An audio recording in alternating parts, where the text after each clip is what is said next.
Fundur settur í borgarstjórn Reykjavíkur þriðjudaginn 16. maí 2023.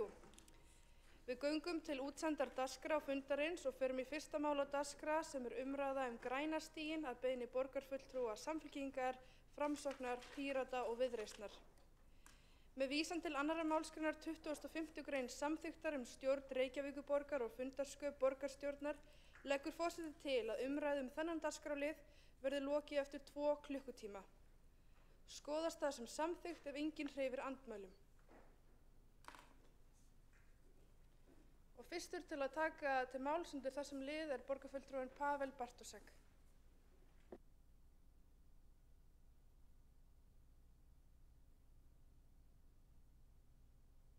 Ánægja að standa, frú forseti, það er mér sönn ánægja að standa hér í dag í hlutverki mínu sem formaður svæðisskipulagsnefndar höfuðborgarsvæðis og segja ykkur aðeins frá vinnunni við græna stíginn. En hvað græni stígurinn? Græni stígurinn er hugmynd sem að finna í svæðisskipulagi höfuðborgarsvæðisins til ársins 2040.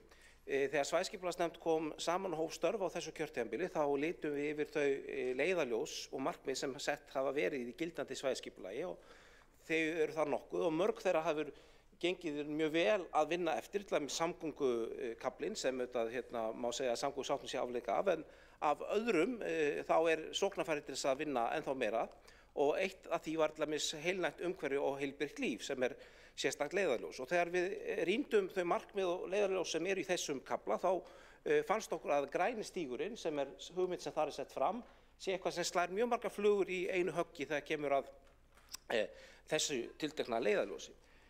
Græni stígurinn sem sagt hugmynd að tengja saman útivistarsvæði á höfuðborgarsvæðinu sem liggja í hinum svokallaða græna trefli. Þetta mynd sem að finna í viðauka við svæðisskipulag. Þetta samt ekki lega endilega samkvæmt einhverju samþykktu skipulagi. Þetta einungis hugmynd og hvernig hún gæti þá litið út.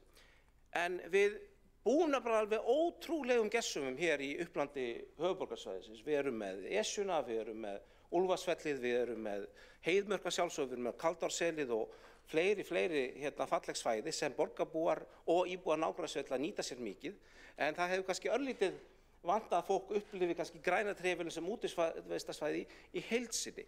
Og það svolítið hugmyndin að græni stígurinn gæti verið eitthvað sem myndi breyta þessu.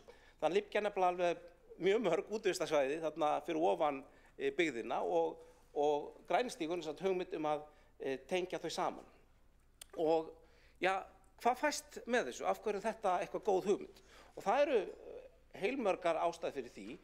Fyrsta náttúrulega sem ég nefndi að þetta tengi saman útivistarsvæðin í græna treflunum og eykur þar með á verndargildi hans líka, vegna þess að ég held að það sé mikilvægur punktur, vegna þess að ég held að það verði erfiðara að fara allir með stóra framkvæmdir inn á þennan mikilvæga stað, þetta mikilvæga lunga höfuðborgarsvæðisins, þar búið að gera stíg og láta þetta svæði vera eitthvað sem borgarbúar og aðrir íbúar hér á svæðinu upplifa sem útivistarsvæði heild sinni. Ég held að hafi haft mikil áhrif á sínum tíma varðandi Fossvoginn þegar þar voru lagðir stígar og gróðsett tré, hvort menn hafi síðan ákveðið að leggja þar vegi í framtíðina eða ekki. Það eykur vernd svæða ef að fólk gengur sannarlega þær. Þannig þetta held ég sé mikilvægt. Þetta fjölgar auðvitað útivistartækifærum íbúa og stuðlar þannig að aukinni lýðheilsu. Þetta getur sannarlega bætt aðgengi að því að ef við erum að tala stíg sem þá með föstu undirlagi þá geta miklu fleiri notið útivistarsvæðina heldur en ef að stígurinn grófari yfirferðar. Þetta gefur ýmsa möguleika á til dæmis hringleið á höfuðborgarsvæðinu þar sem fólk getur mögulega hjólað með frá ströndinni og hjólað síðan aðra leið tilbaka þá inn í skógi meðfram hinum grænum svæðum í upplandi höfuðborgarinnar. Og síðast en ekki síst þá getur þetta líka orðið mikilvæg samgönguæð fyrir íbúa í efri byggðum, til dæmis ef einhver að fara frá Urriðaholtinu og upp í Norðlingaholt og það síðan upp í Úlfarsárdal. En það eru þetta áskoranir í þessu verkefni líka og þær eru nokkrar. Það sjálfsögðu kostnaður og skipting hans. Þetta yrði verkefni sem yrði á rauninni ábyrgð margra sveitarfélaga, þannig að þyrfti einhvern veginn að ákveða með hvaða hætti gert og hvort að ríkið gæti komið inn í það með einhverjum hætti. Vegagerðin í dag getur styrkt stíga meðfram stofnbrautum, hjólastíga, en þessi stígur ekki beinlínis stígur meðfram stofnbraut, heldur sjálfstæður útivistarstígur. Það eru þetta miklar áskoranir fyrir skipulag sem alltaf flókið og tekur langan tíma. það eru sjónarmið varðandi Vatnsfjörð í Heiðmörk og á öðrum stöðum sem þarf að taka tillit til. Það þarf að vanda sérstaklega við leiðaval sem liggur ekki ennþá fyrir og það þarf að hugla árekstur við hestafólk og þetta auðvitað svæðin þarna eru mjög mikilvæg og mjög góð útivistarsvæði fyrir hestamenn og það þó svo að sé kannski alltaf lagi að rekast endrum eins á þessi farartæki rekast saman þá nú verra ef það komið mjög mikil umferð hjólandi á stað sem hestafólk vant að nota. Síðan það spurning val á undirlagi af því að þó svo að grunnuppleggið og besta leiðin til að hjóla á malbikuðum föstum stíg þá geta verið starfsaðstæður og einhver karaktersvæða sem kallar mögulega á einhverjar aðrar útfærslur og þar þarf þá að vega og meta hverju sinni og síðast en ekki síst þá áskorun varðandi eignarhald á landi, sérstaklega á norðurhluta þessara leiðar þar sem víða land í enga eigu. En mér langar örlítið að nota tækifæri og segja ykkur frá svona kannski einhverju leyti svipuðu verkefni sem úr mínum gamla heimabæ Poznań sem Poznań hjólahringurinn sem var stikaður í kringum aldamótin og þetta 173 kilometra hjólaleið sem margs konar. Það eru kaflar sem eru sannarlega sérstakir hjólastígar, það eru bara einhverjir stígar sem eru ómalbakaðir með mjúku undirlagi og síðan eru kaflar sem einfaldlega fáfarnir vegir en allt þetta merkt með einsleitum hætti og þetta hefur töluvert notað og notið mikillega vinsælt og líka olli því að menn hafa síðan farið í ákveðnar framkvæmdir og innviða uppbyggingu á þeim stöðum þar sem fólk hjólar þetta mikið. Þannig að kannski var þetta ekki hjólastígur alls staðar en þeim stöðum að fjölga. Svona bara til gamans þá þetta eitt af uppáhaldsköflum mínum á þessum hjólaleið sem ég hef hjólað. Þetta Biedrusco-svæðið og þetta inngangur í það eins og stígur lá allavega til aldamóta en sjáðu þetta heræfingasvæði og það kannski svolítið dæmi mynd heimsmálana að fyrir 10 árum þá gat maður hjólað þarna í gegnum helgar og rekist á T74 skriðdreka að æfa sig en það ekki hægt í dag með breyttum heimsmálum þannig að fólk hvað það að hjáleið en ég segi þetta líka bara bæði til þess að þetta svona forvitnileg staðreynd en líka þegar ég hef talað við ráðgjafana okkar sem núna að vinna við að finna leiða saman hvað við þurfum að fást við þá þurfum við allavega ekki að díla við herinn þannig að það svona ákveðin huggun í því. En það hefur farið fram heilmikið vinna varðandi þennan stíg á vettvangi svæðisskipulagsnefndar. Ég rek hana þá aðeins sem sagt í september þá barst okkur og fleiri reyndar sveitarfélögum ályktun frá Skógræktarfélagi Íslands græna stíginn. Svæðisskipulagsnefnd vann að því að rauninni leggja dröga áherslum fyrir kjörtímabilið og ein af niðurstöðum þess var að vinna frumgreiningu á legustígsins ásamt öðrum álitaefnum eins og undirlagi og fleira og það var ákveðið að gera það í desember og síðan var samið við landslag arkitekta þessa frumgreiningu í febrúar 2023 eftir verðfyrirspurnir og síðan í mars á þessu ári þá var haldinn fræðslufundur græna stíginn. Þetta var svæðisskipulagsnefnd og Skógræktarfélag Íslands sem héldu þennan fund saman og hann til á upptöku ásamt glærum þannig að þau ykkar sem hafa áhuga á því að kynna sér betur og fara meira á dýptina inn í þessa umræðu geta nálgast þar og ég mæli eindregið með því. En hvað þá framundan? Það stendur til og það gengur vel og það mun takast að klára vinnu við þessa frumgreiningu núna í maí og lok þessa mánaðar og hún verður þá lögð fyrir svæðisskipulagsnefnd á fyrsta fundi hennar og eina fundi hennar í júní og í kjölfarið þá munum við senda þessar niðurstöður að þessu leiðavali og svöruvísum álitaefnum til sveitarfélaga sem taka síðan þá ákvörðun næsta skref. Þannig að það svona von á því að það geti komið kannski aðeins meiri og ítarlega upplýsingar það hvernig þessi stígur geti litið út en ég hér fyrst og fremst bara að upplýsa borgarstjórnum að þessi vinna hafi átt sér stað og hverju von sé á. Nú kannski smá umræður bara mögulegar útfærslur og hvað á að koma undan.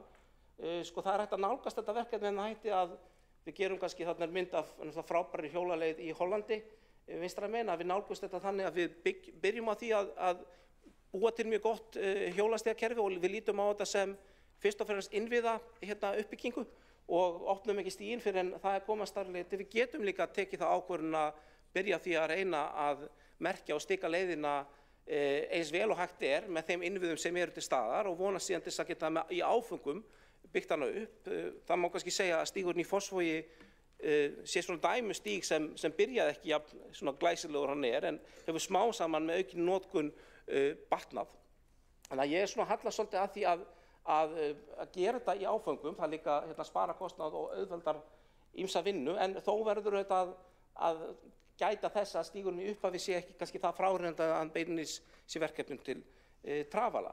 Og hér að lokum þá langaðum bara að sýna nokkra myndir af ástandinu eins og í dag. Það eru samt heilmiklir innviðir til staðar á slóðum og eftir því sem best veit þá kannski 25% af þessum stíg eru nú þegar til í hæstu mögulegum gæðum, það segja með malbökum 3,5 metra stíg, og svo eru ýmsar slóðir og tróðningar á leiðin og fólk hefur gert tilraunir til þess að hjóla þessa leið og það rauninni svona að mestu leyti nú þegar hægt, en vinnan í framtíðin mun þá leiði ljós með hvaða hætti við getum allavega gert þetta annað að við getum mögulega að fara að sjá þetta verða veruleika fyrir heldur en seinna. En ég þakka kærlega fyrir gott hljóð og hlakka til umræðunar.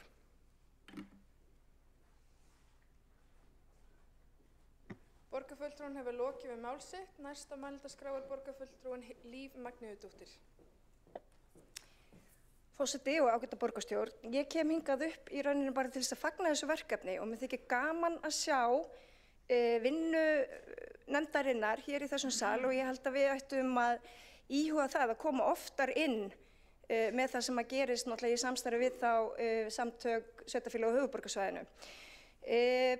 Ég nefnilega hef farið að hluta til þennan stíg og ég held nefnilega og bara góð yfirferð hjá Pavel Bartoszek borgarfulltrúa komið pínu óvart að það er bara 25% stígsins sem er malbyggaður af því ég held að það sé aðeins meira en það kann að vera rangt vegna þess að stór hluti þessara leiðar eins og Pavel Bartoszek fór yfir borgarfulltrúa og glærunum sínum hérna áðan nú þegar orðin fær og ég held að við getum hafist strax handa við það að merkja eins og kom fram í máli borgarfulltrúans og stíga leiðina áður en af því að þetta auðvitað svona áfangavinna, mjög spennandi þróunarverkefni sem að tekur kannski einhver ár að verða klárt og ég held að við þurfum einmitt líka að gæta þess að undirlagið taki mið af því umhverfi sem að það í, að við séum ekki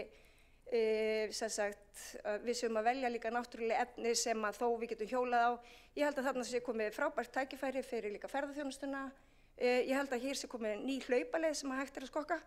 Þannig að tækifærin í þessu verkefni eru fjölmörg og það sem að mér þykir einna vænst líka að við erum að festa græna trefilinn þarna í sessi sem að gera þá vik erfiðara eins og að fara þá inn á hann og hefja uppbyggingu á þessu græna svæði sem ég finnst að við eigum að vernda hvað mest áratugi inn í framtíðina. Þannig að ég vildi bara koma hérna upp, fagna þessu og hlakka til að fylgjast með.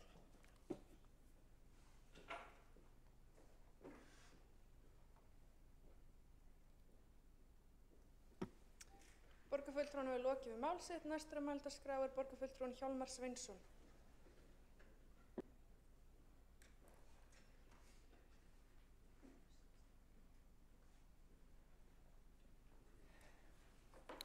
Já, forseti og ágæta borgarstjórn, ég fagna þessu líka og þetta bara frábært framtak og nauðsynlegt og mig langar að nota tækifærið og vekja athygli á svæðisskipulagi höfuðborgarsvæðisins sem gildir frá 2015 til 2040 og var auðvitað unnið þvert á alla pólitíska flokka og þvert á þessi 7 bæjarfélög sem eru á höfuðborgarsvæðinu. Og í þessu svæðisskipulagi sem ég vil meina að sé mjög merkilegt og mjög mikilvægt plagg af því að þetta byggir á mjög mikilli greiningu til að mynda á væntri fólksfjölgun, á greiningu á landslagi og mögulegu byggðasvæðum og á möguleikum á útivist í náttúru, greiningu á umferðarmati, mannfjöldaspám eins og kom inn á og auðvitað líka úttekt á vatnsverndarsvæðum.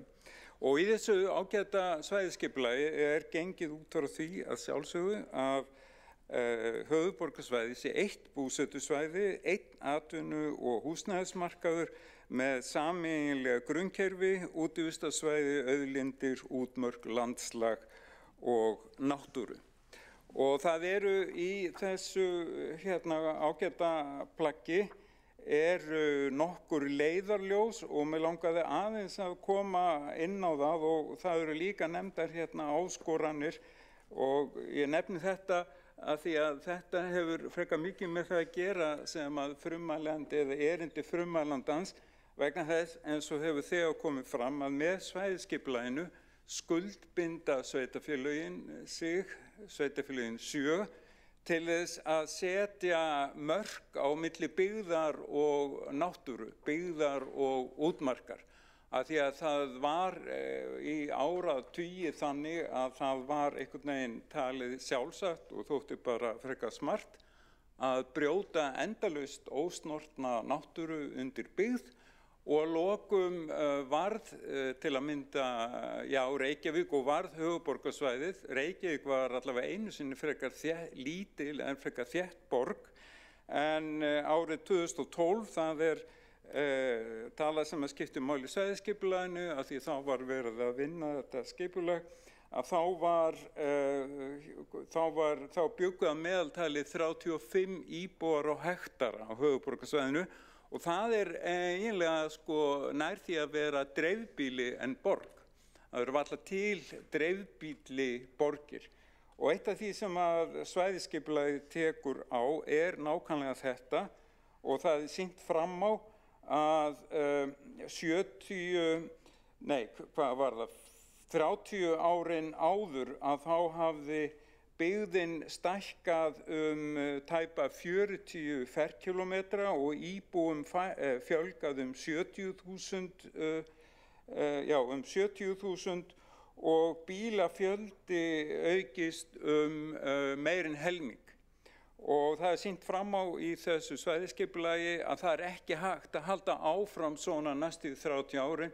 Það nefnilega ekki pláss fyrir alla þessa byggð og það verður ekki pláss fyrir alla bílana þannig að það þarf að setja þetta sem að kallað vaxtamörk og það ekki íslensk uppfinning. Ég man ekki alveg hvort það var heldur í Vancouver eða í Seattle í Bandaríkjunum þegar fyrstu byggðamörk voru sett í einni borg, heitir Urban Growth Boundary og hafði mjög mikið gildi og hafði ekki síst þar það markmið að vernda ósnortna náttúru í útjaðri borgarinnar eða borganna.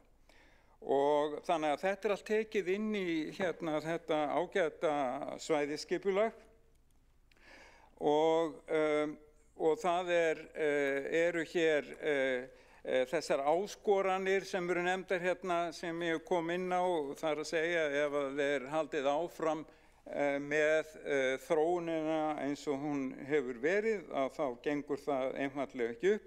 Sem sagt, vaxtamörkin eru nauðsynleg og það þýðir þétting byggðar og það einnig hér gerð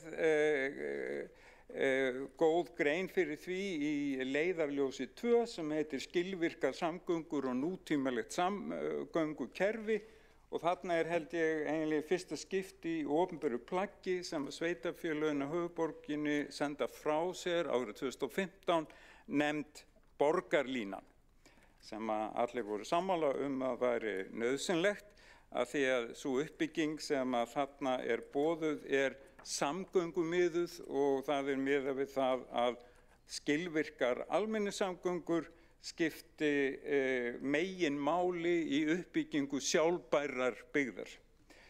Og það leiðarljós númer 4 sem að hér skiptir mestu máli í þessu samhengi og það heitir heilnæmt umhverfi, heilbrigt líf og þar einmitt minnst á græna trefilinn og lögð rík áhersla á það að þetta græna svæði, hvort sem að það í Heiðmörk eða hér Hólmsheiði og hraunin fyrir sunnan og austan Hafnarfjörð að þau verði látin óbyggð og öll áhersla lögð á þéttingu byggðar enda eins og ég kom inn á áðan það nægt pláss innan byggðamarkana því að þessi byggð á okkar ágæta höfuðborgarsvæði óvenju dreifð. Og hér sem sagt minnst á það eins og frummælandi kom inn á og gerð grein fyrir græna teflunum og hér gerð grein fyrir græna stignum og þess vegna það fagnaðarefni að þetta skuli ekki bara vera smartar myndir og fögur fyrirheit sem að síðan endun í skúfu, þannig að ég vil þakka núverandi formanni svæðisskipulagsnefndarinnar Pavel Bartosek fyrir að rýna þetta og ákveðið að koma mikilvægum þáttum svæðisskipulagsins í framkvæmd. Og ég minni líka á annað sem að kemur hérna fram og það ættað frá Þráni Haukssyni, landslagsarkitekt, það sem hann kallaði blái þráðurinn og það sem sagt sjávar síðan sem alveg einstök og einu sinni stundaði ég langhlaup og hljóp maraþonhlaup með einhverjum hlaupagörpum, 70 reyndar frá Sviss sem hefðu hlaupið út allan heim í 50 ár og ég spurði þá svona, villi vonur ótta eftir hlaupið að því að frekar leiðinlegt yfir, svona eins og í dag, hvernig þeim hefur þótt þetta og þau séu bara stórkostlegt. Stórkostlegt að hlaupa þetta hlaup hérna eiginlega allan tíman meðfram sjávarsíðunni, veðrið ekki skipta neinu máli, þannig að þetta fólk hreyfst mjög af bláa þræðunum og líka þeim grænu geirum sem við höfum vit á að hafa hér inn í byggðinni eins og Elliðaárdalurinn, Fossvogsdalur, Kópavogsdalur og svo framvegis. Þannig að ég vildi bara nota tækifærið minna á svæðisskipulagið og benda fólki á sem hefur áhuga á að glugga í þetta góða plagg og þakka fyrir það að framkvæmd við græna stíginn skuli vera í burðarliðinu. Borgarfulltrúinn hefur lokið við mál sitt, einn hefur óskað eftir að koma upp í andsvar, borgarfulltrúinn Marta Guðjónsdóttir. Forseti, ágætu borgarfulltrúar, hér margt ágætt verkefna að ræða, en það vantar svolítið inn í það. Hér talað fjörur og Elliðaárdalinn og ýmis útivistarsvæði í borginni. Þessi meirihluti sem situr hér við völd núna hefur í hyggju að eyðileggja náttúrulega strönd í Nauthólsvík með landfyllingum. Jafnframt hefur þessi sami meirihluti haft í hyggju stórhýsi í Elliðaárdalnum og hugmyndir byggingu í Laugardalnum. Hér gengið freklega á græn svæði sem að auka lífsgæði borgarbúa og ýta undir meiri útivist borgarbúa. Þannig að ég spyr, hvort þetta grænn eða grár meirihluti? Borgarfulltrúinn hefur lokið við að veita andsvar, svara þá andsvari borgarfulltrúinn Hjálmar Sveinsson. Já, forseti, þetta fannst mér nú einkennilegur vinkill og svona hálfgerður útúrsnúningur og það verið að gera. Ætti að vera öllum ljóst. Borgarfulltrúinn Hjálmar Sveinsson á að þekka bæði deiliskipulag, svæðiskipulag og aðalskipulag og gera sér grein fyrir því hvar stendur til að byggja. Það stendur til að byggja á útivistarsvæðum. Þess vegna þessi meirihluti ekki grænn heldur grár. Borgarfulltrúinn hefur lokið við að veita andsvar öðru sinni, svara þá andsvar öðru sinni borgarfulltrúinn Hjálmar Sveinsson. Já, þetta svolítið sérkennilegt einhvern veginn grænn og grár og fullyrðing þið eru grá og við látum bara verkin tala og höfum gert það undanfarinn rúman áratug og munum gera það næsta áratug líka.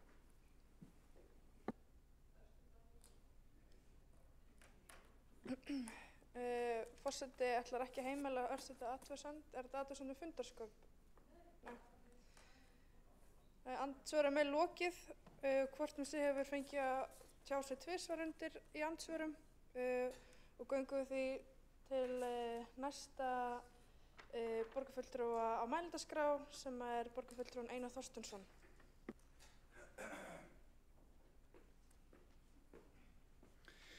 Forseti, ágæta borgarstjórn. Hækka þetta hérna? Já, það er ekkert að hækka í þessu. Við gerum ekki mál úr því. Ég Mér langar að þakka fyrir þessa umræðu þetta ágæta verkefni. Hafði nú ekki hugsað mér að koma hérna í langa ræðu vegna þess að ég bara sammála þessum áformum. En mér þótti þó mikilvægt að koma hérna upp og þakka fyrir þá vinnu innan svæðisskipulagsnefndarinnar sem hefur verið unnin og lýsi yfir stuðningi við þessi áform. Það engin borg án náttúru og möguleika á útivist og nú erum við á þessum vettvangi að leggja saman kraft okkar, sveitarfélögin á höfuðborgarsvæðinu og mættum gera það í meiri mæli. Þetta dæmigert verkefni þar sem mikilvægt að vinna saman og mér heyrist nú á umræðinu hér, þrátt fyrir einstaka andsvör, að borgarstjórn standi nú þokkalega saman að þessu. Ég held við viljum öll efla möguleika borgaranna til útivistar og við eigum dásamlega náttúru hér í jaðri borgarinnar og þannig að ég fagna þessu og þakka fyrir. Borgarfulltrúinn hefur lokið við mál sitt. Næstur á mælendaskrá borgarstjóri Dagur B. Eggertsson. Forseti, ágæta borgarstjórn, ég vil taka undir með öðrum sem hafa kvassið hér hljóðs og hrósa bæði svæðisskipulagsnefnd og sérstaklega formanni hennar, Pavel Bartošek, borgarfulltrúa, fyrir frumkvæði því að taka þessa hugmynd sem vissulega í svæðisskipulaginu. En ef hún ekki þróuð frekar þá verður hún aldrei meira en hugmynd og ég held að græni stígurinn sé mjög verðugt verkefni til þess að opna betur útmörkina sem aðgengilegt útivistarsvæði fyrir alla borgarbúa og gesti höfuðborgarsvæðisins. Og ég held að það leynir mjög á sér hvaða svona nýjar víddir munu opnast fyrir fólki en tek undir orðum það að það alltaf mikilvægara og mikilvægara að gera útivistarsvæðin aðgengileg fyrir alla og ég held að þetta sé auðvitað skipulagsmál og ákveðið umhverfismál, þá þetta líka lýðheilsumál fyrir alla sem hér búa og munu búa til framtíðar. Borgarstjóri hefur lokið við mál sitt. Næsta mælendaskrá borgarfulltrúinn Alessandra Brím.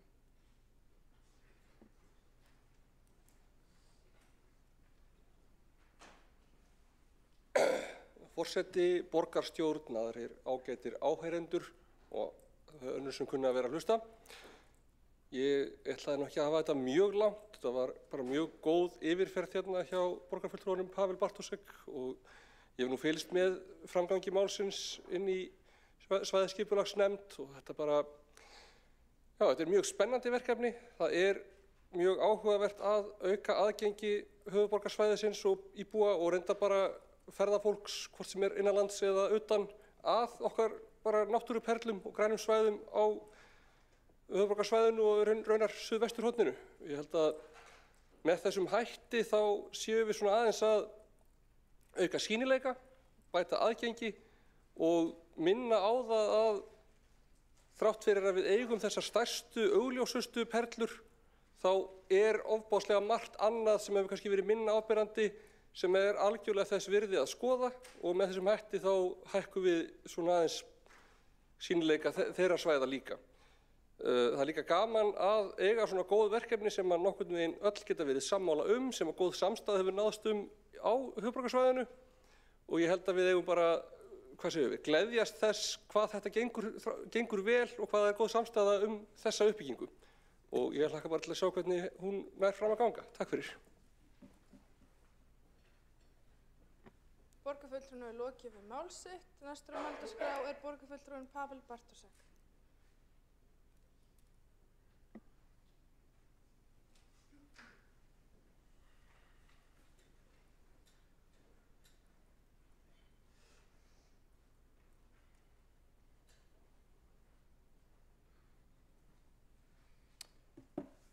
Frú forseti, ég ætla hér, ég býst við það í lok umræðunnar að koma og árpa nokkra þeim hlutum sem hafa verið, sem hér hafa komið fram og þakka bara þá góð umræðu, þau innlegg sem hér hafa verið. Það nokkuð góð pólitísk samstaða þetta verkefni í svæðisskipulagsnefnd, þar eru fulltrúar margra flokka og allra þeirra sveitarfélaga sem hér á höfuðborgarsvæðinu og allar þessar ákvörðanir hafa verið teknar í góðri og breiðri sátt og það er vel og það má líka auðvitað segja að uppbygging stígsins víða hafin, til dæmis í suður hlutans, þá hefur verið lagður stígur frá Kaldárseli sem má segja sé þá upphafið af stígnum frá þeim enda, þannig að við getum líka auðvitað verið glöð og hvart okkar nágrannasveitarfélög til dáða í þeim efnum. Víða stígurinn á skipulagi, hlutir hans hafi verið gerðir og svo má þá áfram vinna því að gera betur og klára það sem út á bregður.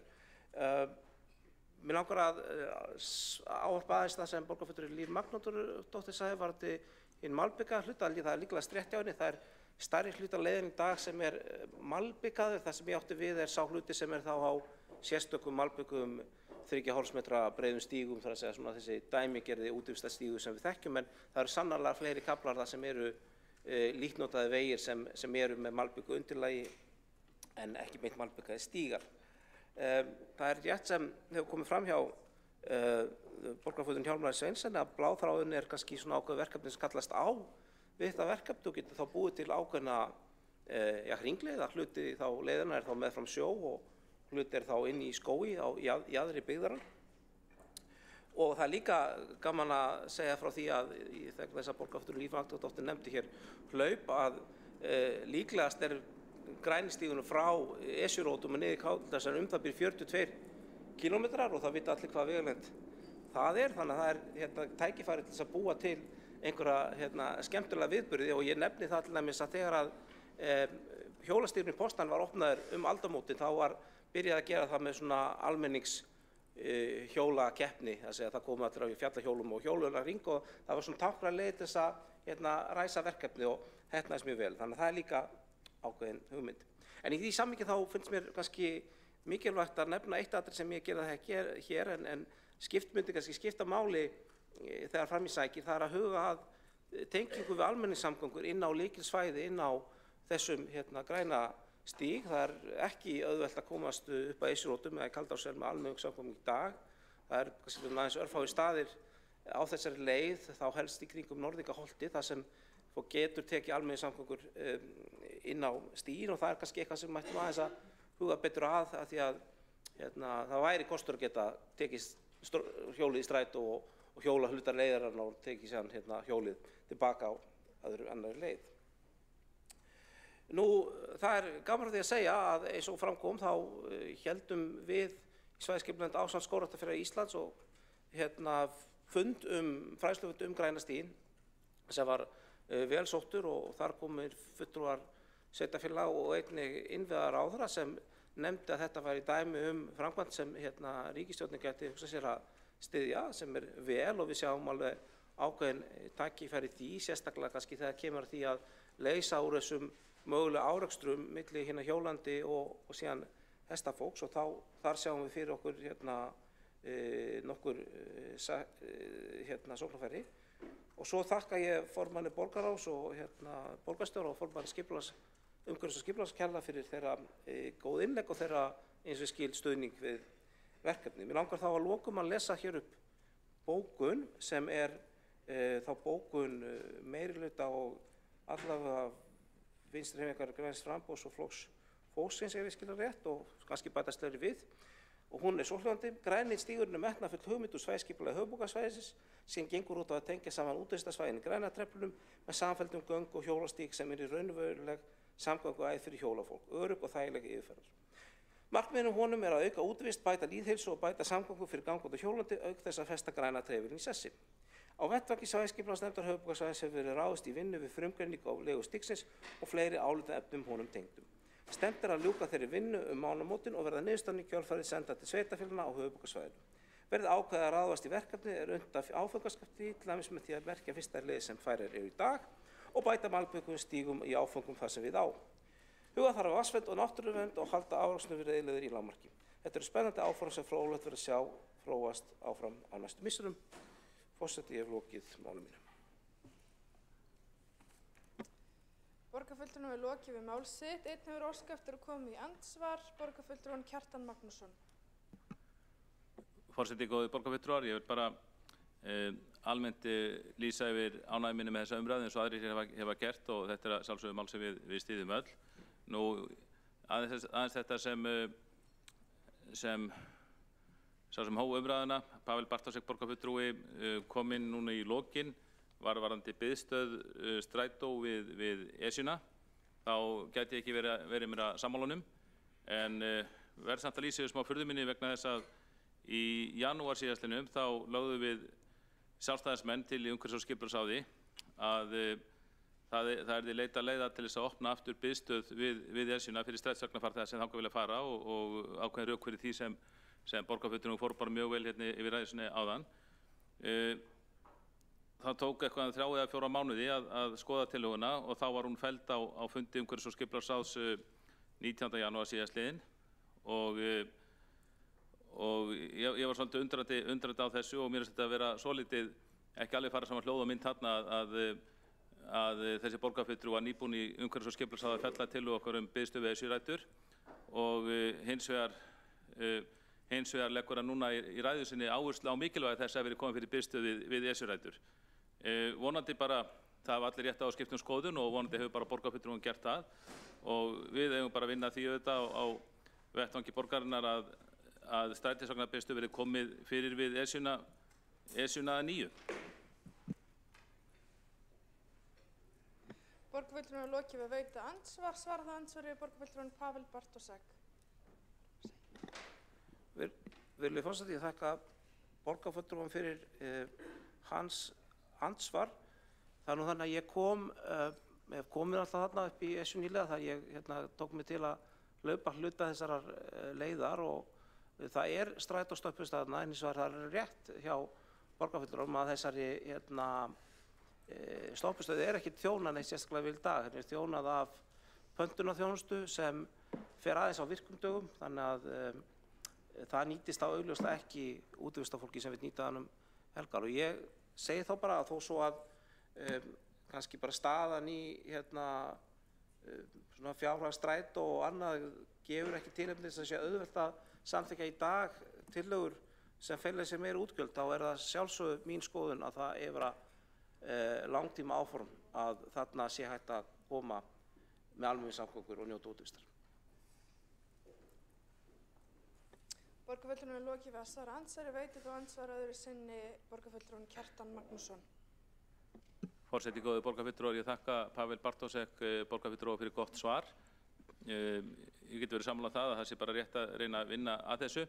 Ég held samt sko við þurfum ekki að rugla sko fjárhag strætó sem er ekki nógu beisinn sko við þetta. Ég held að við manni rétt að Reykjavíkurborg sér að mestu leyti kostnað svona við venjulegar við venjulegar biðstöðar, svona gatnagerðar kostnaði við þær og þarna eru þetta Vesturlandsveginn að ræða sem er þjóðvegur þannig að ég held að svona með hæfilegum þrýstingi þá ætti vegagerðin að koma til móts við okkur og taka þetta bara inn í aðrar svona nauðsynlega framkvæmdir við veginn sem eru þarna, þó sé ekki alveg þessum kafla, sem eru þarna í nágrenninu og það hefur verið nefnt sko umferðaröryggi ástæðu þess að það var hægt að þjóna þessari biðstöð og það kann vel að vera rétt en þá þarf bara að breyta biðstöðinni þannig að það sé hægt að þá væntanlega búa til útskoti eitthvað slíkt þannig að strætó geti farið að koma þarna við aftur.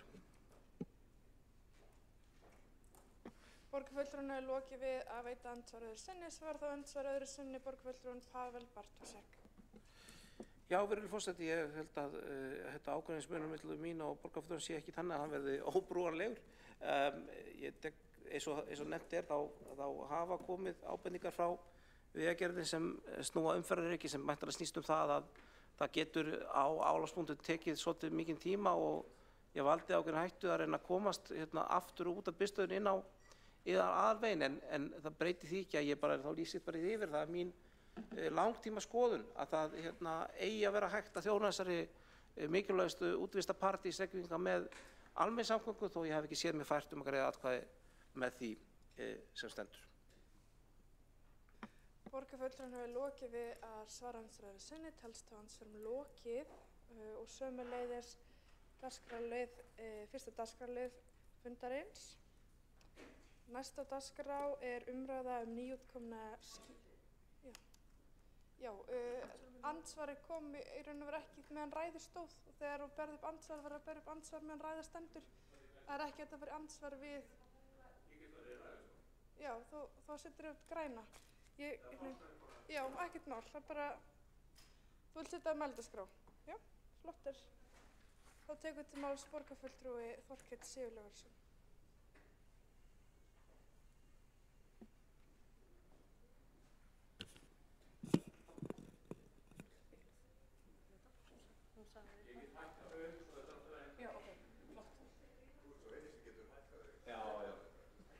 Ég get ekki orðið jafnstór og þú, en ég get orðið 1,60. Get orðið 1,60 sko. Skulum sjá hvernig þetta gengur.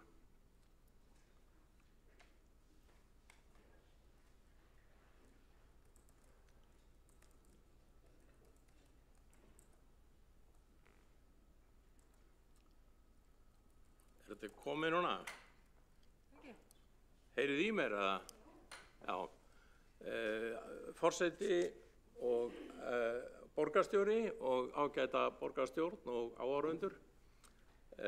Mér langar bara til þess að taka undir með Kjartani og Mörtu að það er ýmislegt sem að mætti bæta í grænum svæðum í borginni og þétting byggðar getur stundum verið í mótsögn við græn svæði.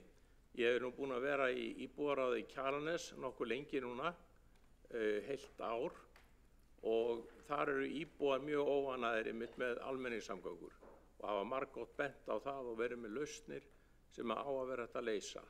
Og þetta er gríðarlega mikið hagsmunamál, þetta er öryggismál fyrir börn sem eru að ferðast þarna á milli og ég bara ítreka það að það verði að hlusta á íbúana og íbúaráðið í þessu sambandi og skora á ykkur að fylgja þessu fast eftir með strætó og það er alveg til lausnir á þessu máli. Ég vildi nefna svo í annan stað þéttingu byggðar. Ég bý í Mánatúni og þar er verið að byggja við Borgartún 24 einhverjar 60-70 íbúðir. Það er verið á að byggja við Sóltúnsreitin þar sem átt að vera hjúkrunarheimili.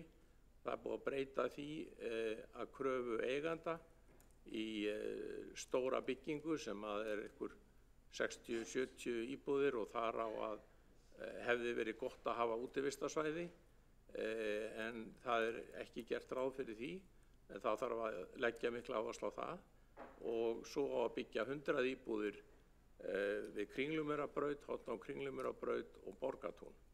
Allt þetta og fyrir utan nú Íslandsbankareitin að þetta verður gríðarleg uppbygging og þarna hefur maður áhyggjur af framtíðinni hvað varðar græn svæði og að það skyldi vera leyft að hafa ekki bara leggja áherslu á að fylgja þessu skipulagi að þarna yrði hjúkrunarheimili og leyfa þarna eigendum sem að eiga Sóltún að byggja þarna upp þessar íbúðir í tiltölulega mikilli hæð, skyggir þarna á Mánatún 1 og fleiri aðila. Auk þess gríðarlega umferðarálags sem verður þarna út af þessu og þarna hefði þurft að vera á þessum reit grænt svæði og hefði verið að tengja það mjög saman við hjúkrunarheimili. Þannig að þarna er það að samþykkja breytingar á skipulagi sem að er í andstöðu við það sem ég hefði haldið að væri áhersla á útivist og grænt svæði fyrir íbúana. Þannig ég vildi bara nefna þetta sem eitt dæmi það hvernig þétting byggðar stundum gengur mjög langt og er ekki með hagsmuni íbúana í huga, heldur hagsmuni þeirra sem græða á því að byggja á þessum reit og hafa nú grætt nóg fyrir á rekstri Sóltúns. Þannig að ég vildi bara taka þetta sem dæmi sem ég bý þarna og sé alveg hvernig þetta mun þróast. Þannig að ég vildi bara nefna þetta sem eitt dæmi áherslur þar sem að ekki er verið að tryggja útivist þarna stórs svæðis fyrir þessa íbúa.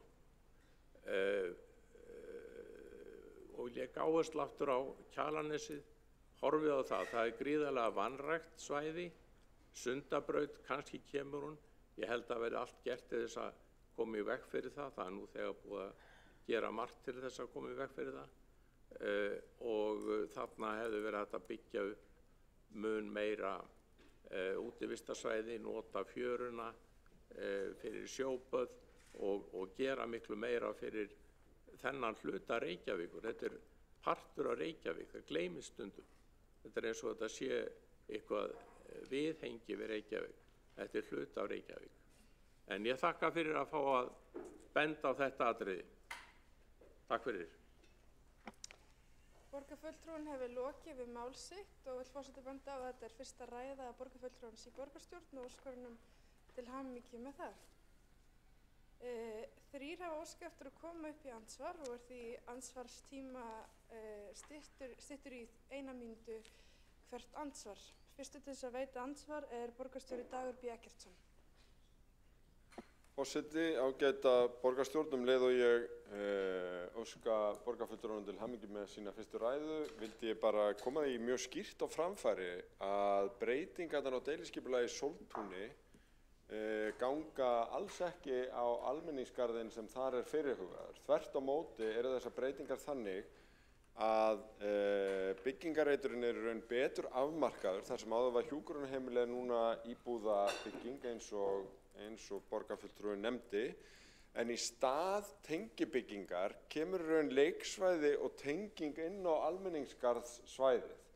Þannig að í staðinn fyrir raun svona samfelldan vegg sem hefði orðið ef þarna hefði verið byggt við hjúkrunarheimili, þá verður sem stakstæð bygging sem þetta íbúðarhús.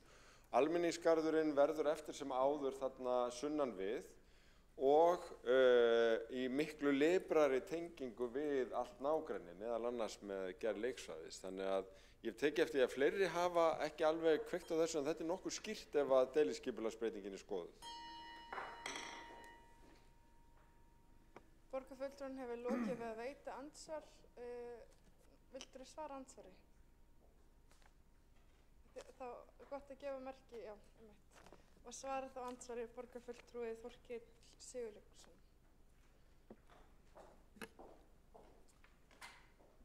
Já, það getur vel verið að það sé gert ráð fyrir þessu en ég held samt sem áður að hjúkrunarheimili hefði verið miklu betri kostur og það átti að leggja áherslu á það að vinna á það með ríkinu að þarna hefði verið reist hjúkrunarheimili. Það er mikil þörf fyrir það. Það truflar miklu minna umferð á svæðinu og það hefur verið hægt að tengja þetta útivistarsvæði við eldri borgara og yngra fólk sem þarna og börn. Þannig að ég held að það hefði alveg geta farið mjög vel saman. Þannig að mér finnst bara að þetta hafa einhvern veginn runnið í gegn og eins og Dagur sagði réttilega, það eru margir sem hafa ekkert áttað sig á þessu og ég er ekkert viss að þetta hafi verið kynnt nægilega vel og ef það verið að leggja áherslu á þetta þá bara fagna ég því en það breytir því ekki að þarna er verið að byggja gríðarlega mikið af íbúðum og það hef ég áhyggjur af að þétting byggðar verði of mikil. Borgarfulltrúinn hefur lokið við að svara andsvari. Veitir það andsvar öðru sinni borgarstjóri Dagur B. Eggertsson. Forseti, ágæta borgarstjórn, það er stundum sagt að umræður hér séu til einskis en það er þá ekki í þessu sinni því að það er í raun farin svo leið í deiliskipulagi eins og því var breytt að það er leyfð ofan á bygging, ofan á hjúkrunarheimili líka. Það var alltaf leið viðbótarhæð en núna eru þær orðnar 2 ef ég kann þetta rétt. Millibyggingin er hins vegar fjarlæg og þarna verða íbúðir sem nú hugsaðar sem þjónustu íbúðir, það er að segja í tengslu við þessa starfsemi. Þannig að þó ég taki undir það að það er mikilvægt að byggja hjúkrunarrými, þá verða þau sem þarna á efri hæðunum og þessi íbúðauppbygging held ég að verði farsæl og þá er hægt að gangi það að klára almenningsgarðinn og þessi svæði þarna í kring sem ætti að geta orðið hverfisprýði. Borgarstjóri hefur lokið við að veita andsvar öðru sinni. Næstur til þess að veita andsvar borgarfulltrúinn Einar Þorsteinsson. Já, forseti, ég hvað mér hljóðst til þess að óska honum til borgarfulltrúanna til hamingju með sína jórnfróðaræðu og þakka honum fyrir þá ábendingu sem að ég hef reyndar orðið var við líka frá Sóltúninu, áhyggjur íbúa að þarna sé verið að ganga of á græn svæði og ég ætlaði nú að flytja svipaða ræðu og borgarstjóri gerði hér áðan að það einmitt verið að reyna að tryggja það að þarna í hverfinu sem er ekki mikið af grænum svæðum að það sé gott aðgengi og mér sýnist nú deiliskipulagstillagan einmitt ganga út á það að tryggja að svo verði. Öðru leyti þá erum við kannski komin dálítið út fyrir efnið. Við vorum að ræða hér græna stíginn en það er vissulega mikilvægt að ræða grænu svæðin í borginu og hlúa þeim og tryggja þeim, sérstaklega þar sem við erum að þétta byggð. Borgarfulltrúinn hefur lokið við að veita andsvar. Næst til þess að veita andsvar borgarfulltrúinn Alexandra Brím. Forseti, ég vil kannski bara þakka fyrir ágæta ræðu þó að hún sem kannski ekki beinlínis tæknilega græna stíginn en til hamingju með með jómfrúðaræðuna óska ég borgarfulltrúanum Þorkeli. En sem sagt, svo það sé sagt eins og bæði borgarstjóri og borgarfulltrúi Einar Þorsteinsson hafa farið yfir þá er mjög mikilvægt að við erum þarna að passa upp á að það verði grænt svæði og þar sem við fórum í mikið samtal við íbúa þarna þegar þessi deiliskipulagi var breytt.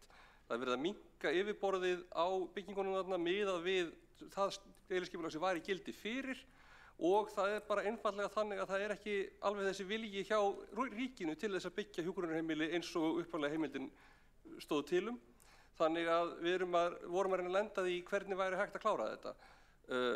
Það sem sagt, þessi töluvert fleiri fermetrar í uppbyggingu voru leyfðir fyrir þannig að það að bakka með það var samkomulagsmál sem við náðum ágætlega.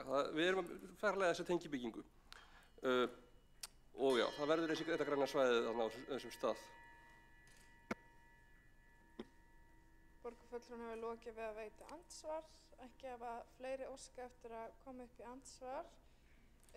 Næstur á mælendaskrá borgarfulltrúinn Pavel Bartosek.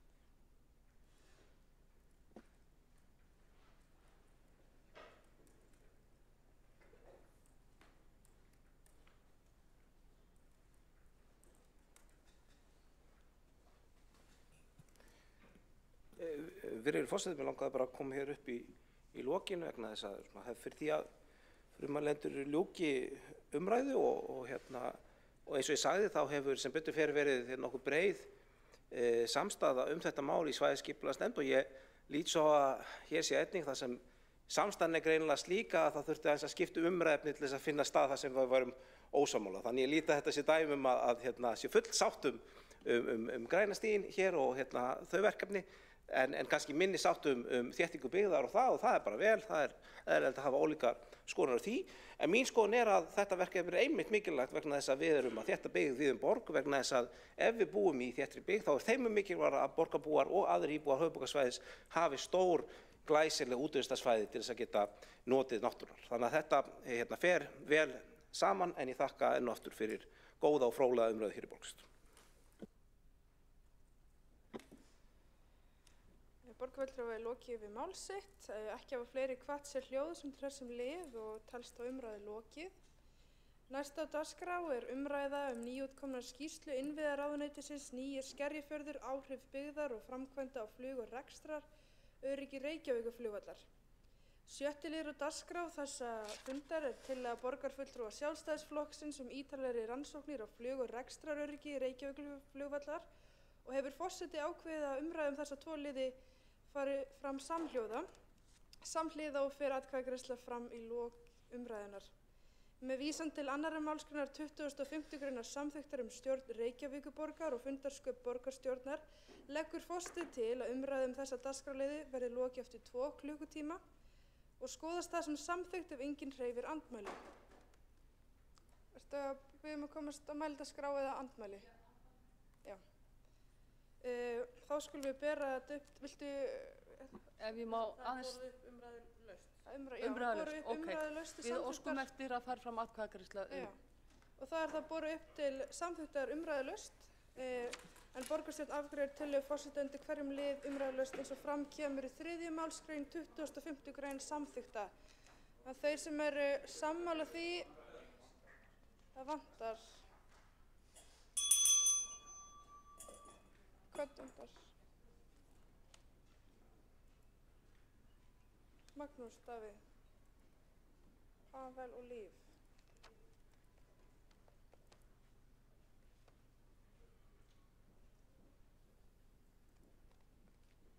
Það vantar ennþá Magnús, Davíð Nordal. Hvað er andsvar? Já. Það, svona, má ég tala? Já, er þetta varðandi fundarsköp eða hvað? Varðandi þessa tillögu, ef þú myndir vilja lesa hana alveg hvað það er sem þau eru að leggja til? Þetta er svo tillögur í tvennu lagi, það er annars vegar að sameina umræðu þess að 2 liða. Hvaða liðir eru það? 2 og... Þetta er liður 2 og svo liður 7 á dagskrá borgarstjórnar sem er lagt til að sameinast einu umræðu. Þetta er liður 2 og 6 ásækju. Já. Liður 2 og 6 og svo er hinn til hans að sagt að vísa í 25. grein 2 tíma umræðu þak. Og nú er borgarstjórn full mönnuð og þá göngum við til atkvæðagreiðslu með vísan til 3. málsgrein 25. greinar og þeir sem eru samþykkir því að þessari tillögur sem forseti lagði fram áðan vinsamlegast gefa þessu merki. Já. Hvað segirðu? Fundarsköp? Já. Forseti heimilar fundarsköp? Forseti, er þetta að bera þessar tillögur upp í sitt hvoru lagi? Sitt hvoru lagi? Þetta er bara einn tillaga. Þetta er einn tillaga. Tveggja tíma umræða. Já, ok, ég held að væri, þú veist... Hitt er ákvörðun forseta. Ég held að væri bara fyrst að sameina og svo að... Nei, hitt annað er ákvörðun forseta, hitt er... Ok, þannig að allir eru með á nótunum. Forseti verður ákveða saman umræðu en við erum að kjósa hvort að umræðan takmarkist við 2 tímar með vísan til 25. grein samþykkta borgarstjórnar. Við getum fletti upp og óvissu hvað standi þar í. Þannig við göngum til atkvæðagreiðslu þeir sem eru sammála tillögunni vinsamlegast gefa þau merki. Og þau sem á móti kunna vera og tillagan er samþykkt á meirihluta og Vinstri græn og Sjálfstæðisflokkur er á móti og aðrir sitja hjá. Og þá tekur til máls fyrsti máls borgarfulltrúi Marta Guðjónsdóttir.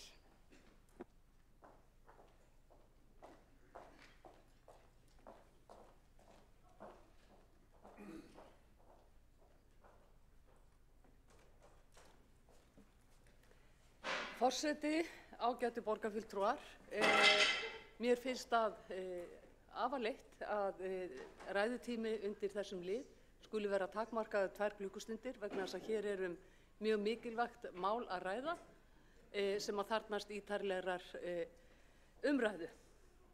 En forseti, ágætu borgarfulltrúar, að ósk okkar sjálfstæðismanna í borgarstjórn eru 2 mál á dagskrá hér í dag sem snúa að flug- og rekstraröryggi Reykjavíkurflugvallar. Annars vegar er það umræða nýútkomna skýrslu innviðaráðuneytisins áhrif nýrrar byggðar í Skerjafirði á flug- og rekstraröryggi Reykjavíkurflugvallar. Og hins vegar er það tillaga ítarlegri rannsóknir á flug- og rekstraröryggi flugvallarins. Skýrslan var lögð fyrir borgarráð 27. apríl síðastliðinn en fylgdi ekki með útsendum gögnum þannig að borgarráðsfulltrúar höfðu ekki tækifæri til að kynna sér viðamikla og tæknilega skýrslu til að geta komið með spurningar eða athugasemdir við skýrsluna. Aðrir borgarfulltrúar höfðu sömuleiðis ekki fengið skýrsluna senda eða fengið kynningu á henni áður en hún var gerð opinber. Til að bíta höfuðið á skömminni var skýrslan svo kynnt borgarfulltrúum tæpri viku síðar, klukkutíma fyrir síðasta borgarstjórnarfund. Þannig að borgarfulltrúum gafst ekki tími fyrir fundinn til að skoða og melta innihald skýrslunnar eða gafst ráðrúm til að taka upplýsta ákvörðun mikilvæg mál sem að afgreiða átti á borgarstjórnarfundinum. þar sé úthlutun lóða og sala byggingaréttar í Nýja Skerjafirði og breytingar á deiliskipulagi Nýja Skerjafjarðar, sem meðal annars gerir ráð fyrir að taka út hjúkrunarheimili en heimila þess í stað 80 íbúða blokk. Þessi vinnubrögð eru engan veginn ásættanleg og bera vott óvandaða og ógagnsæja stjórnsýslu. Markmiðið með þessum vinnubrögðum er augljóst. Borgarstjóri og formaður borgarráðs vildu sem minnsta umræða skýrsluna og vildu geta túlkað hana einhliða og að eigin vild sem og þeir gerðu. Í fréttatilkynningu sem send var út með hraði áður en borgarfulltrúar kæmust í að lesa skýrsluna var skautað yfir helstu niðurstöðu skýrslunar og aðfinnslur. En þess í stað skýrslan túlkuð út frá sérbókun eins skýrsluhöfundar, fulltrúa borgarinnar og látið í veðri vaka að sú bókun væri aðalniðurstaða skýrslunar. Sú túlkun á niðurstöðum skýrslunar er röng og afar villandi, enda tóku aðrir skýrsluhöfundar ekki undir bókunina. Borgarstjórnar meirihlutinn hefur ítrekað reynt að sniðganga vísindalegar og sérfræðilegar niðurstöður ef það raska ásetningi þeirra, en það er gert í þeim tilgangi að borgarstjóri nái einu sína helsta pólitíska markmiði að koma Reykjavíkurflugvelli úr Vatnsmýrinni. Stjórnmálamenn sem taka ákvarðanir með hliðsjón af slíkum skýrslum verða að túlka þær af heilindum og láta öryggissjónarmið njóta vafans fremur en hið pólitíska keiluspil. Þeirra er valið og þeirra er ábyrgðin. Skýrslan er skilmerkileg og prýðileg unnin, en hún hefur á engan hátt leyst ráðamenn undan þeirri miklu ábyrgð sem þeir bera í þessu tilviki. Ekki þarf mikla athyglisgáfu til að átta sig á því að vinna nefndarinnar fólst fyrst og fremst í því að safna saman fyrirliggjandi gögnum flug- og rekstraröryggi Reykjavíkurflugvallar í ljósi fyrirhugaðrar byggðar í Skerjafirði. Þar er fullyrt að umtalsverð íbúðabyggð á þessu svæði muni án nokkurs efa hafa neikvæð áhrif á flug- og rekstraröryggi. Slík áhrif flokkuð og taldar upp þær mótvægisaðgerðir sem helst koma til álita til að draga úr þessu neikvæðu þáttum. Auk þess er getið ýmsa þætti sem ekkert hafa verið rannsakaðir eða sem þyrfti að rannsaka mun betur. Takið eftir, eða sem þyrfti að rannsaka mun betur. Í ljósi þess leggjum við sjálfstæðismenn fram tillögu þar sem lagt er til að farið verði ítarlegri rannsóknir á flug- og rekstraröryggi Reykjavíkurflugvallar.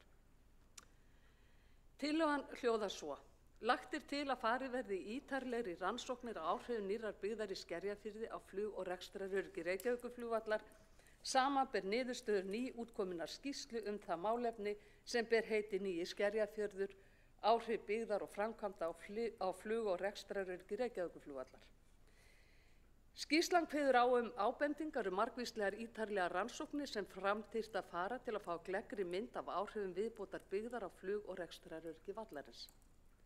Í lokaorðum skýrslunnar staðhæfa skýrsluhöfundar að þeim hafi ekki gefist tími til að vinna annað meginverkefni sitt, að gera flugfræðilega rannsókn og því nauðsynlegt að slík rannsókn verði unnin á fullnægjandi hátt. Tillögunni fylgir greinargerð sem hljóðar svo: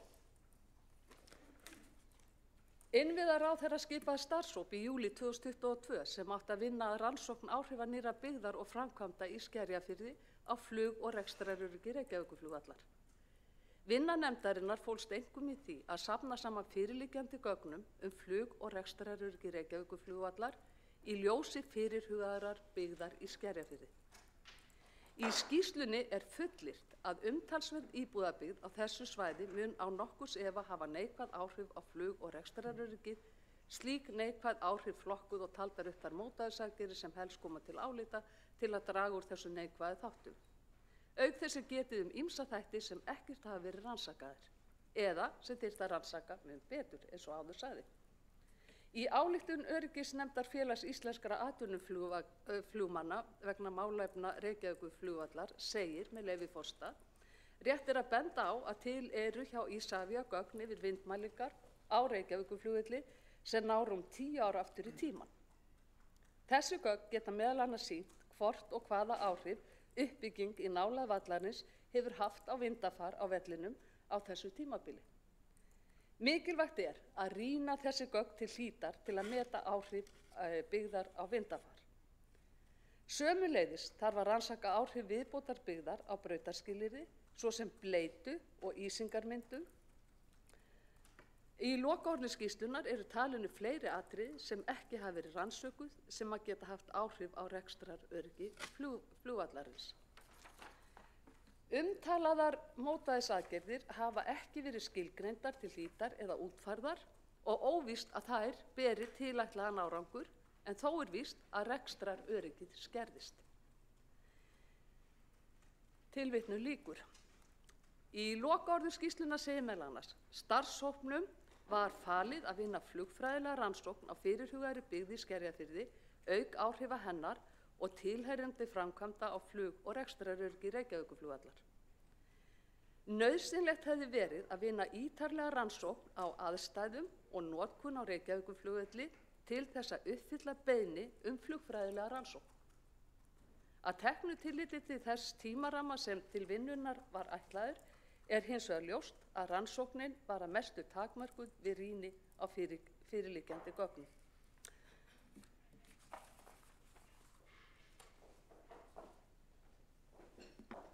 Borgarfulltrúinn hefur lokið við mál sitt. Næstur á mælendaskrá er borgarstjóri Dagur B. Eggertsson.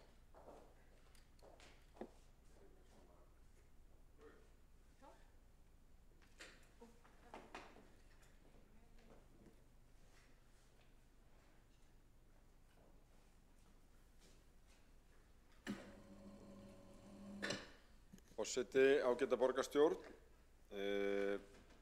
Ég nota tækifærið til að taka þátt í þessari umræðu skýrslu innviðaráðuneytisins sem lykilaðilar sem koma að flugmálum og Reykjavíkurborg áttu aðild að áhrif byggðar og framkvæmda á flug- og rekstraröryggi Reykjavíkurflugvallar. Aðeins bara bakgrunnur að flugvallarmálið á sér auðvitað mjög langa sögu og í upphafi var alls ekki bent á Vatnsmýrina sem besta staðinn. Raunar var það svo að Morgunblaðið og þeir sem helst fjölluðu skipulagsmál, sérstaklega innan Sjálfstæðisflokksins, töldu þegar í upphafi að það væri brýnt að finna vellunum annan stað út af þróunar byggðar og meðal annars vísa til þess að byggð myndi þróast í átt að Skerjafirði. Og það var snemma býsna þverpólitísk samstaða. Þarna er nú tillaga sem að helsti talsmaður Sjálfstæðisflokksins í skipulagsmálum og fulltrúi sósíalista í borgarstjórn lagði fram 1957 að finna vellunum annan stað og það var út af þróun byggðarinnar. Það var farið í heilmikla vinnu á þessum árum en augu fólks kannski hafa ekki verið jafn mikið á áhyggjum af sambúð flugs og byggðar eins og í tengslum við slys og þarna er til að mynda í lok 8. eða 89 mynd af forsíðu Morgunblaðsins þegar 3 Kanadamenn létust þar sem núna er bensínstöðin við Hringbraut. Þeir voru í ferjuflugi og það var farið í heilmikla tillögugerð það hvernig draga mætti af áhættu tengt flugvallarstarfsemi í byggðinni. Tillögurnar voru þær að færa sem fyrst æfingakennslu og einkaflugið úr Vatnsmýri að loka 3. brautinni sem myndi beina flugi yfir þéttustu byggðina, hætta ferjuflugi og millilandaflugi úr röðum einkaflugvéla, beina því til Keflavíkur og þannig mætti áfram telja. Það sem er dálítið núna að gerast í umræðun sem er mjög athyglisvert er að hingað til hafa flugmenn og helstu talsmenn flugvallarins og verans í Vatnsmýrinni lagt mjög mikla áherslu á að byggð stafaði ekki hætta af flugvellinum og sambúð flugs og byggðar gæti verið prýðileg. En núna eru samt uppi raddir að byggðin ógni flugvellinum rekstrar og flugöryggi og það voru áhyggjur af þessu tagi sem leiddu til þeirrar skýrsluvinnu sem við erum núna að fjalla Og Reykjavíkurborg hefur lengi í raun haft að leiðarljósi tillögurnar úr skýrslunni frá 1990 öryggismál í tengslum við flugvöllin og hefur gert marga samninga og samkomulög við ríkið þetta. En það má eiginlega segja að fyrstu tillögurnar að byggja í því sem við höfum kallað nýja Skerjafirðinum hafi verið útspil flugmálayfirvalda í aðdraganda flugvallakosningarinnar 2001 þar sem var dregið fram að það væri bara algjörlega fært að byggja í nýja Skerjafirðinum en halda flugvellinum leið og þetta aftur úr Morgunblaðinu frá blaðamannafundi sem að þáverandi samgönguráðherra hélt ásamt flugmálastjóra og fleirum. Flugmálastjórinn þarna Þorgeir Pálsson sat reyndar í þessari nefnd núna líka sem fulltrúi háskólasamfélagsins. En fyrsta svona formlega samkomulagið að loka þriðjubrautinni og opna í raun fyrir þróun byggðar í Skerjafirði síðan gert 2005 í tengslu við hugmyndir að setja samgöngumiðstöð hinum megin við völlinn þar sem að þriðjubrautin Það var aftur gert samkomulag lokun þriðjubrautarinnar 2009.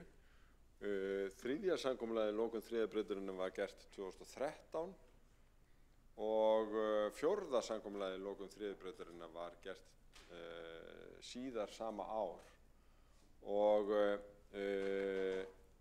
það í raun síðan 2016 sem eftir að það samkomulag fór alla leið í Hæstarétt sem að fjármálaráðherra Bjarni Benediktsson afsalar Skerjafirðinum til Reykjavíkurborgar og skipulagsvinnan hefst en það verið að vísa til Hvassahraunsamkomulagið sem talar það að tryggja rekstraröryggi vallarins og meðan það verið að vinna að því að gera nýjan völl. Og það má eiginlega segja að áhyggjur Isavia sem hafa verið setta fram í aðdraganda síðustu borgarstjórnarkosninga hafi komið í kjölfar á þessari skipulagsvinnu. Í skipulagsvinnunni var þó verkfræðistofan Efla fengin til að gera glöggar greiningar og áhrifum byggðarinnar á vindafar á vellinum en Isavia fékk hollensku flug og geimferðastofnunina NLR til þess að skoða þetta af sinni hálfu. NLR eru líklega mestu sérfræðingar í heimi á þessu sviði vegna þess að kvika eða svona turbulens hefur mjög lítið verið skoðaðar á flugvöllum nema helst í tengslu við Schiphol þar sem að NLR vinnur flesta rannsóknir og aðeins í Ástralíu. Það ein meginniðurstaða þessa hóps sem var að skila af sér að byggja áfram á þessum tveimur skýrslum en að ekki þurft að afla meiri gagna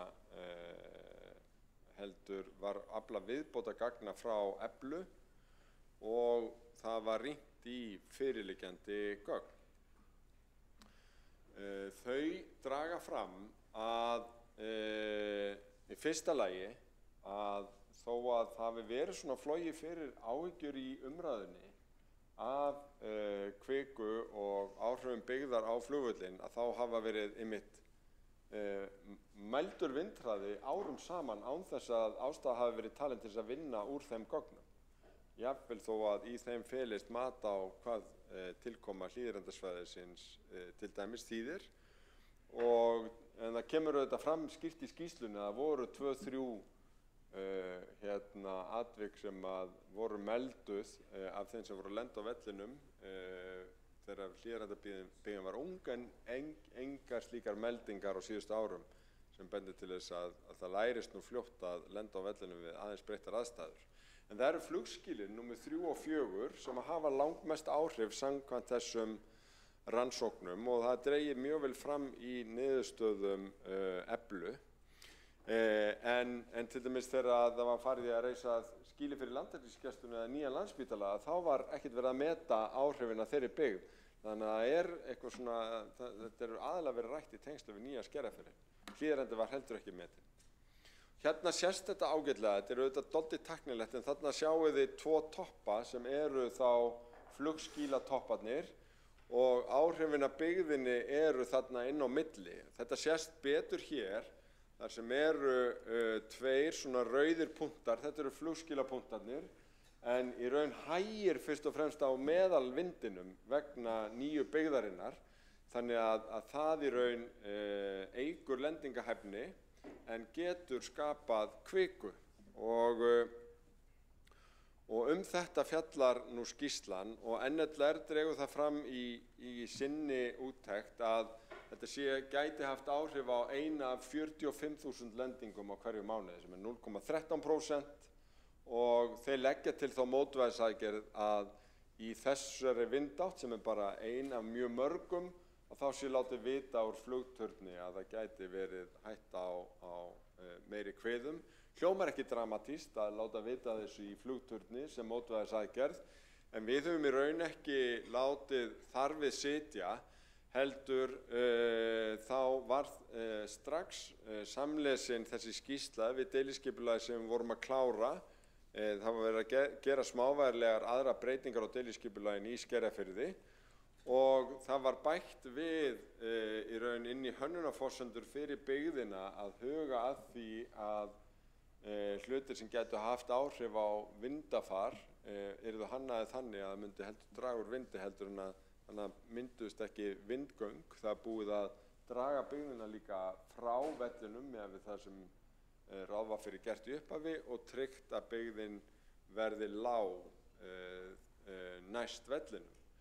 En eins og segir í sameiginlegri fréttatilkynningu borgarinnar innviðaráðuneytisins og Isavia sem birt var með skýrslunni, þá mun jafnframt verið lagt mat á mótvægisaðgerðir með Isavia núna í framhaldinu, en niðurstaðan sú að það er skynsamlegt og rétt að fresta ekki eða bíða frekar með þessa mikilvægu húsnæðisuppbyggingu. Stúdentar sendu út sérstaka áskorunu að borgarstjórn og aðrir ættu að taka mið af niðurstöðum sérfræðinga og hefja byggð strax. Og ég held að við eigum að hlusta á það en halda áfram að vanda okkur, eiga góða samvinnu við ráðuneytið og Isavia í öllum næstu skrefum en hefjum leið þessa framkvæmd. Borgarstjóri hefur lokið við mál sitt. Einn hefur óskað eftir að koma upp í andsvar, borgarfulltrúi Marta Guðjónsdóttir. Forseti, ágætu borgarfulltrúar, ég ætla nú að byrja á síðasta punktinu sem borgarstjóri kom með, það var stúdentunum. Honum verður svolítið tíðrætt stúdenta og þá sem að þurfa á félagslegu húsnæði að halda. Þegar fjárhagur Reykjavíkurborgar gengur illa, þá beitir hann þeim fyrir sig og að ríkið greiði ekki nógu mikið með þeim. Hann hefur ekki haft meiri áhyggjur en svo af stúdentum að hann hefur haft nægar lóðir annar staðar í borginni til þess að byggja upp fyrir stúdenta og þessi sömu stúdentar verður sennilega fluttir inn og margir hverjir þeirra búnir með námið og hefur getað komið sér vel fyrir. Þetta eru til dæmis lóðir á BSI-reitnum, svo ég nefni sem dæmi. Þetta getur verið bensínstöðarlóðirna sem að borgarstjóri fannst sjálfsagt að gefa hér fyrir 2 árum. Hann hefði betur gefið þær til efnalítilla stúdenta sem að þurftu taka yfir höfuðið. Þannig að til þess að lesa skýrsluna betur og fá kannski betri kynningu frá skýrsluhöfundum. Sjálf hef ég sett mig í samband við skýrsluhöfunda. Einn skýrsluhöfundur hefur komið fram opinberlega og túlkun þeirra á skýrslunni er allt önnur heldur en borgarstjórans. Borgarfulltrúin er lokið að veita andsvar. Svara þá andsvari borgarstjóri Dagur B. Eggertsson. Forseti, ágæta borgarstjórn. Það er rétt að ég hef átt í mjög góðu samstarfi við stúdenta í gegnum árin. Bæði stúdenta við Háskóla Íslands sem sendi frá sér þessa ályktun, en líka stúdenta við Háskólann í Reykjavík og stúdenta sem koma nálægt byggingafélagi námsmanna. Þegar við tókum í notkun stúdentaíbúðirnar í Sögu, sem áður hét Hótel Saga á dögunum, var einmitt komið inn á það að á þeim tíma sem ég hef komið nálægt skipulagsmálum og stjórn borgarinnar, að þá hefur stúdentaíbúðum hjá Félagsstofnun stúdenta fjölgað meir en helming. 55% þeirra stúdentaíbúða sem eru til hjá Félagsstofnun stúdenta hafa risið á síðustu 15 árum og ég hef haft beina aðkoma að því öllu. Það sem eiginlega allar þessar staðsetningar eiga sameiginlegt að borgarfulltrúinn sem hér var að gagnrýna að ég var að vinna með stúdentum hefur lagst gegn þeim öllum. Á Sæmundargötunni, Gamlagarði, Ásholti, með öll þessi verkefni eru þannig að Marta Guðjónsdóttir, borgarfulltrúi, hefur ekki treyst sér til að styðja og ætlar heldur ekki að treysta sér til að styðja uppbyggingu stúdenta í Skerjafirði þrátt fyrir þessa skýrslu. Við höfum, já, verið að bíða lengi eftir að geta hafist handa en við höfum sýnt mjög mikla ábyrgð og samvinnu með Isavia og ráðuneytinu í þessu máli. En það er ekki ástæða til þess að fara ekki af stað núna að þessari niðurstöðu fenginni og það erum við sammála ráðuneytinu og Isavia sem komu að þessari fréttatilkynningu sem skýrslunni fylgdu. Það er ágætt að borgarfulltrúinn hafi sett sig í sambandi við þá sem voru í hópnum en leið meinlegt að borgarfulltrúinn hafi ekki séð fært að mæta þær kynningar sem haldnar hafa verið fyrir borgarfulltrúa á efni skýrslunnar. Borgarstjóri hefur lokið við að svara andsvari. Veitir þá andsvar að öðru sinni borgarfulltrúi Marta Guðjónsdóttir. Ráðan að það tók tæpa viku að vera með kynningu hér fyrir borgarfulltrúa klukkutíma fyrir borgarstjórnarfund. Það er náttúrulega ekki boðlegt og það er bara sýndarmennska til að geta tikkað í boxið að hafa haldið kynningu. Það var engin tími sem gafst borgarfulltrúum til þess að meta þessa skýrslu eða geta tekið upplýsta ákvörðun í kjölfar klukkutíma kynningar rétt fyrir borgarstjórnarfund. Þetta er allt með ráðum gert. Varðandi það að ég hafi ekki treyst mig til að styðja uppbyggingu stúdentaíbúða við Gamlagarð og Sæmundargötu, þetta er alrangt. Borgarstjóri á að vita það að ég fór vissulega fremst í flokki það að það yrði lagað skipulagið við Gamlagarð. Ég var ekki mótfallin því. Og sömuleiðis við Sæmundargötu þá voru hljóðuðu tillögur okkar upp á það að snúa þeirri byggð í samræmi við vilja íbúa sem fyrir voru og íbúalýðræði væri virt. En borgarstjóri kýs alltaf að halla réttu máli og það verður bara að vera hans mál. En mér finnst einkennilegt ef að borgarstjóri segist ætla að vera sammála innviðaráðuneytinu og Isavia hver sé niðurstaða skýrslunnar, ætlar hann ekki að vera sammála niðurstöðu skýrsluhöfundarna sjálfra nema eins skýrsluhöfundar sem að segir í bókun sinni sem sá skýrsluhöfundur starfsmaður Reykjavíkurborgar, vinnur á skipulagssviði, hefur komið að gerð deiliskipulagsins í Skerjafirði, ekki óháðar en svo að borgarstjóri ætlar að taka þá bókun og gera það að megin niðurstöðu skýrslunnar þar sem talað að byggðin hafi óveruleg áhrif á rekstrar- og flugöryggi þegar öll skýrslan, þegar rauði þráðurinn í allri skýrslunni sá að framkvæmdir munu hafa áhrif á flug- og rekstraröryggi og ætlar borgarstjóri að brjóta samningi frá 2019. Það væri honum líkt. Borgarfulltrúinn hefur lokið við að veita andsvar öðru sinni, svara þá andsvar öðru sinni borgarstjóri Dagur B. Eggertsson.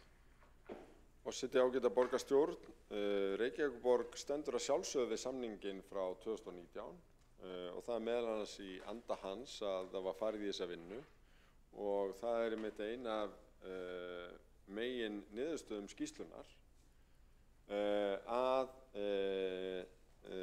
rekstraröryggi vallarins alls ekki ógnað af þessari byggð. Það kemur hins vegar skýrt fram hjá formanni nefndarinnar að nefndin hafi ekki metið það hvort áhrifin væri mikilega lítil. Þau eru einhver og ég var að sýna hér myndir af því hver þau væru. Þau eru mildandi á meðal vindhraða. Þau valda kviku en ekki nándannærið eins mikilli kviku og flugskýlin. Flugskýlin, það hefur enginn lagt til að þau verði rifin. Enginn. Vegna þess að þau valda ekki það mikilli kviku að það sé til vandræða. Ég vil svo bara þakka borgarfulltrúnum fyrir að draga fram andstöðu sína við meira að minna alla uppbyggingu stúdendagarða og kannski andstaðan við stúdendagarða í Skerjafirði bara hluti af þeim langa lista andstöðu við uppbyggingu í þágu ungs fólks í Reykjavík. En það verður þá bara að taka því eins og það frekar en að láta eins og hér sé einhver meiri dramatík á ferðinni en raunin Þetta stórt mál. Það nokkuð flókið vegna þess að það mjög sjaldan sem metin ókyrrð á flugvöllum í heiminum yfir höfuð. Við erum þó með þau gögn, þau tala sínu máli og þess vegna það bæði ábyrgt og rétt að stíga næstu skref varðandi uppbyggingu í Skerjafirði. Borgarstjóri hefur lokið við að svara andsvari. Forseti vill minna borgarfulltrúa á það að óþarfi að berja í borð til þess að ná athygli forseta. Þið eru með rauð og græn spjöld til þess að ná athygli og yfirleitt duga þau vel til. En einn hefur óskað eftir að koma stuttu athugasemd, borgarfulltrúin Marta Guðjónsdóttir. Forseti, ágætu borgarfulltrúar, ég ætla nú að fyrsta lagi að bera mig sakir það að ég sé á móti allir stúdendabyggð, það alrangt. Ég hef stutt stúdendabyggð í, hvað var það, Ásholti og upp í Grafavogi. Ég stutti líka byggðina í Vatnsmýrinni og í Gamlagarði. Þannig að borgarstjóri hallar hér réttu máli og það ekki gott. Og ég treysti mér algjörlega til þess að styðja, ég hef til að mynda komið með tillögur lóðir fyrir stúdendaíbúðir, svo sem í Vatnsmýrinni, á BSI reitnum. Ég hef komið með tillögur það að við myndum nýta auðarlóðir á landhelgisgæslureit og fleiri stöðum undir stúdendaíbúðir, en á það hefur ekki verið hlustað. Sömuleiðis hef ég komið með tillögur það að það auð lóð á horni Hjarðarhaga og Suðurgötu, þannig að þetta alrangt sem kemur fram í máli borgarstjórans. Bara varðandi kvikuna, þá þetta rangt hjá borgarstjóra að það sé sjálfgert að hún sé mæld á flugvöllum í heiminum. Ég hef það staðfest frá skýrsluhöfundi að það rangt hjá borgarstjóra. Borgarfulltrúinn hefur lokið við að veita stuttu athugasemd, telst á andsvörum og athugasemdum lokið. Næst á mælendaskrá borgarfulltrúinn Ragnhildur Alda Vilhjálmsdóttir.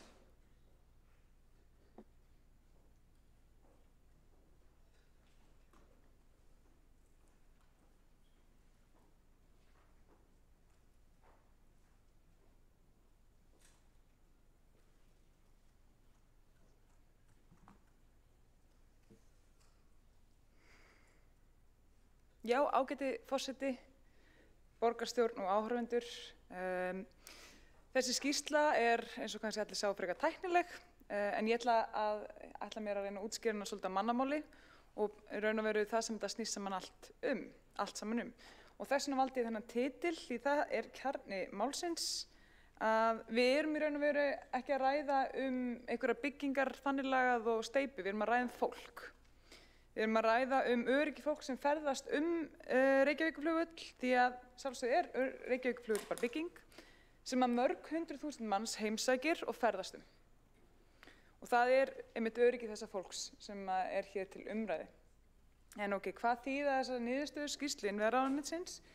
Ég ætla að því við erum að tala svo mikið vinda og kviku eða turbulence og alls konar svona tæknileg orð, þá ætla ég bara að útskýra af hverju þetta eitthvað sem mikið spáð í þegar kemur á flugvöllum. Og það vegna þess að hérna til dæmis eitt nýlegt flugslys sem varð og rekja má til þess að það var svona snögg breyting í meðalvindhraða og niðurstaðan var sú að þeir voru að koma niður og það verður þessi snögga vindbreyting, það fer eitthvað úrskeiðis í samskiptum við flugtörnin hvað þetta varðar og eins og svo oft áður að þá eru nokkrir svona hlutir sem leiða til þess að það verður mjög alveg slys.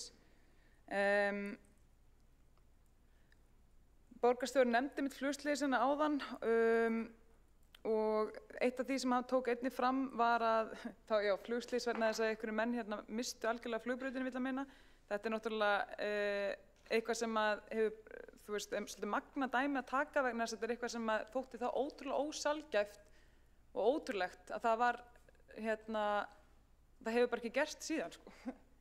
En hitt hins vegar það að það þokkalega algengt hvað þetta allt saman varðar, að það verði einhver atvik vegna svona meðalvindhraða breytinga á þess sem við erum að taka fyrir hér. Annað sem hann talaði líka að það væri almennt sjaldgæft að væri verið að meta kviku, en það bara einfaldlega vegna þess að það er bara, þú veist, hún metin þegar við erum að byggja flugvelli, en svo bara reyndar enginn að reyna sko þétta byggð við nálægt flugvellum. Það bara ekkert gert. Og þess vegna það ekkert verið að meta þannig sérstaklega vegna þess að einhvern dettur í hug að reyna að storka því sem komið. Hins vegar var það metið sérstaklega í Ástralíu, líkt og borgarstjóri kom inn á, og það var vegna þess að það var mjög alvarlegt atvik sem rekja mátti til kviku eða turbulens. En hvað þetta? Jú, að þegar það sem sagt kemur einhver, oft talað fjöll í þessum samhengi, því ég vildi ekki fjölbýlishús, en þegar það einhver svona hæð eða eitthvað, þá gerist það að það verður breyting á vindin sem kemur yfir og við hliðina á og það skapar svona hringiðu eða turbulens eða kviku. Og hún rosa hættuleg fyrir flugvélar sem að koma niður lendingu vegna þess að þá þarf flugmaðurinn að geta tekið á sekúndubroti ýmsar ákvarðanir varðandi hvernig hann þessar flugvélar meðan við allt það áreiti sem að koma á vélina. Í svona hinu allra einfaldasta máli. Þannig að þetta eitthvað sem að fólk reynir að vinna með þá þegar þú ert með einhver fjöll eða stóra hluti sem ekki hægt að beint að bara moka í burtu. En fólk almennt talandi ekki að byggja neitt svona eitthvað sem að veldur meiri kviku eða meira svona turbulence við flugvelli einmitt vegna þess að þetta viðkvæmasti parturinn af fluginu. Og það vegna þess að þessar vindbreytingar breyta því í hvaða, þú veist, þegar flugvélin að koma niður þá búið að reikna út ákveðin halla og svona kviður geta breytt í raun og veru ýtt henni af þeirri línu. Frávik frá flugáætlunni talaði hér.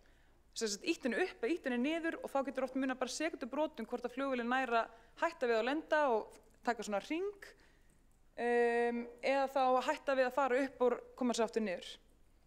Og þetta, þú veist, eins og ég segi, í raun og veru bara eitthvað sem verið að takast á við oft, en þá alltaf verið að reyna að gera hvað sem til þess að lágmarka það að þetta leiðir í slys og það vegna þess að þetta langviðkomandi parturinn af fluginu. Og þegar við erum að skoða þessi dauðsföll vegna þessa, þessa alvarlegu hluti sem koma upp í flugi, þá það einmitt í atvika sem verða í aðflugulendingu sem að það gerast alvarlegustu slysin í flugi, eða meira en helmingu þeirra, þótt að sér hinn stærsti hlutin sé einmitt flugtak. Og þá það yfirleitt í 50% tilfella vegna svona vindkviðna og vegna kviku og svona gusta. Þannig að þetta ekkert grín. Þetta í raun og veru ástæðan sérstaklega fyrir því af hverju hinir skýrsluhöfundarnir vildi ekki taka undir bókun starfsmanns Reykjavíkurborgar, fulltrúa borgarinnar minna í skýrslunni og það vegna þess að þeir vildu ekki meta það hvort ef það kæmi upp slys vegna þessa að þá myndi vera hægt að segja já þeir mátu þetta sem lítið eða mikil skerðing á flugöryggi vegna þess að mannslíf alltaf mannslíf skilji og það ekki hægt að leggja fram hversu ásættanlegt það að stofna því mannslífi í hættu. Og hér kemur einn setning varðandi þetta allt saman í skýrslu innviðaráðuneytisins. Það segir að ókyrrð getur valdið því ekki sé unnt að lenda með fullnægjandi öryggi þegar vindátt og vindstyrkur eru óhagstæð. Þær aðstæður draga úr hæfi flugvallarins til þess að gegna hlutverki sínu sem miðstöð innanlandsflugs og sem varaflugvöllur fyrir millilandaflug. Áhrifin felast í því að aðflug og lending verða óþægileg fyrir farþega og áhöfn og frávik frá eðlilegum flugferli yfir í að erfitt getur verið að hafa fulla stjórn á fluginu. Þetta sem ég var að tala að vindurinn kemur og þá lyftist vélin upp eða móti eða plommast af þessu flugferli og þetta bara eins og ég sjáu, þetta bara raunverulega, þú veist, það eru raunverulega mjög hættulegt að vera mikið að taka sensa með þetta. Og svo þegar maður skoðar einmitt þessa samantekt á þessu öllu saman, að þá sér maður að í meirihluta tilfella að þá þessi meðalvindhraðabreytingar að fara að aukast. Og það sérstaklega tekið fram að kvikan, eða þetta turbulence sem að verður, eykst allstaðar og hefur einmitt mest áhrif þar sem að síst skyldi eða í aðflugi og lendingu. Þetta bara niðurstöðurnar sem standa hér þegar maður tekur þetta saman. Og þeir gera það vissulega og segja bara hér á svört og hvítu að meðal vindhraðabreyting fer nú þegar yfir viðmiðunarmörk og þarf því að gæta sérstakra varúðar við að bæta við fleiri áhættuþáttum, svo sem aukinni kviku, því að ljóst af gögnunum og úttektum sem fyrir liggja að kvikan eykst yfir flugvallarsvæðinu með tilkomu nýja skærifarðar samkvæmt fyrirliggjandi skipulagi. Og mun ítarlegri greining og mælingar vantar til þess að meta hve mikil þessi breyting verður. Þeir segja náttúrulega eins og hérna að við erum ekki að tala um að slá allar byggingarhugmyndir út af borðinu, en bara þessi núverandi mynd á áformunum að hún ekki nógu góð og það ljóst mál að það sé ekki hægt að halda fram með hana. En einnig segir hann, starfshópurinn, og hann tekur þetta raun og veru nokkuð sinnum fram, að það algjörlega tilefni til þess að fari frekari rannsóknir á þessu til þess að leysa úr vafamálum, vegna þess að það sem kom fyrir líkt að gerist oft þegar við förum að rannsaka eitthvað, að það vakna fleiri spurningar, við sáum fleiri dýpt á málunum og við áttum okkur á því að til þess að geta tekið frekar svona skýra afstöðu til þess að tryggja öryggi fólks og þá þurfum við að rannsaka eitthvað frekar og það það sem að tillaga borgarfulltrúans og okkar, það það sem við erum öll að leggja fram hér í sjálfstæðisflokknum. Það bara einfaldlega að segja, ok, það ljóst mál eins og skýrslunum að segja að það margt sem þarf að kanna betur og rannsaka betur og það ekki bara ábyrgðarhluti okkar að gera það. Enda því eins og ég segi, við erum að tala um fólk, við erum ekki að tala um bara steypu og byggingar, við erum að tala um fólk. Og einnig þarf að hafa í huga hvað þetta varðar að Hlíðarendahverfið ekki fullbyggt eins og stendur, en þegar hafa borist margar ábendingar og kvartanir vegna áhrif þessa flug á Reykjavíkurflugvelli. Þannig að það raun og veru fullt tilefni til þess að vanda hérna til verka og mann myndi þykja það bara að vera svona ákveðið siðferðisleg krafa sem sett á okkur hér. Og hvort sem að það sé meiri athygli sem veitt að flugöryggi Reykjavíkurflugvallar heldur en einhverjum öðrum uppbyggingarstöðum og þá dregur það ekkert úr vægi þess að gæta að flugöryggi í Reykjavíkurflugvalli. Það bara forseta sem stendur ein og sér. En þá þetta líka bara spurningin hvað snýst málið, vegna þess að manni myndi þykja það frekar borðliggjandi lesandi þessa skýrslu að ok, það bara ljóst að ef að markmiðið að fjölga húsnæði, það bara sýna þessar niðurstöður að það hægt ef að við tryggjum bara, og hægt að tryggja öryggi ef að byggðin bara mjög hófleg byggð, lágreist, þannig að stúdentaíbúðirnar myndi þó ekki fara yfir 2 hæðir, myndi gera ráð fyrir, eða þá væri kannski bara svona eins hæða lengja. Ef að þessu átt að fylgja og þá erum við náttúrulega líka að sýna að við berum virðingu fyrir öryggi fólksins sem að ferðast Reykjavíkurflugvöll af því að það það sem ákallið hér hjá okkur sem erum að gagnrýna þetta, það bara að okkur finnst ekki siðlegt að gefa ykkur að sensa á öryggi fólks. En ef markmiðið hins vegar þetta að grafa bara undan starfsemi flugvallarins vegna þess að fólk í nöp við hann og að þá það bara náttúrulega hægt að segja það að sé ykkur önnur sjónarmið sem vegi meira, en mér þykir það bara ekki siðlegt. Takk fyrir. Borgarfulltrúnum lokið við mál sitt. 3 hafa óskað eftir að koma í andsvar og stytti því forseti andsvarstíma í 1 mínútu. Fyrst þess að veita andsvari borgarfulltrúin Alexandra Brím. Forseti, ég vil þakka borgarfulltrúanum Öldu Vilhjálmsdóttur fyrir áhugaverða ræðu kviku sem að þó kannski fór meira út í kviku almennt heldur en þá kviku sem að ræða á þessum stað. En svo því sé haldið til haga þá það óumdeilt að kvika getur verið varasum flugvélum, sérstaklega í lendingu, en það þá líka sanngjarnt að því sé haldið til haga að þessar breytingar sem byggðin veldur munu valda mjög óverulegum breytingum á kviku, mjög lítilli skerðingu og nýtingu flugvallarins í almennu flugi, og svo að segja engri og sjúkraflugi. Mótvægisaðgerðir sem oftast að fara Ég gerir ráð fyrir að borgarfulltrúinn hafi verið að lesa upp úr bókun starfsmannsins, fulltrúa Reykjavíkurflugvallar. Allavega vegna þess að eftir mínum lestri hérna á þessari ágætu skýrslu og líkt að kom fram bara í textanum á glærunum að þá hefur þetta alveg veruleg áhrif á flug og lendingar á viðkvæmasta punktum, það bara stendur á svart og hvítu þannig, sko. Ég veit ekki alveg, átta mig ekki alveg á því hvort við höfum verið að lesa saman hlut, sko. Takk. Borgarfulltrúinn hefur lokið við að svara andsvari. Forseti minnir á borgarfulltrúa á að ávarpa forseta í upphafi andsvara og ræður. Svara þá andsvari aftur í annars sinn borgarfulltrúi Alexandra Brím. Forseti, já, þakka áminninguna. Ég vil minna á að ég byrjaði andsvarið áðan á að segja forseti og svo ég vil þakka borgarfulltrúanum Öldu Vilhjálmsdóttur. Þannig að ég tel mig hafa fylgt forminu hérna. Ég var að lesa texta sem ég skrifaði sjálf upp úr bara því sem ég hef lært bara af bæði þessari skýrslu hollensku nefndarinnar og á fundum málið. Ég var ekki að lesa texta neinnar annarar en það alveg ljóst að samkvæmt skýrslu hollendingana að það var fyrst og fremst talstöðin sem var nauðsynleg til þess sem mótvægisaðgerð. Það rétt að þessi skýrsla ákveður mjög gagngert að fara ekki að meta hvort áhrif séu mikil eða lítil, heldur bara hvort það séu áhrif eða ekki.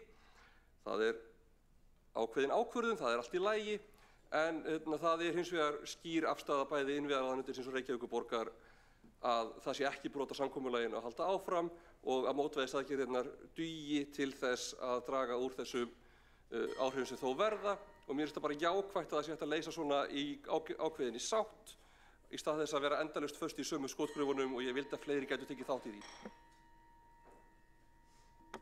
Borgarfulltrúinn hefur lokið við að svara andsvar öðru sinni. Veit andsvar öðru sinni?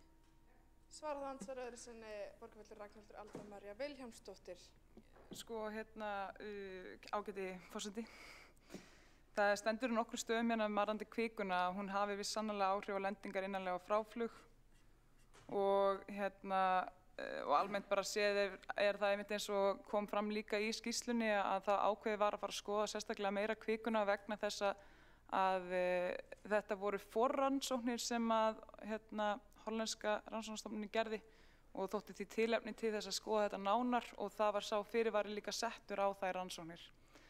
Þannig að það ein af röksemdunum sem notuð fyrir því af hverju skýrsluhöfund að telja að það sé fullt erindi til þess að rannsaka allt saman betur. Vegna þess að það sem hefur þó komið fram bendir til þess að kvikan sé að aukast alveg einmitt þar sem hún síst skyldi. Takk. Borgarfulltrúinn hefur lokið við að svara andsvar öðru sinni. Næst þess að veita andsvar borgarstjóri Dagur B. Eggertsson. Forseti, ágæta borgarstjórn.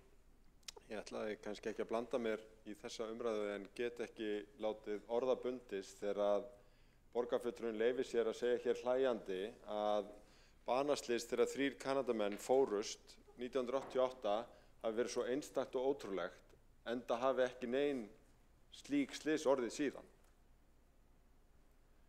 Árið 2000 létust 4 í flugslysi á Reykjavíkurflugvelli, hörmulegu slysi sem að ég held að mjög mörg siti bara þungt í mjög mörgum og ef að farið bara inn á heimasíðu þeirra nefndar sem fjallar flugslys má lesa fjölda slysa og alvarlegra flugatvika sem að tengjast Reykjavíkurflugvelli og það því miður bara aðgengilegt aftur til 2000 en það enga síður aðgengilegt og mér finnst það bara ekki sæmandi að koma hér upp í nafni öryggis og hafa ekki þessar grunnstaðreyndir sem varða líf á hreinu. Borgarstjóri hefur lokið við að veita andsvar. Svar þá andsvar borgarfulltrúi Ragnhildur Alda María Vilhjálmsdóttir. Eins og heyrist á kæri forseti. Eins og heyrist á því hvernig borgarstjórinn byrjað að gera mér upp skoðanir að þá var hann komin í öngstræti með sinn málflutning enda þetta manni alveg ótrúlegt annars að fara að áætla öðru fólki að vera hlæjandi yfir slíkum hlutum sem náttúrulega bara fráleitt að halda þið fram mína ræðu og það sem ég sagði hérna en svona þurfa menn stundum að gera þegar þeir hafa ekkert betra að gagnrýna en það einmitt eitt sem má þá nefna í þessu sem það að ef að borgarstjóri hefði kannski þá betur átt að kynna sér líka bara hverjar orsakir þessa slysa voru því það þannig sem við tökum ákvarðanir flugvelli og aðstæður við flugvelli. Hann hefur nefnt það hér sannarlega að hér hafi orðið dauðsföll sem eru sjálfsögðu mjög alvarleg. Og sem betur fer hefur þetta bara gerst einu sinni sem að flugvél hefur flogið það langt frá áætlun flugferli að hún hafi lent annar staðar en á flugvellinum eða hinn ákvöstu við hann.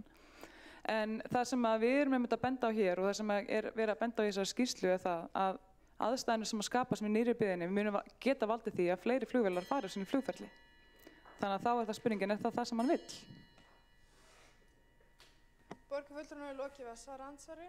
Veitir þá andsvar öðru sinni borgarstjóri Dagur B. Eggertsson. Forseti, ágæta borgarstjórn. Ég kvað mig hér fyrst og fremst hljóðs til þess að biðja borgarfulltrúa að gæta ábyrgðar í þessar umræðu og flagga ekki öryggisrökum án þess að byggja það á staðgóðri þekkingu.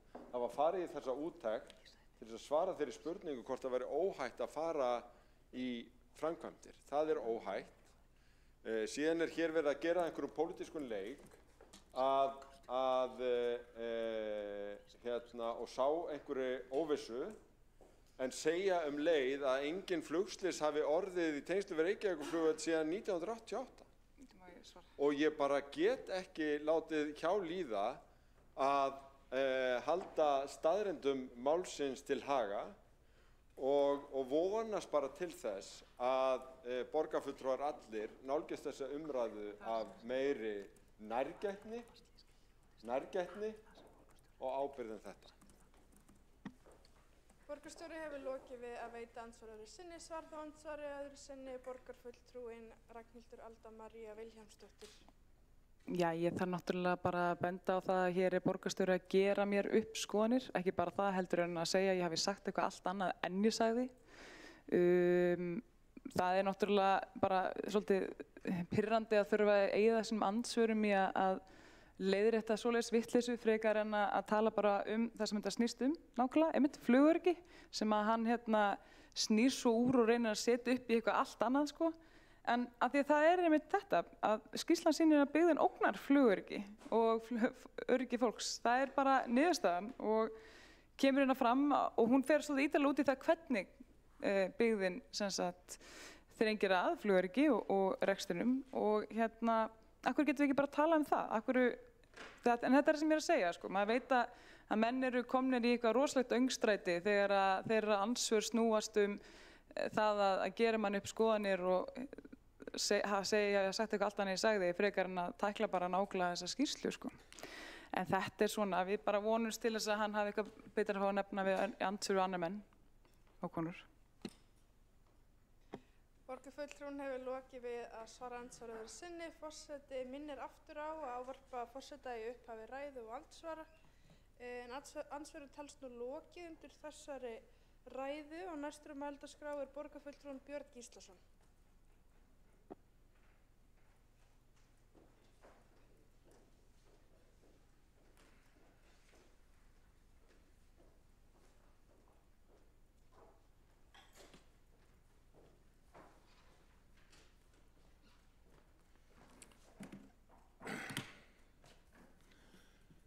Forseti, ágæta borgarstjórn. Hér erum við að ræða skýrslu innviðaráðuneytisins áhrif byggðar í Nýja Skerjafirði. Við Sjálfstæðismenn köllum eftir þeirri umræðu því augljóslega fannst meirihlutanum engin ástæða til að ræða þetta mikilvæga máli í borgarstjórn. Gátum ekki séð það, en hér mikilvægt alvörumál að ræða sem snýr að öryggismálum Reykjavíkurflugvallar. Það er flugöryggi og rekstraröryggi vallarins. Í skýrslunni er fullyrt að umtalsverð íbúabyggð á þessu svæði muni án nokkurs efa hafa neikvæð áhrif á flug- og rekstraröryggið. Niðurstöður skýrslunnar eru skýrar og koma fram í kafla 5.3 sem hljóðar svo með leyfi forseta. Byggð í Nýja Skerjafirði samkvæmt fyrirliggjandi skipulagi þrengir að starfsemi flugvallarins frá því sem nú er. Breytingar verða á vindafari á flugvellinum og í næsta nágrenni hans og nothæfi hans skerðist. Þar sem meðal vindhraðabreyting fer nú þegar yfir viðmiðunarmörk þarf að gæta sérstakrar varúðar við að bæta við fleiri áhættuþáttum, svo sem aukinni kviku. Ljóst af þeim gögnum og úttektum sem fyrirliggja að kvika eykst yfir flugvallarsvæðinu með tilkomu nýja Skerjafjarðar samkvæmt fyrirliggjandi skipulagi. Mun ítarlegri greiningu og mælingar vantar til að meta hve mikil þessi breyting verður.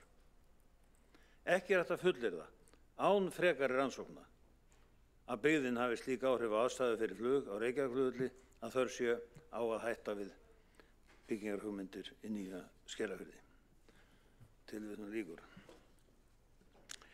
Skýrslan kveður á ábendingar margvíslegar ítarlegar rannsóknir sem fram þyrfti að fara til að fá betri mynd af áhrifum nýrrar byggðar í Skerjafirði á flug og rekstraröryggi vallarins. Í loka orðum skýrslunar staðhæfa skýrslahöfundar að þeim hafi ekki gefist tími til að vinna annað megin verkefni sitt að gera flugfræðilega rannsókn og því nauðsynlegt að slíka rannsókn verði unnin á fullnægjandi hátt. Þessar niðurstöður eru að taka alvarlega því ljóst samkvæmt skýrslunni að ný byggð í Skerjafirði mun þrengja að starfsemi Reykjavíkurflugvallar og þar með ógna flugöryggi. Áhrif uppbyggingar kæmi verulega niður á nothæfistöðu vallarins sem hefði áhrif á bæði sjúkraflug og áætlunarflug. Reykjavíkurflugvöllur gegnir miklu hlutverki sem sjúkraflugvöllur enda hátækni sjúkrahús landsins innan seilingar. En í loka orðum skýrsluna segir, með leyfi forseta, yfir 5 ára tímabil, 2015-19, voru 6.500 hreyfingar sjúkraflugvéla á Reykjavíkurflugvelli og þaraf voru á þessu sama tímabili 1555 lendingar með sjúklinga í forgangi. Ávallt reynt að halda sjúkraflugi gangandi eins lengi og kostur og því má gera ráð fyrir að í sjúkraflugi sé oftar tekist á við erfiðari aðstæður en í áætlunarflugi, án þess þó að fari sig yfir viðmið öryggis. Ekki var gerð sérstök greining á vinnu starfshópsins á því sjúkraflugi sem nýtir Reykjavíkurflugvöll. Samkvæmt þessu var sjúkraflugið ekki skoðað nægjanlega af starfshópnum og því bráðnauðsynlegt að gerð verði frekari rannsókn á því hvaða afleiðingar ný byggð hefði á það. Það ábyrgðarhlutur ef þrengt verður á flugvellinum með þeim hætti að sjúkrafluginu stafi hætta af því. Öll þrenging að starfsemi Reykjavíkurflugvallar brot á samningi sem ríki og borg gerðu árið 2019 að flug og rekstraröryggi vallarins verði ekki skert og hann geti á fullnægjandi hátt gegnt sínu hlutverki þar til annar völlur hefur tekið við hlutverki Reykjavíkurflugvallar. Nú eins og áður sagði, þá gegnir hann sjúkraflugi, þessi völlur, sjúkrahúsi hér steinsnar frá flugvellinum og eins þarna leitar- og björgunarflug. Nú, hann skipar stórt hlutverk í almannavörnum ef upp kemur og það nú ekki síst kannski það sem ég nú aðeins verið að horfa til að það geti haft veruleg áhrif. Og ekki það borgarstjóri nú formaður almannavarna höfuðborgarsvæðisins og stendur honum nú væntanlega dálítið nálægt að þessi hlutur sé í lagi og að þetta, eins og skýrslan segir til að þetta veri skoðað betur og greint ítarlegar. Og þess vegna kemur mér dálítið óvart þessi orðans hér með það að þetta sé í lagi, að hann hafi ekki áhuga á því að þetta sé greint betur, bara með tillit til stöðu hans í þessu. Takk. Borgarfulltrúinn hefur lokið við mál sitt. Næstur á mælendaskrá borgarfulltrúinn Kjartan Magnússon og mun forseti loka mælendaskrá að ræðu hans lokinni.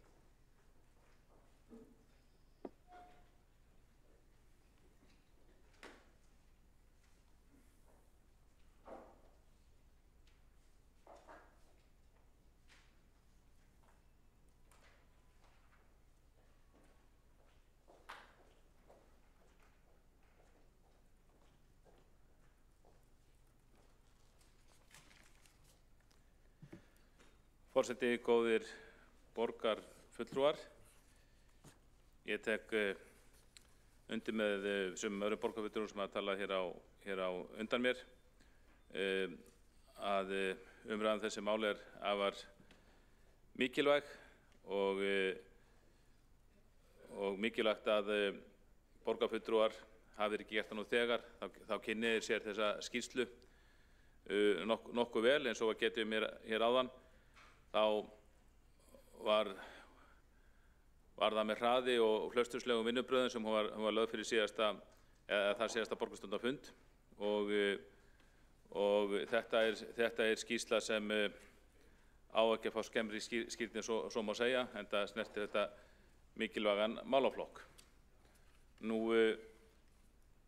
það alveg ljóst að þegar maður les skýrsluna, fær tíma til þess, að þá er ljóst að fyrirhuguð byggð í Nýja Skerjafirði mun þrengja Reykjavíkurflugvöll að óbreyttu og skerða notagildi hans verulega vegna áhrifa sem byggðin mun hafa vindafara á flugvöllinum og í næsta nágrenni hans. Þetta í sjálfu sér ekki umdeild kenning. Ég ætla ekki að fullyrða hvaða áhrif nákvæmlega þessi byggð hefur á flugvöllin og næsta nágrenni hans, en það auðvitað bara þekkt út allan heim að þar sem þrengt að flugvelli og byggt nálægt honum, þá hefur það áhrif.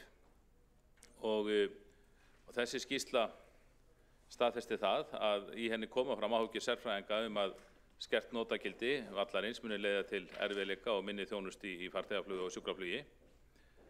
En síðan skýrslan var kynnt og keyrð hér í gegn á ofurhraða til þess að samþykkja ákveðna skipulagstillögu, þá hafa fjölmargir aðrir sérfræðingar en þeim sem koma nálægt skýrslunni látið í ljós sambærilegar áhyggjur áhrif hinnar nýju byggðar. Öryggisnefnd Félags íslenskra atvinnuflugmanna sendi til dæmis á sig ályktun þar sem það beinlínis harmað að innviðaráðherra hafi farið gegn frægu samkomulagi frá 2019. Nefndin telur að gera þurfi mun ítarlegri rannsóknir en nú liggja fyrir varðandi vindafar til að skera úr hvaða áhrif aukin byggð í Skerjafirði hafa á notagildi og öryggi vallarins. Bent á að í raun hafi nefndin þurft að styðjast við fyrirliggjandi gögn en hafi ekki haft tíma eða ekki ráðist í alvöru flugfræðilega rannsóknum málið. Nú, og bara dregið saman, þegar maður heyrir í sérfræðingum að lesa skýrslu, þá er það ljóst að það þarf að gera ítarlegri rannsóknir nú liggja fyrir til að skera úr hvaða áhrif þessi aukna byggð hafa á notagildi og öryggi vallarins. En menn auðvitað ganga með þá fiksíti í kollinum að þá þetta vant sem að trúboð það þurfa að byggja sem fyrst og þá muni allt skipulag Reykjavíkur batna, þá auðvitað vilja menn ekki bíða eftir því. Nú, flugvöllurinn gegnir mjög mikilvæga hlutverki á landsvísu varðandi farþegaflug, sjúkraflug og björgunarflug eins og við vitum, og það því hægt við að með slíkri ákvörðun sé vísvitandi dregið úr því hlutverki vallarins sem gæti haft alvarlegar afleiðingar í för með sér. Og við sjáum að það því, og eins og höfum líka bara heyrt hér í dag, það er pólitísk ákvörðun meirihluta Framsóknarflokks, Samfylkingar, Pírata og Viðreisnar að skerða notagildi vallarins með þessum hætti eða að minnstakosti taka stóra áhættu með það. Þessi álit sérfræðinganna sína að byggðin mun skerða notagildi vallarins eða það minnstakosti mikil áhætta á því. Og þarf ekki að koma óvart í tilviki sumra flokka. Það hefur lengi verið eitt eða stærsta skipulagsmál Samfylkingarinnar að þrengja Reykjavíkurflugvelli og flæma þannig flugvallarstarfsemi úr borginni. Það tókst ekki að gera það í einu lagi og þá saumað hægt og rólega að vellinum eins það verður erfitt að vera með flugrestur þar. Og nú Framsóknarflokkurinn hefur lengi staðið þétt að baki flugvallarstarfsemi í Reykjavík. Munum að 2014 bauð flokkurinn fram undir nafninu Framsókn og flugvallarvinir til að ítreka stuðning sinn við Reykjavíkurflugvöll. En nú komið mjög vel í ljós að Framsóknarflokkurinn hefur tekið upp stefnu Samfylkingarinnar í málefnum Reykjavíkurflugvallar í skiptum fyrir borgarstjórastólinn. Og oft hefur oft hefur verið tekist á borgarstjóra á stól, en ég held að þetta líki alveg í augum uppi. Og ég bið borgarfulltrúa að hugsa mikilvægi flugvallarins sem varaflugvallar Keflavíkurflugvallar. Það hefur aukist á undanförnum árum vegna stóraukinnar flugumferðar. Í rauninni ótrúlegt hvað landið vel tengt alþjóðlega. Ég efast að sé nokkuð annað 400.000 manna svæði sem sé tengt beint við margar heimsborgir í Evrópu og Norður-Ameríku með þessum hætti. Og ég held að við viljum hafa þannig áfram og liðka til fyrir að það sé hægt. Og margir með að trúa því hvað mörg erlend flugfélög vilja fljúga hingað og gera það, sem mjög ánægjulegt, en þá þetta skiptir máli að hafa góða varaflugvallartengingar og það auðvitað eitt sem menn hljóta að líta til, að það nokkuð langt frá Keflavíkurflugvelli til næsta varaflugvallar ef Reykjavíkurflugvöllur hættir að geta sinnt í hlutverki. Reykjavíkurflugvöllur tekur nú við flestum flugvöllum utan Keflavíkurflugvallar sem varaflugvallar ef á þarf að halda, en flugvöllirnir á Akureyri og Egilsstöðum, þó þeir séu góðir, þá þeir af ýmsum ástæðum mjög takmarkaðir þessu leyti. Og það hætti því að ef Reykjavíkurflugvöllur dettur út sem varaflugvöllur, þá þurfi flugfélögin sem fljúga hingað að taka meira eldsneyti til að geta flogið til Glasgow ef á þarf að halda, og þá erum við að tala milljarðakostnað árlega. Og ég var enn og aftur við því að í þessu samhengi sé litið til Hvassahrauna, eins og ég heyri að sumir fulltrúar meirihlutans gera enn. Ég held að það ljóst að Hvassahraun engin óskakostur varðandi lagningu nýs millilandaflugvallar. Bara fyrir utan eldsumbrotin þá hann töluvert nær. Hann sennilega bara ónálægt Keflavíkurflugvelli, eða miklu nær Reykjavíkurflugvöllur, og atvinnuflugmenn hafa líka varað við flugvelli í Hvassahrauni vegna lélegra aðflugsskilyrða og sviptivinda. Ég ætla svo sem ekki að miklu rými að ræða þessi slysarök. Ég tek undir það með öðrum borgarfulltrúum sem hér hafa talað að það mjög viðkvæmt að fara út í þau. Við vitum aldrei hvar næsta slys verður, en mér finnst þó athyglisvert að því hér var minnst á bensínstöðina sem var valinn staður næstum því í aðflugstefnu Reykjavíkurflugvallar, og mér minnir að núverandi borgarstjóri hafi þá verið formaður skipulagsnefndar, og ég man eftir því að það var varað við því að það sett niður bensínstöð nánast í beinni aðflugsstefnu við völlinn, en menn töldu það í lagi, en borgarstjóri kýs að rifja það upp núna. Þá veltir það mig fyrir sér hvað vakti fyrir mönnum með því að velja bensínstöðinni í stað þar. Ég ekki að væna mennum að hafa neitt haft illt í hyggju, en það voru menn sem vöruðu við þessu sínum tíma. Þau töldu að það gæti verið bensínstöð við flugvöllinn, en að hafa hana svo nálægt aðflugsstefnunni væri óþægilegt, eða það væri ákveðin áhætta kannski tekin með því. Og svo má líka veltaði fyrir sér bara ef að því við vitum auðvitað aldrei hvað næsta slys verður, en ef við ímyndum okkur að ef það verður haldið áfram að sauma vellinum eins og Framsókn og Samfylkingin vilja, að þá leggist flugvallarstarfsemi niður þar, þá verður mikið flug sem nú Reykjavíkurflugvöllur sinni núna myndi þá færast til Keflavíkurflugvallar, jafnvel nýs flugvallar í Árnessýslu eða Flóanum, og við getum líka verið því fyrir okkur ef við fáum bara alvöru sérfræðingar til að fara í alvöru slysaútreikning fyrir okkur, þá getum við líka veltið fyrir okkur ef flugvallarstarfsemi fær úr Reykjavík, þá myndi töluvert meiri umferð fara á Keflavíkurveginn og Hellisheiðina, og sem auðvitað miklu hættulegri að aka þá veg á bíl heldur en nokkurn tímann að fljúga, af því að það er svo mikið öryggi í fluginu. Þannig að ef við förum kannski það eitthvað sem við getum velt fyrir okkur að fara í alvöru slysaútreikninga og sjá hvort það kynni út frá þeim að borga sig að flæma flugvallarstarfsemi úr Reykjavík eða ekki.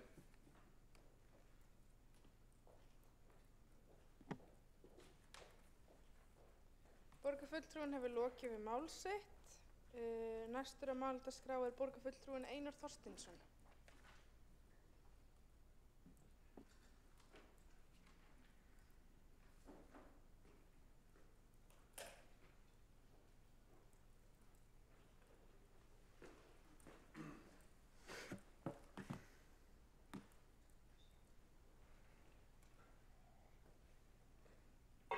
Forseti, kæra borgarstjórn, það ágætis tilefni til þess að ræða vandaða skýrslu starfshóps sem innviðaráðherra setti á fót í fyrra. Markmið hópsins var að meta áhrif byggðar á Reykjavíkurflugvöll og hópnum tókst vel upp. Við í Framsókn höfum frá upphafi viljað að Reykjavíkurborg nái 2 markmiðum í þessu máli. Og ég hugsa að ég hafi lýst því í ræðu hér fyrir rétt tæpu ári nákvæmlega því sem við vildum ná fram. Annars vegar það að tryggja að flugvöllurinn njóti óskerts rekstraröryggis og geti þjónað hlutverki sínu til fulls á meðan hann í Vatnsmýri. Að sjúkraflug sé tryggt á hverjum tíma og innanlandsflug einnig. En við höfum líka talað fyrir því að það sé mikilvægt að hraða húsnæðisuppbyggingu í Reykjavík, enda húsnæðisskortur ein aðalrót óstöðuleika í íslensku samfélagi í dag. Og starfshópnum tókst vel upp. Það var unnið með vönduðum hætti, þar sem öll sjónarmið fengu að heyrast og niðurstaðan skýr. Það óhætt að reisa byggð í Nýja Skerjafirði, að því tilskildu að við grípum til mótvægisaðgerða til þess að vega upp á móti neikvæðum áhrifum.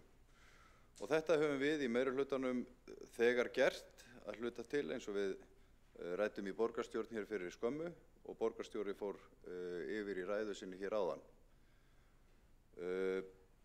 Eitt staldra ég þó við í þessari umræðu hér, og það þessi tillaga sjálfstæðismanna í málinu að Reykjavíkurborg ráðist í, og með leyfi forseta, ítarlegri rannsóknir og flug- og rekstraröryggi Reykjavíkurflugvallar. Og flokkurinn vísar þar til gagna sem liggja fyrir hjá Isavia og Veðurstofan hefur safnað saman frá því að byggðin á Hlíðarenda komst á teikniborðið. Þetta sem sagt gögn áhrif byggðarinnar á vind fyrir og eftir Hlíðarenda. Og mig langar að vitna í skýrslu starfshópsins sem við erum með hérna til umræðu.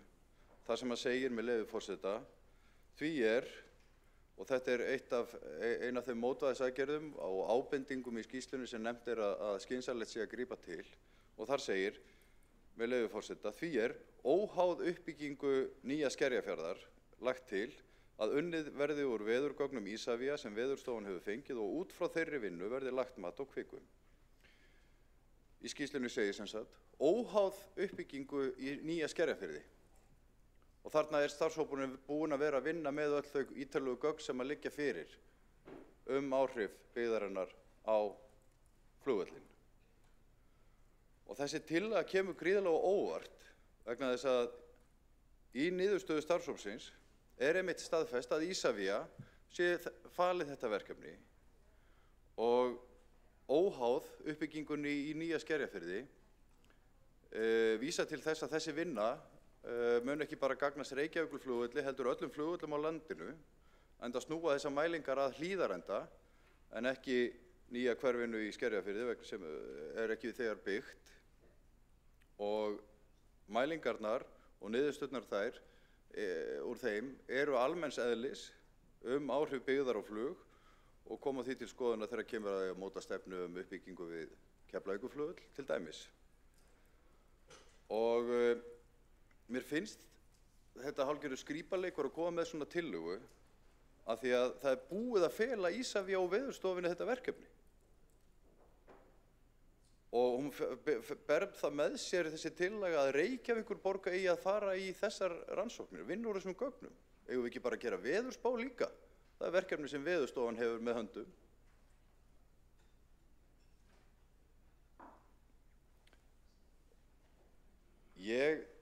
Þessi tillaga algjörlega marklaus og ég legg til að henni verið vísað frá og ég verð að segja það að vegferð sjálfstæðismanna í þessum máli með algjörum ólíkindum.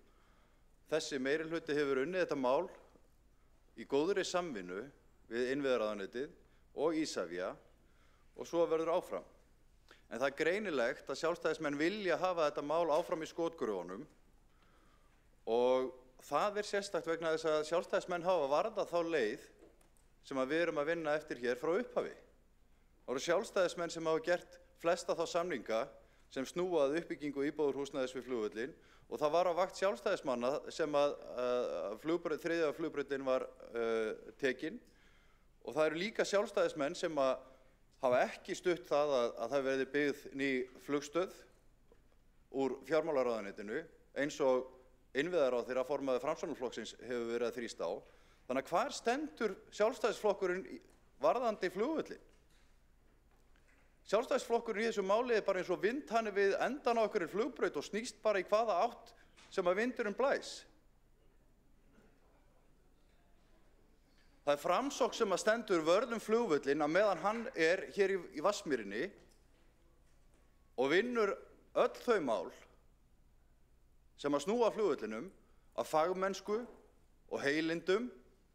En það eru 2 orð sem að ég sakna þess að sjá í störfum Sjálfstæðisflokksins, ekki bara í þessu máli, heldur flestum þeim sem eru hér til umræðu í borgarstjórn.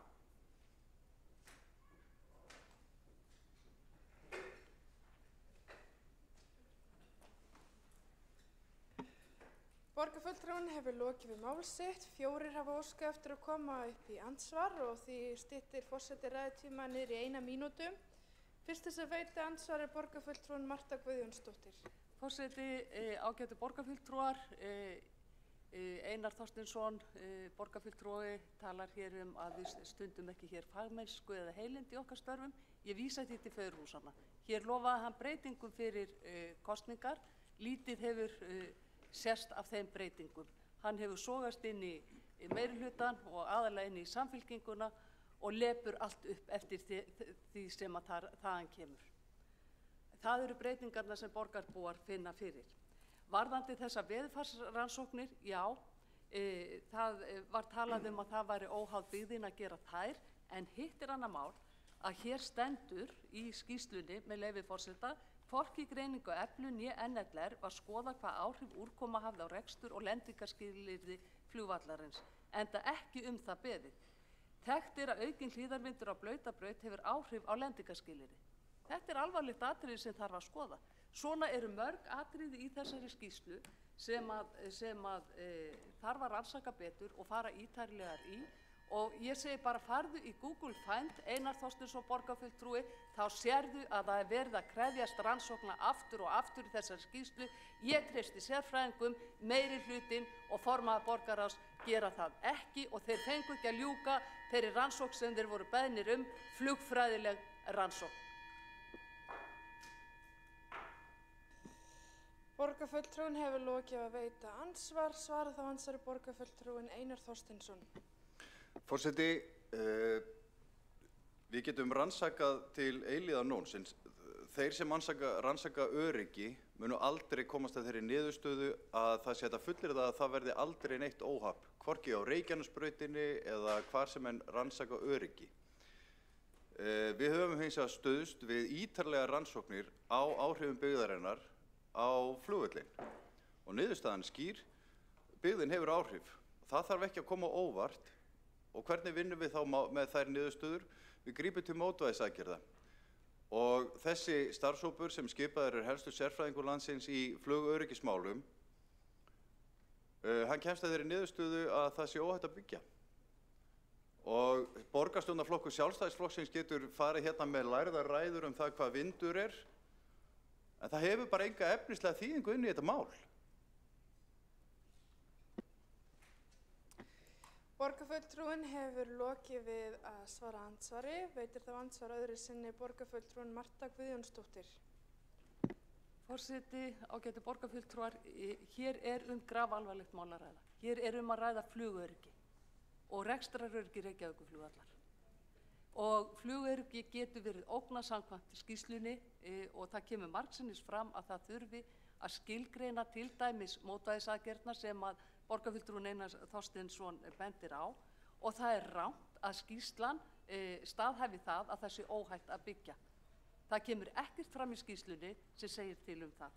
Og ég velti því fyrir mér, er það Einar Þorsteinsson, formaður borgarráðs, oddviti Framsóknarflokksins í Reykjavík, sem ætlar ekki að fara að sérfræði áliti og niðurstöðu skýrslunnar, ætlar hann að meta áhættuna, hversu mikil hún er, eða ætlar hann að fela það sérfræðingum á sviði flugs og flugtækni. Borgarfulltrúinn hefur lokið við að veita andsvar öðru sinni. Svarar þá andsvar öðru sinni borgarfulltrúinn Einar Þorsteinsson.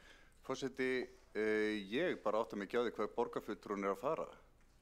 Við erum einmitt að styðjast við niðurstöðu skýrslunnar, sérfræðingana. Við erum að byggja þetta á fagmennsku og vísindum en ekki bara einhverjum pólitískum hagsmunum og leita að smellum á vefmiðlunum. Við erum bara einmitt að styðjast við gögnin og þau eru ítarleg og ég er bara stoltur af því og ég er stoltur af því að við séum í góðri samvinnu við Isavia og ráðuneytið það hvernig við höldum á málinu í framhaldinu. Samstarfið er bara gott, vinnan er byrjuð og það er mikilvægt. Borgarfulltrúinn hefur lokið við að svara andsvar öðru sinni. Hér óska eftir stutt, er þetta fundarsköp? Bera þér sakir? Það var engar ok, forseti heimilar stuttu athugasemd til að bera sér sakir ef einhverjar voru. Forseti ágætu borgarfulltrúar, hér sakar Einar Þorsteinsson okkur sjálfstæðismenn það að vera ekki fagleg. Ég vísa því alfarið til föðurhúsanna. Einar Þorsteinsson mistúlkar þessa borgarfulltrúi, mistúlkar þessa skýrslu. Hann pikkar upp þá konfliktmóla sem hentar honum og vini hans, læri föður hans, Degi Beggissyni borgarstjóra, sem hefur haft það í hyggju að koma þessum flugvelli burtu og það ætlar sennilega verða hans síðasta verk að reka síðasta naglan í líkkistuna áður en hann fer að borgarstjóra stóli. En á dauða mínum átti ég von, en ekki því, að maðurinn sem boðaði hér breytingar fyrir kosningar, að hann skyldi taka þátt í þessum hráskinnaleik. Borgarfulltrúinn hefur lokið við stuttu athugasemd. Borgarfulltrúinn Einar Þorsteinsson hefur óskað eftir að gera stuttu athugasemd sem forseti heimilar. Já, ég vil bæði bera sakir sem eru bornar á mig það ég sé ekki að starfa af heilindum, en ef að fulltrúi Isavia væri hér, þá myndi hann líklega vilja bera af sér sakir líka vegna þess að borgarfulltrúi Marta Guðjónsdóttir er að segja að þau séu að ganga fram hjá vísindunum og reka þá síðasta naglan í líkkistu Reykjavíkurflugvallar af því að það eru þau sem að skrifa undir þessa skýrslu og skrifa undir fréttatilkynninguna sem að henni fylgir og hafa tekið ákvörðun það að vinna málið í sátt og fagmennsku. En borgarfulltrúinn er að saka Isavia það að reyna að koma flugvellinum úr Vatnsmýri. Það er grunnurinn að málflutningi sjálfstæðismanna hér. Vega þannig að heiðri þessa ágæta fólks.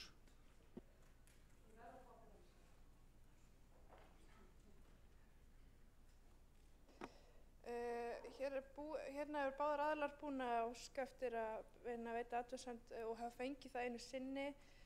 Forseti ætlar ekki að heimila aðra athugasemd, en bendir á að borgarfulltrúinn er á mælendaskrá og kemur aftur upp og getur þá tjáð sig þar ef það er eitthvað til þess að bæta við. Þá förum við í næsta andsvar sem er borgarfulltrúinn Helgi Ás Grétarsson. Forseti, ágæta borgarstjórn. Ég vil þakka Einari Þorsteinssoni fyrir áhugann á framlagi okkar sjálfstæðismanna hérna í borgarstjórn og meðal annars þessari tillögu viðbútar rannsóknir í ljósi þess sem fram kemur í skýrslunni, meðal annars að það sé ekki hægt að fullyrða án frekari rannsókna að byggðin hafi slík áhrif og aðstæður fyrir flug á Reykjavíkurflugvelli að þörf sé á hættu við byggingarhugmyndir í Nýja Skerjafirði. Hér hafa komið fram fullt af upplýsingum sem að tengjast skýrslunni síðan að hún var fyrst sett fram og ég tel það vera ófagleg eða óeðlileg vinnubrögð hjá Einari Þorsteinssyni borgarfulltrúa að velja úr hérna einhverju tiltekinu setningu þar sem að lagt var til að það væri farin fram rannsókn óháð því hvort að byggðin yrði reist eða ekki. Kjarni málsins er einfaldur. Það eru næg gögn sem benda til þess að þörf er á frekari rannsóknum og við erum hér að tala um það sem að Reykjavíkurborg hefur skipulagsvaldið að þessi rannsókn gæti leitt til þess að afturkalla eða hætta eigi við byggðina og það er aðalatriðið. Borgarfulltrúinn hefur lokið að veita andsvar. Svarar þá andsvari borgarfulltrúi Einar Þorsteinsson. Forseti, þetta bara ekki rétt. Niðurstaða starfshópsins svo að það sé óhætt að byggja á grundvelli þeirra gagna sem lágu fyrir og voru skoðuð í starfshópnum. Það bent á það að þau gögn sem voru ekki skoðuð, þau geta komið að gagni og í víðara samhengi líka, óháð uppbyggingunni í Skerjafirði. Sú vinna farin af stað. Isavia hefur fengið bréf frá innviðaráðuneytinu að vinna að þessu og þannig að það bara ekki rétt að skýrslan segi ekki að það sé óhætt að byggja. Það einmitt niðurstaða skýrslunar, en með þeim mótvægisaðgerðum sem þarf að grípa til. Og þannig höfum við bætt ákvarðanatökuna í málinu. Við fórum í þessa vinnu á grundvelli deiliskipulagstillögunnar eins og hún lá fyrir á síðasta ári. Unnum málið vel, rýndum gögnin, innviðaráðuneytið setti þennan starfshóp á fót og hann komst að þeirri niðurstöðu að þetta væri í lagi. Og við ætlum að vinna að þessum mótvægisaðgerðum af fagmennsku og heilindum. Borgarfulltrúinn hefur lokið við að svara andsvari og veiti þá andsvar öðru sinni. Borgarfulltrúinn Helgi Ás Grétarsson. Forseti, ágæta borgarstjórn. Bara kannski einstök atriði úr skýrsluna því að Samfylkingin hafði sjálfsögðu mikinn áhuga að bera fyrir sig skýrslu hollensku flugrannsóknarmiðstöðvarinnar sem kom út. Hér til dæmis á blaðsíðu 27 í skýrslunni verið að vísa ýmsa ágalla á þeirri skýrslu og þegar þeir ágallar voru bornir undir fulltrúa þessari NRL miðstöðvar þá kom fram að eða bráðabirgðaverkefni væri að ræða. Þannig, kjarni málsins á heildina litið eftirfarandi. Það koma fram slíkar ábendingar í skýrslunni að full ástæða fyrir þann sem fer með skipulagsvaldið á þessu svæði að taka tillit til þessar alvarlegu ábendinga og að eins og við erum hér að leggja til að frekari rannsóknir séu gerðar áður en að þessu skipulagi verður fylgt eftir með framkvæmdum. Þetta eru okkar áhyggjur af flugörygginu í Reykjavík og Reykjavíkurflugvelli og ég tel að það séu málefnalegar, faglegar og eðlilegar. Borgarfulltrúinn hefur lokið við að veita andsvar öðru sinni. Svara þá andsvar öðru sinni borgarfulltrúinn Einar Þorsteinsson. Forseti, ég bara sammála því að það mikilvægt að vinna úr þessum gögnum. Það verður gert á vettvangi Veðurstofunnar og Isavia, en tillaga borgarstjórnarflokks Sjálfstæðisflokksins að Reykjavíkurborg geri það og fæli þá í sér að taka verkefnið af Isavia og Veðurstofunni. Ég skil það ekki. Treysta sjálfstæðismennirnir ekki sérfræðingunum í málinu?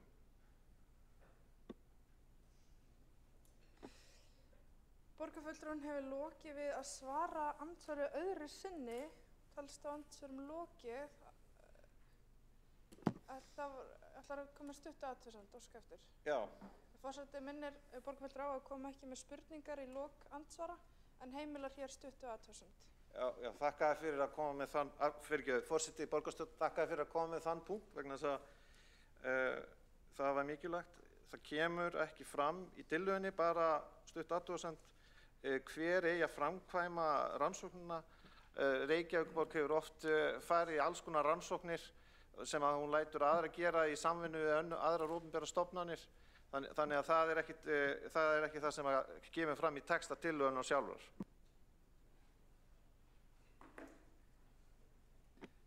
Borgarfulltrúinn hefur lokið við að veita stuttu athugasemd.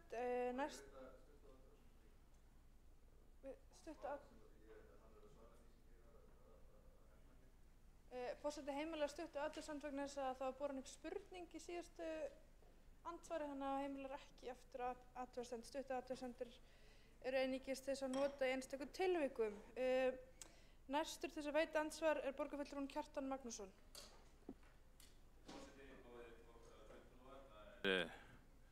Það kannski vel við hæfi að þessi umræði á sér stað á einu mikilvægasta degi í sögu Reykjavíkurflugvallar. Hér svífa stórmennin yfir höfðum okkar og koma inn til lendingar á vellinum, forsætisráðherra Úkraínu og fleiri. Þannig að þetta hann að minnsta kosti í mikilli notkun í dag. Ég gerði mig vonur með þessi umræða yrði til þess að menn getu, að því að það voru flaustursleg vinnubrögð þarna daginn þegar hann var keyrð inn í gegn að menn myndu nota tíma til að lesa skýrsluna og draga af henni svona ályktanir. Það að draga margar ályktanir af skýrslunni og það rétt sem hér hefur komið fram. Hún á sömu leyti hlaðborð þar sem menn geta valið það sem við vilja, en það einmitt máli. Maður á ekki að velja bara þá bita sem maður telur hentaði sínum málflutningi, heldur fara yfir þetta í heild og þegar maður gerir það, þá sér maður að það þarf að fara í frekari rannsóknir áður en svona ákvarðanir eru teknar. En mig grunar svolítið að þeir sem grípa til stórirða, þeir hafi einhverja slæma samvisku í málinu og ég segi með sjálfa mig, ég vildi stilla mig að nota orðið vindhanni, en þegar Einar kaus að nota það orðið Sjálfstæðisflokkinn, þá hugsaði ég margur heldur mig sig. Því að engin flokkur hefur snúist eins skarpt í þessu máli eins og Framsóknarflokkurinn síðast árið í skiptum fyrir borgarstjórastólinn. Borgarfulltrúinn hefur lokið við að veita andsvar þá andsvari borgarfulltrúi Einar Þorsteinsson. Forseti, Framsóknarflokkurinn hefur alltaf staðið vörð Reykjavíkurflugvöll og gerir það áfram og vinnubrögðin í þessum máli bera þess vitni. Við erum bara að vinna þetta faglega og byggt á gögnum. Tökum að sjálfsögðu enga þá ákvörðun sem að myndi tefla öryggi hans í hættu og málið bara í góðum farvegi og mér þykir ekki gaman og mér ekki tamt að nota stóryrði. En ég verð að viðurkenna það að eftir að hafa setið undir ræðu hér borgarfulltrúa Sjálfstæðismanna sem að skýrast einskis við því að nota stóru orðin alveg eins og þeim listir að þá stundum bara mælirinn fullur. Og ég verð að segja það að framgangan í þessu máli með ólíkindum. Við erum að vinna þetta mál vel og það leitt að Sjálfstæðismenn þurfi að hafa þetta mál ofan í skotgröfunum. Horfiði bara á verkin og niðurstöðuna og treystiði ferlinu. Borgarfulltrúinn hefur lokið við að svara andsvari, veiti það andsvar öðru sinni, borgarfulltrúinn Kjartan Magnússon. Forseti, góðir borgarfulltrúar, sínum augum lítur auðvitað hver umræðina og ég held að þetta segja báða bóga menn sé í skotgröfunum. Það alveg, ég held að sé alveg ljóst að það verið að færa til ákveðin mörk, það verið að byggja flugvöllinu, það verið að sauma með ákveðnum hætti að honum og það ekkert það að þessi farið þessi mörk og sem bent á það ekkert að fara ykkur að skotgrafi að benda á það. Þetta hefur verið svona auðvitað bent á þetta árum saman. Og svo þessi röksemd sko með veðurrannsóknirnar að leggja, hér er borið á okkur við sem að leggja til að Reykjavíkurborg fari í veðurrannsóknir.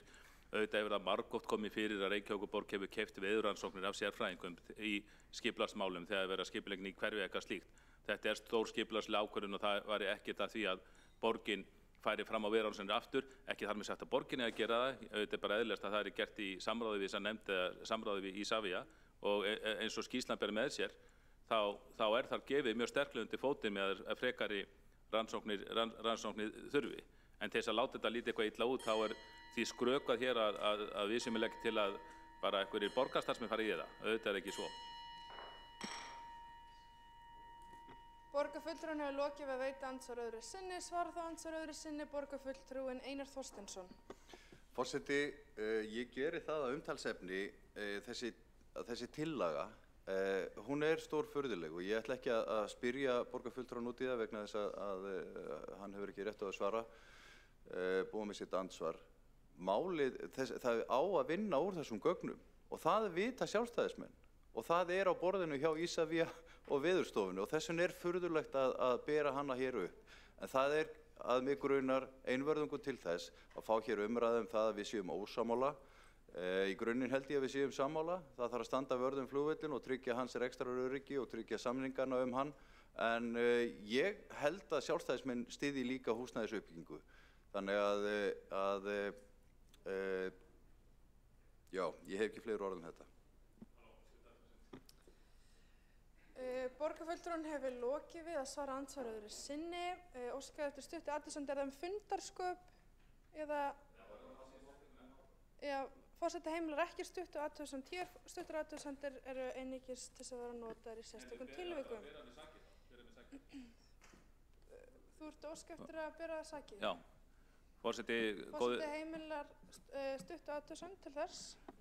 Forseti góði borgarfulltrúar, já, kannski, já, maður getur ekki, það ekki fleiri ræður en að koma síðan í lok andsvars, mér fannst nú bara andsvarið að mörguliti gott hjá borgarfulltrúar Einari Þorsteinsinni, en koma síðan í staðin, í lokin og stillistu þannig upp eins og þeir sem styðji ekki þetta sem er verið að gera hann til Skerjafirði, þeir séu á móti húsnæðisuppbyggingu. Það var bara komið algjörlega nýja málaflokkin í málið og það er búið að loka mældarskrá, þannig að maður getur ekki flutt ræðu húsnæðisuppbyggingu, en Einar Þorsteinsson er með ennþá fátæklegri málflutning en ég held ef hann ætlar að reyna að stilla þessu upp þannig að Sjálfstæðisflokkurinn út af sínum varúðarorðum sé á móti húsnæðisuppbyggingu í Reykjavík. Engin flokkur hefur lagt fram fleiri hugmyndir húsnæðisuppbyggingu í Reykjavík í þágu allra heldur en Sjálfstæðisflokkurinn og mér finnst það lítilmótlegt vitandi það að maður hefur ekki mikið svaritt eftir og ekki búið að taka manni hinnar ræðurnar að fara að saka Sjálfstæðisflokkinn að vera á móti húsnæðisuppbyggingu í Reykjavík.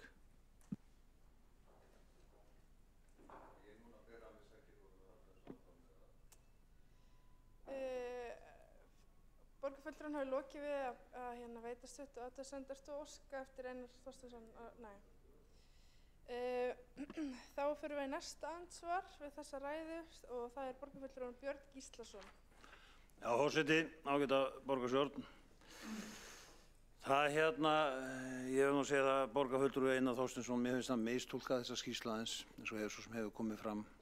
Mér sýnist alveg ljóst að nefndin kemst að þeirri niðurstöðu fyrir utan einn að það þurfa að skoða þetta nánar og gera ítarlegri greiningu á þessu og það sem honum verður tíðrætt Veðurstofuna og Isavia það kemur fram hérna í veðurmælingum á blaðsíðu 15 í skýrslunni þar sem að mælingar voru varveittar á Isavia yfir 10 ára skeið eða frá 2012 til loka janúar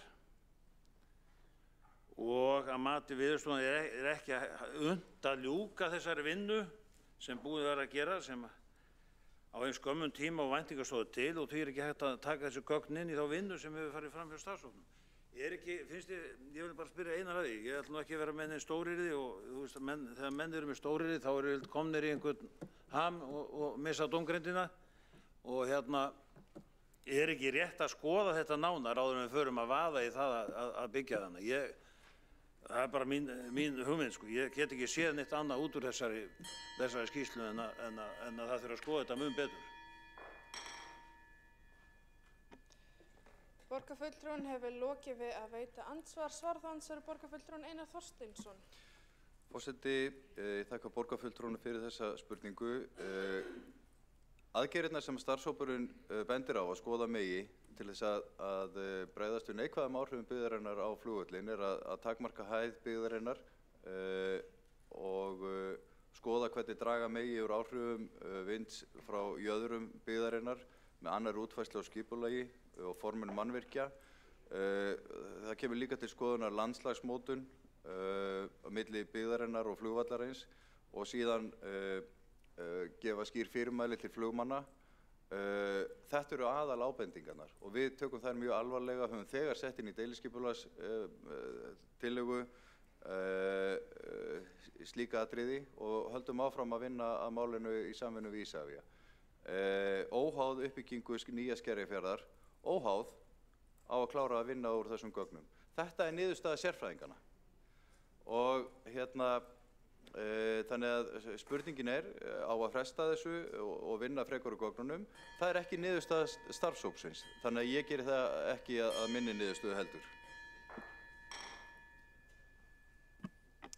Borgarfulltrúinn hefur lokið við að svara andsvari. Veitir þá andsvar öðru sinni borgarfulltrúinn Björn Gíslason. Forseti, ágæta borgarstjórn, ég þakka Einari Þorsteinsinni borgarfulltrúa fyrir. En mig langar að upplýsa hérna og lesa fyrir hérna starfshópurinn gerir hvorki athugasemdir við aðferðafræðinni niðurstöðu NLR varðandi kviku reikningana sem bendir til að NLR gengur út á einu gildi fyrir hrífi nýja Skerjafjarðar sem byggir á að sé að ræða lágristorp eða útjaðar smábæjar. Tilefnið hefur verið fyrir NLR að skoða næmni þessara útreikninga fyrir hærri gildi í hrífinu í ljósi þess að í raun að ræða allt af 5 hæða þétta fjölbýlishúsa byggð í nýja Skerjafirði en ekki smábæ eins og kannski má færa rök fyrir að gildi núverandi byggð í Skerjafirði. Þá NRL gerir þeir ráð fyrir því að flugbrautir séu þurrar þegar mat lagt á vind og ókyrrðar þol flugvéla. Svo það sé nú sagt. Ég held að það þurfa að rannsaka það aðeins betur, að mínu mati. Takk. Borgarfulltrúinn hefur lokið við að veita andsvaröðri sinni. Svarar þá andsvaröðri sinni borgarfulltrúinn Einar Þorsteinsson. Já, forseti, borgarfulltrúinn vísaði til NRL, það víst skamsað NLR, en það kannski aukaatriði. Það rétt að hollendingarnir eru með ákveðna aðferðafræði sem að miðast við ákveðna forsendur. Efla var með aðra aðferðafræði. Staðreyndin bara þessi að málið ítarlega rannsakað og við getum rannsakað það alveg bara í mörg ár og reynt að tefja málið. En niðurstaða sérfræðinganna hér í þessari skýrslu og starfshópurinn bendir á ákveðna mótvægisaðgerðir sem að við ætlum að grípa til og ég veit ekki hvað á að biðja meira. Það verður einnig unnið úr þessum gögnum og það tekur eitthvað tíma. Ég treysti mér ekki að segja til hversu langan, en niðurstaðan úr þeim mun eflaust nýtast bæði í Reykjavíkurflugvöll og annars staðar. Borgarfulltrúinn hefur lokið við að svara andsvaröðri sinni og telst andsvörin lokið undir þessari ræðu. Forseti vill minna borgarfulltrúa á að virða ræðutíma sinn og sleppa því að berja í borð. Hér erum við spjöld eins og áður hefur komið fram til þess að biðja orðið og biðja andsvar. Og svo vill forseti minna á að öllum borgarfulltrúum hafi verið í lóga lagið að biðja orðið áður en að mælendaskrá lokaðist. En næstur á mælendaskrá borgarfulltrúinn Pavel Bartoszek. Forseti heimilar fundarskap, Kjartan Magnússon, borgarfulltrúi. Forseti, góður og borgarfulltrúar, bara út af þessari athugasemd sem í sjálfu sér rétt að segja að borgarfulltrúum hafi verið í lóga lagið að biðja orðið meðan að mælendaskrá er opin, þá bara biðja forseta að hafa því að huga að maður kannski ákveður fyrirfram ekki að halda 3 ræður. Yfirleitt ætlar maður bara að halda 1 ræðu, en ég held að til þess að mælendaskránni hafi verið lokað áður en ég flutti mína fyrri ræðu. Þannig að ef þetta er þannig að maður seinni 2 ræðurnar eru bara alltaf teknar af manni, þá verður maður sennilega upphafið fundar alltaf að biðja 3 ræður, fullynda réttin og falla síðan frá því. Ég er bara beðið forsetum að hafa þetta í huga að stundum verður maður að hafa tækifæri til þess að ákveða fyrir ræðu númer 2 áður en sá réttur er tekin af manni.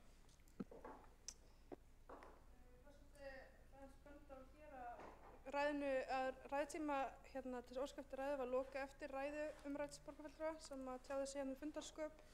Þannig að hann hefði getað gert óskað eftir annar ræðu, hafa hann viljað það og vísar til 25. grein samþykkta borgarstjórnar. En næstur á mælendaskrá borgarfulltrúinn Pavel Bartoszek.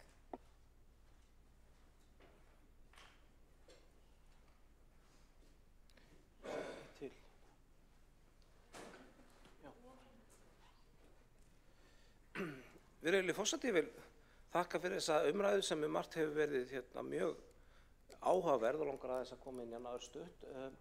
Hér var sagt áðan að það dytti nú einhverjum eiginlega í huga að þétta byggð nálægt flugvöllum, það var einhvern veginn orðað þannig, en ég fann nú mynd og ég vil eitthvað byrja að þakka vinni mínu við Eystrasalti, einnig Hafnarborg þar að hafa látið tímarit.is vera þennan daginn, því að annars myndi ég nú koma tómum kofanum það búa til mitt erindur reyndar borgarstjóri líka, það svona gamni gert.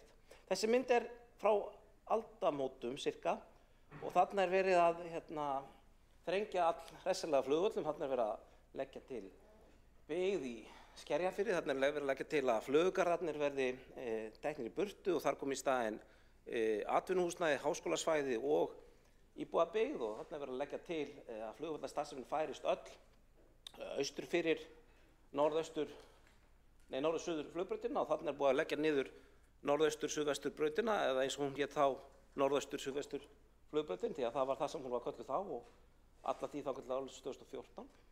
En það er engin einhver lopatrefill sem er að leggja þetta til. Þetta er bara tillaga frá flugmálastjórn sem gerir þetta eftir ráðleggingar erlendra sérfræðinga og var þeirra innlegg inn í umræðuna flugvallarkosninguna og þarna við verið að reyna að halda því fram að það sé vel hægt að hafa samlífi flugvallar og borgar í borg. Það var enginn að segja þarna að þetta sé allt sett fram með einhverjum skilyrðum að það þurfi að fara gríðarlega ítarlegar rannsóknir á vindaðstæðum áður en við leyfum þetta. Þetta var sett fram eins og ákveðin tilraun til sáttar í málinu og ég reyndar að ég trúi því alveg þeim sem sett þetta fram þarna að segja að flugvellir geti alveg verið í miðri borg. Mín afstaða til flugvallarins er þekkt og hefur legið fyrir lengi. Ég hef aldrei endilega ráðist að mála út frá því að það sé einhvern veginn algjörlega ógerningur að hafa flug það sem borgir eru. Flugvellir hafa verið að víkja úr borgum aðalega út af bara ákveðnu þrýstingi og góðum skipulags ástæðum, en það er alveg hægt að flugvellir borgum með vilja.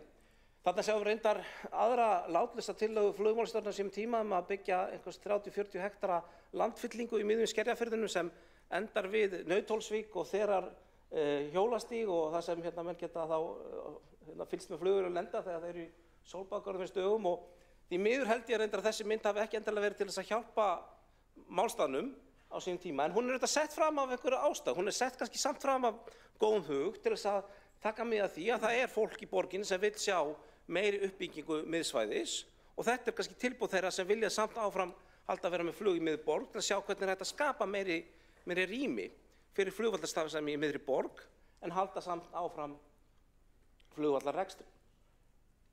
Þannig ég set þetta fram ekki til þess að einhvern veginn vera með einhverju illindi eða leiðindi heldur en að benda á það að á þessum tíma þá var ekki vafi í huga þeirra sem lögðu þessar hugmyndir að flugvöllur í miðri borg gæti áfram starfa og við gætum áfram verið með hóflega uppbyggingu í kringum hann.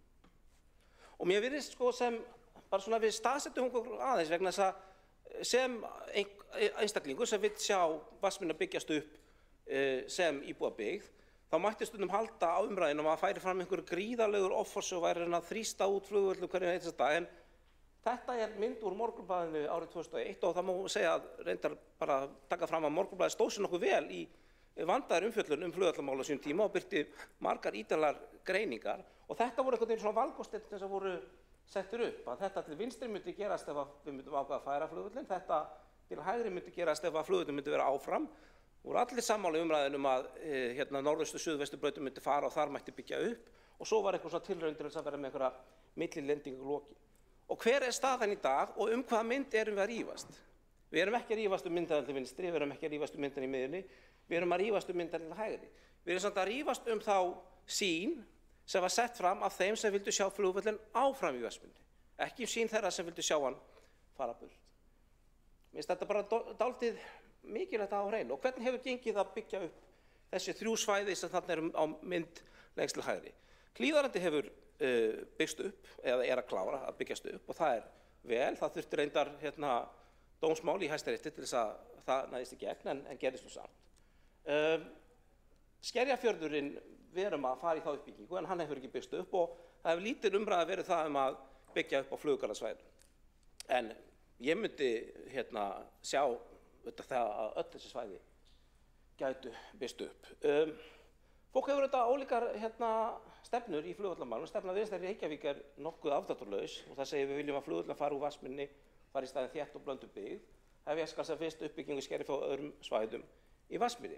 Og þetta er síðasta glæran en þrátt fyrir þessa stefnu flokks míns og mína eigin þá hefur maður alltaf, og ég segi það bara innilega, haft bæði samúð og skilning á rökum þeirra sem eru mér að öndum með bæði þeirra sem halda til haga sjónarmiðum sjúkraflug og öðrum mikilvægum sjónarmiðum í þessu máli. Og ég tel að það sé eðlilegt að sýna ákveðna biðlund, sýna ríkinu þolinmæði, vinna málið vel til þess að tryggja það á meðan þessi flugvöll er þarna að það sé hægt að lenda þarna flugvélum og taka á loft. Og það höfum við þetta gert í gegnum tíðina vegna þess að þetta er ekki fyrsta skýrslan sem hefur verið gerð starfsöryggi Reykjavíkurflugvallar. Það eru fjölmargar skýrslur, fjölmargar nefndir sem hafa verið að störfum þannig og mér finnst við eigum að vinna þannig og höfum gert það og þessi vinna er þetta dæmi það. Ég veit auðvitað að fólk er með ólíka skoðun líka bara jafnvel innan flokka og milli flokka á þessu máli og það er bara eðlilegt að bera virðingu fyrir því. Mér sýnist reyndar að skoðanir í Sjálfstæðisflokknum eru kannski orðnar einsleittari heldur en þær voru þegar ég yfirgaf það ágæta partí fyrir 7 árum síðan. þá voru mjög margir í sáttahópnum sem voru þeirra skoðunar að flugvöllurinn ætti að fara á umræðum dag, þá virðist sem að flestir þeirra sem eftir eru séu mjög eindregnir andstæðingar þess að byggð rísi í Vatnsmýri, þannig að það er bara ágætt að halda því til haga. Varðandi niðurstöður nefndarinnar þá les maður það auðvitað og sér að það er vitnað í ýmislegt og það er skýrslur rannsóknir sem gerðar hafa verið, meðal annars í hollensku rannsóknina. Í henni kom fram að eftir að hafa skoðað 5 ára tímabil þá virtist sem svo að þessi áhrif af vind vegna þessara byggðar kæmu til í kringum 0,13% allra tilfella sem flugvélum lentu. Og þó svo að skýrslahöfundar treysti sér ekki að taka af skarið hvort þessi áhrif séu mikil eða lítil eða hverfandi, þá ætla ég að treysta þeim til þess að segja að 0,13% er lítið eða hverfandi. Auðvitað er þetta tala og það má auðvitað margvalda með einhver árafjöld að komast yfir að svona mörg sjúkraflug hefðu það hefði einhver haft árað þau, en þessi tala eru þetta án allra mótvægisaðgerða sem við ætlum að gera. Þetta er bara að tala með óbreytt ástand. Og við höfum þegar boðað í deiliskipulagsbreytingu og í yfirlýsingum og í sameiginlegu fréttatilkynningu að við munum ráðast í þær mótvægisaðgerðir sem nauðsynlegar eru. Þannig að með þessu móti þá er hægt algjörlega að líta framhjá, ekki líta framhjá, heldur að koma í veg fyrir þær neikvæðu afleiðingar sem þessar breytingar kunna hafa á rekstrarhæfi flugvallarins. Og hafa minni skoðun á flugvallarinn í heild sinni, þá finnst mér þetta traustur grunnur til að standa á þegar við tökum ákvörðun að heimila þessa tilteknu byggð. Þannig að forseti, ég styð þetta áfram þau áform sem uppi eru uppbyggingu í Skerjafirði. Ég tel að vinnan sem unnin hafi verið sér góð og svo sameiginleg yfirlýsing ráðuneytis Ísafjarðar og Reykjavíkurborgar mikið framfaraskref í málinu. Og þó svo það sé auðvelt að reyna að tefla því spili af hverju skoðun kemur betur, þá vil ég bara benda á að biðleikirnir í þessu máli hafa nú verið nokkuð margir. Myndin sem ég sýndi var ekki frá því fyrra það hitt í fyrra, hún er frá því aldarfjórðungi síðan. Þannig ég leið og ég er eins og ég lýsið yfir alltaf tilbúin til að skoða alla þessa öryggisþætti með eins opnum huga og hægt er, þá styð ekki enn einn biðleikin málinu þegar að mínu mati þessi búið að skoða þessa þætti til hlítar. Forseti, ég hef lokið málinu. Borgarfulltrúinn hefur lokið við mál sitt. Næst á mælendaskrá er borgarfulltrúinn Marta Guðjónsdóttir.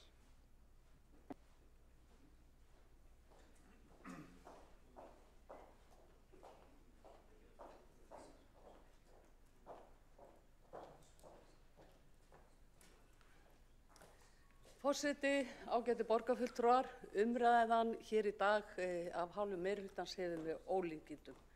Hér þyrfti sennilega 5 eða 6 ræður fyrir hvern borgarfulltrúa minnihlutans til þess að geta komið meirihlutanum í skilningum það að hann er algjörlega á villigötum í þessu máli sem að hér er til umræðu. En, forseti, ágætu borgarfulltrúar, allan síðasta áratug hefur borgarstjóri og meirihluti hans unnið að því að leggja niður Reykjavíkurflugvöll í Vatnsmýrinni. Við fyrsta tækifæri og með góðu eða illu. Öldungis óháð því hvort annar flugvöllur hafi komið í hans stað.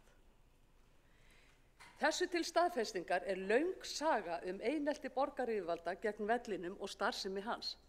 Í þeim efnum má rifja upp að fyrir það bil áratug munaði hársbreidd að Alþjóðaflugmálastofnunin svipti Íslendinga flugumsjón yfir Norður-Atlantshafi. Það er eitt stærsta flugstjórnarsvæði í heimi sem við höfum haft umsjón með frá 1946. Ástæðan var sú að borgaryfirvöld drógu úr hömlu að samþykkja byggingarleyfi fyrir bráðnauðsynlega stækkun á húsnæði Isavia á Reykjavíkurflugvelli. Borgaryfirvöld samþykktu loks leyfið með skilyrðum gagnvart ríkinu og rekstraraðilum Reykjavíkurflugvallar. Sumarið 2014 gerði borgaryfirvöld aðför að kennslu og einkaflugi á Reykjavíkurflugvelli með því að ákveða að rífa þyrfti samkvæmt breytingu á deiliskipulagi 8.000 fermetra af flugskýlum og öðrum byggingum þar sem geymdar eru 80 flugvélar. Úrskurðarnefnd umhverfis- og auðlindamála ógilti þessa breytingu á deiliskipulagi. Mjög mikil og þétt byggð á Hlíðarendasvæðinu var enn ein aðförin að flugvellinum sem gerði endanlega út neyðarbrautina og síðar var rekstraraðilum flugfélagsins Ernir tilkynnt að leggja þyrfti bráðabirgðaveg gegnum flugverkstæði félagsins á fyrirhuguðu byggingarsvæði hins nýja Skerjafjarðar. Það yrði félagið að þola bótalaust. Allt eru þetta dæmi fólskulega aðferð að einu mikilvægasta innviði íslenskra samgangna. Aðferð að næststærsta flugvelli landsins sem jafnframt hýsir aðalstöðvar innanlandsflug gegnir veigamiklu hlutverki í sjúkraflugi, björgunar og leitarflugi, flugkennslu og sem afar mikilvægur varaflugvöllur Keflavíkurflugvallar í millilandaflugi. Þar hlaupa hagsmunir í millilandaflugi á milljörðum og miklum sparnaði í kolefnissporum. Það var við þessar aðstæður sem innanríkisráðherra greip í taumana og gerði grein fyrir tvenns konar ágreiningi Reykjavíkurflugvöll.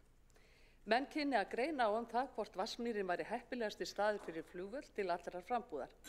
En engin heilvita manneskja ætti að láta sig detta í hug að leggja niður flugvöllin í Vatnsmýrinni á meðan annar jafn góður kostur eða betri var ekki til taks. Borgaryfirvöld yrðu því að láta af þessum árásum á flugvöllin á meðan annar kostur væri ekki í boði. Og annar kostur yrði ekki í boði næstu 2 til 3 áratugina. Þetta sjónarmið var svo enn augljósara við eldsumbrotin á Reykjanesinu. Það var með þennan skilning að grundvelli sem gert var samkomulag um Reykjavíkurflugvöll milli ríkis og borgar árið 2019. Hér það kristaltært og hafið yfir allan vafa að það samkomulag gerir ráð fyrir því að ekki yrði þrengt frekara flug- og rekstraröryggi Reykjavíkurflugvallar í Vatnsmýri á meðan annar völlur jafn góður eða betri væri ekki til staðar. En þrátt fyrir að borgarstjóri og hans meirihluti væri annar meginaðili þessa samkomulags, héldu borgaryfirvöld áfram að skipuleggja og undirbúa 3500 íbúa þéttingabyggð í Nýja Skerjafirði, nánast ofan í einni flugbraut vallarins og án þess að fyrirlagi niðurstaða rannsóknarhóps áhrif hinnar fyrirhuguðu byggðar á flug- og rekstraröryggi vallarins. Þetta háttalag var til þess að innanríkisráðherra lét hafa eftir sér í fréttum fyrir einu ári að þessi áform við þessar aðstæður væru gróft brot á samkomulaginu og að í sinni sveit stæðu menn við samninga og það væri leitt að þurfa stöðugt að slá að puttana á mönnum sem ekki stæðu við samninga. Nú nýútkomin skýrsla starfshóps sérfræðinga flug- og rekstraröryggi vallarins með hliðsjón af þessari nýju byggð. Þar kemur skýrt fram að öll byggð á þessu svæði myndi skerða flug- og rekstraröryggi vallarins.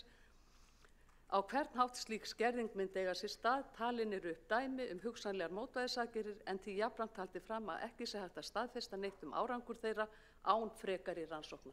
Að ekkert sé hægt að staðfesta árangur þeirra án frekari rannsókna.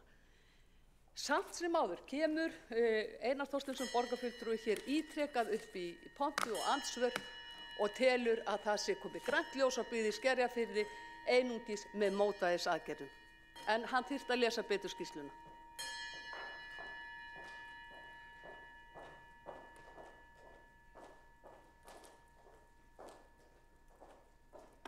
Borgarfulltrúinn hefur lokið við mál sitt. Einn hefur óskað eftir að koma upp í andsvar. Borgarfulltrúinn Einar Þorsteinsson. Forseti, ágæta borgarstjórn, mig langar að spyrja borgarfulltrúan Mörtu Guðjónsdóttur hvers vegna sjálfstæðismenn hafa ekki stutt uppbyggingu flugstöðvar nýrrar sem liggur undir skemmdum og lengi hefur verið þörf á að ráðast í uppbyggingu á. Og hvernig stendur á því að sjálfstæðismenn gegnum tíðina, bæði hér í borgarstjórn og í ráðherrastólum, hafa gengið til samninga breytingar á umhverfi flugvallarins?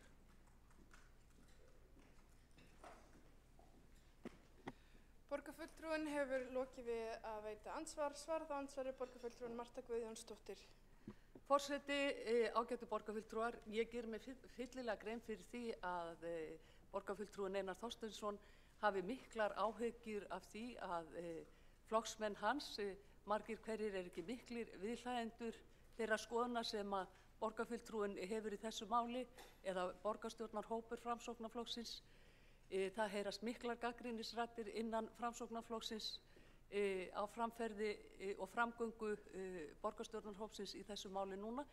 Hins vegar það alveg kýrskýrt að í landsfundarsamþykktum okkar þá samþykkt fyrir því og hefur margítrekað verið samþykkt á landsfundum okkar að flugvöllurinn verði í Vatnsmýrinni annar og betri kostur hefur verið fundinn og sá völlur verið tekinn í notkun. Hvað varðar aðra þætti varðandi uppbyggingu flugstöðvarinnar sem að borgarfulltrúinn spurði þá það skoðun mín og skoðun okkar borgarfulltrúanna hér í Sjálfstæðisflokknum að menn eigi að standa við samninga. Í minni borg standa menn við samninga en í borg Einars það sennilega ekki. Borgarfulltrúinn hefur lokið við að svara andsvari. Veitir þá andsvar öðru sinni borgarfulltrúinn Einar Þorsteinsson.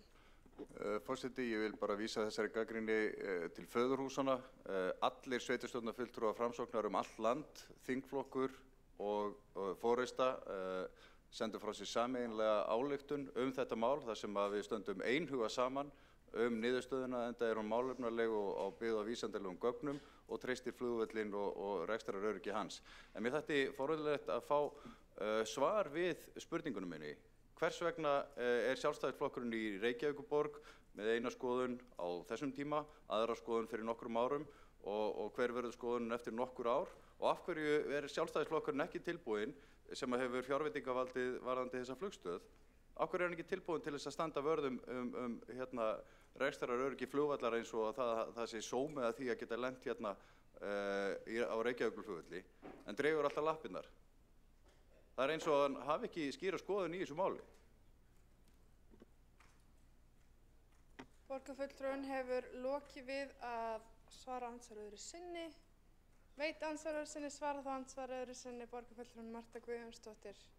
Forseti, ágætu borgarfulltrúar, ég held að borgarfulltrúinn Einar Þorsteinsson hefði átt að vísa spurningunni uppbyggingu flugstöðarinnar til borgarstjóra vegna þess að Reykjavíkurborg hefur skipulagsvaldið.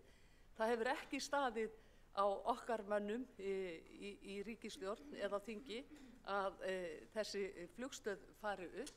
Það hefur verið alveg skýr vilji Sjálfstæðisflokksins í þeim efnum að standa við samninga. Það hefur verið skýr stefna Sjálfstæðisflokksins að flugvöllurinn verði óskertur í Vatnsmýrinni þangað til annar og betri kostur verður fundinn og tekinn til fullrar notkunar. Það engum blöðum það að fletta. Sömuleiðis það marg ítrekkaðar ályktanir Reykjavíkurþings Sjálfstæðismanna. Þannig að þetta útúrsnúningar og ég held að borgarfulltrúinn ætti kannski aðeins að fara að ræða við sína eigin flokksmenn sem að hafa miklar áhyggjur af skoðun borgarstjórnarhóps Framsóknarflokksins. Yfirlýsingin sem að borgarfulltrúinn vísaði frá Framsóknarmönnum. Og það eru einungis 3 lönd sem veiða hvali í hagnaðarskyni, Japan, Noregur og Ísland. En eins og hefur komið í ljós, þá hefur Hvalur HF verið í mínus síðustu ár þar sem félagið hefur tapað 3 milljörðum á árunum 2012 til 2020 og á þessari starfsemi sinni og því erfitt að átta sig á því hver tilgangurinn með veiðunum því hann virðist ekki vera fjárhagslegur. Þegar allt þetta dregið saman þá ekki hægt að segja að tilgangurinn helgi meðalið og vel yfir 10.000 manns hafa skrifað undir áskorun til Svandísar Svavarsdóttur matvælaráðherra að stoppa hvalveiðar og svona gegnum tíðina þá hafa verið umræður hvalveiðar sem og undirskriftarlistar sem hafa verið lagðir fram sem snúa því að banna hvalveiðar og að bæta aðbúnað hvala. Sem dæmi má nefna eins og kom hérna fram áðan í máli borgarfulltrúans Lífar Magnúsdóttir að árið 2014 þá skoraði borgarstjórn Reykjavíkur á ríkisstjórnina að stækka griðasvæði hvala í Faxaflóa. Það hefur verið gert í gegnum tíðina en svæði í heild sinni hefur ekki verið skilgreint sem griðasvæði hvala. En það var efni undirskriftarlistan sem var einmitt lagður fram 2018 og hvatti til þess að Faxaflóin í heild yrði skilgreindur sem griðasvæði. Og það voru 50.424 manneskjur sem að skrifa undir kröfu þess efnis. Og það voru fulltrúar frá samtökunum International Fund for Animal Welfare, Hvalaskoðunarsamtök Íslands og Samtök ferðaþjónustunnar sem afhentu sjávarútvegs- og landbúnaðarráðherra undirskriftirnar og þar á undan þá var þáverandi sjávarútvegsráðherra afhentar 100.000 undirskriftir árið 2016 að hvalveiðum við landið yrði hægt. Þannig að það hefur verið mikil umræða þetta í gegnum tíðina. Hvalur HF hefur ratað í fréttirnar oftar en einu sinni og árið 2019 sendu náttúruverndarsamtökin Jarðvinir þeim opið bréf þar sem barist var, með leyfi forseta, gegn frekari hvalveiðum þó einkum gegn frekari veiðum á langreiði, næststærsta spendýri jarðar sem engin önnur þjóð veiðir. Og þar tóku Jarðvinir einnig fram með leyfi forseta að Það er ljóst að þessar veiðar eru ekki sjálfbærar. Þurfa þær, til að veiðar getur verið sjálfbærar, þurfa þær að hafa efnahagslega þörf eða efnahagslegan tilgang og hvorugt er til staðar. Tilvitnun lýkur. Og þar var jafnframt dregið fram að félagið hefur verið rekið með tapi síðustu ár. Og svona deginum í dag þá kemur skýrt fram að veiðar á stórhvelum samræmast ekki markmiðum laga velferð dýra og þetta kemur fram í nýútkominni skýrslu sem að MAST, Matvælastofnunin, lagði fram nýlega vegna eftirlits við veiðar á langreyðum við Ísland árið 2022.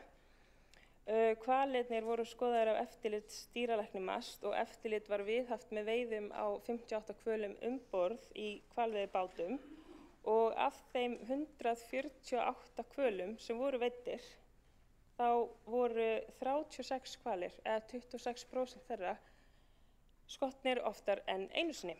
Það voru 5 hvalir skotnir 3 svar og 4 hvalir skotnir 4 sinnum. Og einum hval með skutul í bakinu var veitt eftirför í 5 klukkustundir án þess að tekist hafi að drepa hann. Og þetta eru svakalega lýsingar og við því þarf að bregðast. Reykjavíkurborg getur ekki bannað hvalveiðar en við getum gert ýmislegt til að mótmæla þeirri starfsemi og lýsa því yfir að við viljum ekki eiga viðskipti með fyrirtæki sem koma fram eins og þau gera. Og þetta er hægt með því að senda skýr skilaboð að hvalveiðaskip séu ekki velkomin hingað né að fyrirtæki þeirra og starfsemi séu velkomin að okkar höfn. Þetta gerum við þá gegnum félag sem er í meirihluta eigu borgarinnar og því styðja þessi tillaga verði samþykkt að beina því til stjórnar Faxaflóa að endurskoða samning hafnarinnar við fyrirtækið Hval hf hafnaraðstöðu fyrir hvalveiðaskip félagsins og hér er lagt til að samningnum verði annaðhvort sagt upp eða hvalveiðaskipunum verði fundin annars staðar en í miðri gömlu höfninni í Reykjavík. Og svona að okkar mati þá ætti að segja samningnum alveg upp í stað þess að finna annan stað þar sem borgin væri þá bara að fela ósómann en ekki að taka neina afstöðu til hans og við getum ekki samþykkt að lagt okkar blessun á það að fyrirtæki sem misþyrfi dýrum á þennan hátt fái að vera í okkar höfn, í okkar borg og með því þá værum við að taka þátt í þessum misþyrmingum og við segjum því nei. En ég vona innilega að fáum bara góða umræðu þetta hér.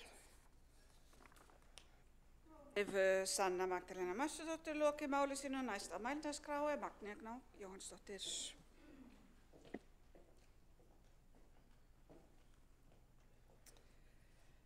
Forseti, ágæta borgarstjórn, við ræðum hér mál varða lendingarstað hvalveiðiskipa í Reykjavík. Í tillögu fulltrúa Vinstri grænna er lagt til að við beinum því til stjórnar Faxaflóa hafna að endurskoða samning hafnarinnar við fyrirtæki Hval hf hafnaraðstöðu fyrir hvalveiðiskip félagsins, segja honum upp eða sjá til þess að hvalveiðiskipin verði fundin annar staður en í miðri gömlu höfninni í Reykjavík sem miðstöð ferðamennsku og hvalaskoðunar. Við getum haft ýmsar skoðanir á hvalveiðum hér í þessum sal, einhver okkur kunna verið alfarið á móti þeim, á meðan önnur eru hlynnt slíkum veiðum, með ýmsum fyrirvörum að veiðarnar séu stundar með sjálfbærum hætti. Sitt sýnist hverjum. Staðreyndin er hins vegar sú að löggjafinn hefur heimilað hvalveiðar og takmörkun eða bann á slíkri heimild þarf að leggja fram á öðrum vettvangi en hér. Enda fellur slík takmörkun út fyrir valdsvið sveitarstjórna. Benda má í þessu samhengi að Vinstri græn sem fara með yfirstjórn hvalveiða í landinu gæti því beitt sér fyrir takmörkun á hvalveiðum á vettvangi löggjafarvaldsins sé vilji til þess. Hér liggur fyrir að umrætt fyrirtæki hefur fengið starfsleyfi til að stunda lögheimilar hvalveiðar. Það er því óforsvaranlegt að segja alfarið upp samningi hafnarinnar með fyrirtæki Hval hf enda myndi í því felast veruleg takmörkun á atvinnufrelsi fyrirtækisins og gróf mismunun á milli atvinnugreina. Ég legg því fram breytingartillögu og umræddu tillögu á grundvelli þess að hvalveiðar í gömlu höfninni í Reykjavík líkt og fram kemur í umræddu tillögu fara ekki saman við þá miðstöð ferðamennsku sem þar er. Og með leyfi forseta fæ ég að lesa hana upp. Borgarstjórn Reykjavíkur samþykkir með vísun til margvíslegra umhverfisverndarstefna borgarinnar, aðgerðaáætlunar í loftslagsmálum og stöðu höfuðborgarinnar sem ferðamannastaðar að beina því til stjórnar Faxaflóa hafna að skoða hvort hægt verði að finna annan stað fyrir hvalveiðiskip fyrirtækisins Hval hf en í miðri gömlu höfninni í Reykjavík sem miðstöð ferðamennsku og hvalaskoðunar. Þá hefur Magnea Gná Jóhannsdóttir borgarfulltrúi lokið máli sínu og hefur Líf Magnýadóttir borgarfulltrúi óskað eftir veita andsvar. Forseti, tillaga okkar Vinstri grænna gengur ekki út á það að stöðva hvalveiðar. Hún gengur út á það að finna skipunum nýjan stað og ekki í gömlu höfninni. Eftir því sem ég best veit að þá okkur það í sjálfsvald sett hvernig við skipuleggjum hafnarsvæðið. Reykjavíkurborg fer með skipulagsvaldið og Faxaflóahafnir eru í eigu Reykjavíkurborgar að nánast öllu leyti, fyrir utan einhverja smá prósentur hérna hjá öðrum sveitarfélögum. En þannig að ég vil bara halda því til haga. Ég veit mæta vel að það Íslenska ríkið sem að gera þessar samningar veiðar og mér langar líka að ítrykka það í þessum sal að þessi samningur við hval rennur núna út á næsta ári og nú skulum við bara sjá hvað Vinstri græn gerir í því. Líf Magnýadóttir borgarfulltrúi lokið við að veita ansvar. Svara það ansvari Magnea Gná Jóhannsdóttir. Forseti, takk fyrir þetta svar Líf Magnýadóttir borgarfulltrúi.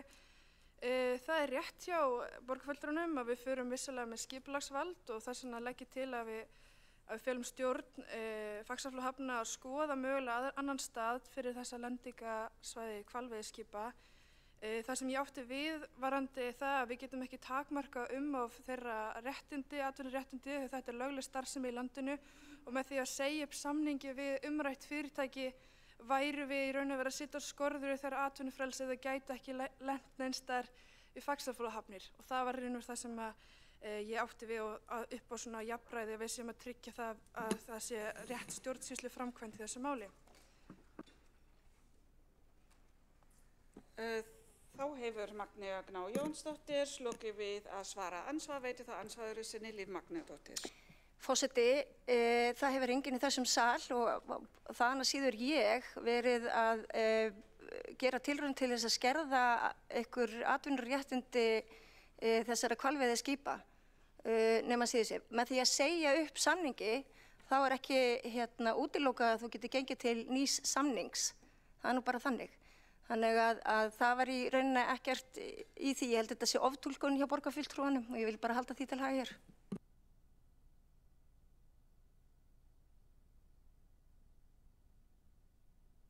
Ansvaru sinni, svara það ansvaru sinni Magnea Gná Jóhannsdóttir. Forseti, ágæta borgarstjórn, Líf Magnýadóttir borgarfulltrúi, það má vel vera að þér finnst þetta var oftúlkun en út frá texta tillögunnar þá stóð þar orðrétt að það stendur þar að mögulega segja upp samningi, ekki orðrétt, afsakið það, en það stendur að það tillaga að segja upp samningi við fyrirtæki Hval hf. Og í því felst ákveðin rétt eða svona skerðing á þeirra atvinnurétti og þau eru náttúrulega með löglegt rekstrarleyfi til þessa reksturs hvalveiða, hvort sem okkur finnst hún rétt eða ekki. Ef við værum að segja upp samningi þá værum við einhver leyti að takmarka þeirra geti til að stunda þeirra atvinnu og leggja hér við þessa höfn. Og ég held að það samrýmist bara ekki stjórnsýslu rétti að við færum að takmarka þessum hætti. Þannig að það ástæðan fyrir að leggja fram þessa tillögu eins og ég sagði áðan. Þá ansvörum lokið og næst á mælendaskrái Alexandra Brím borgarfulltrúi.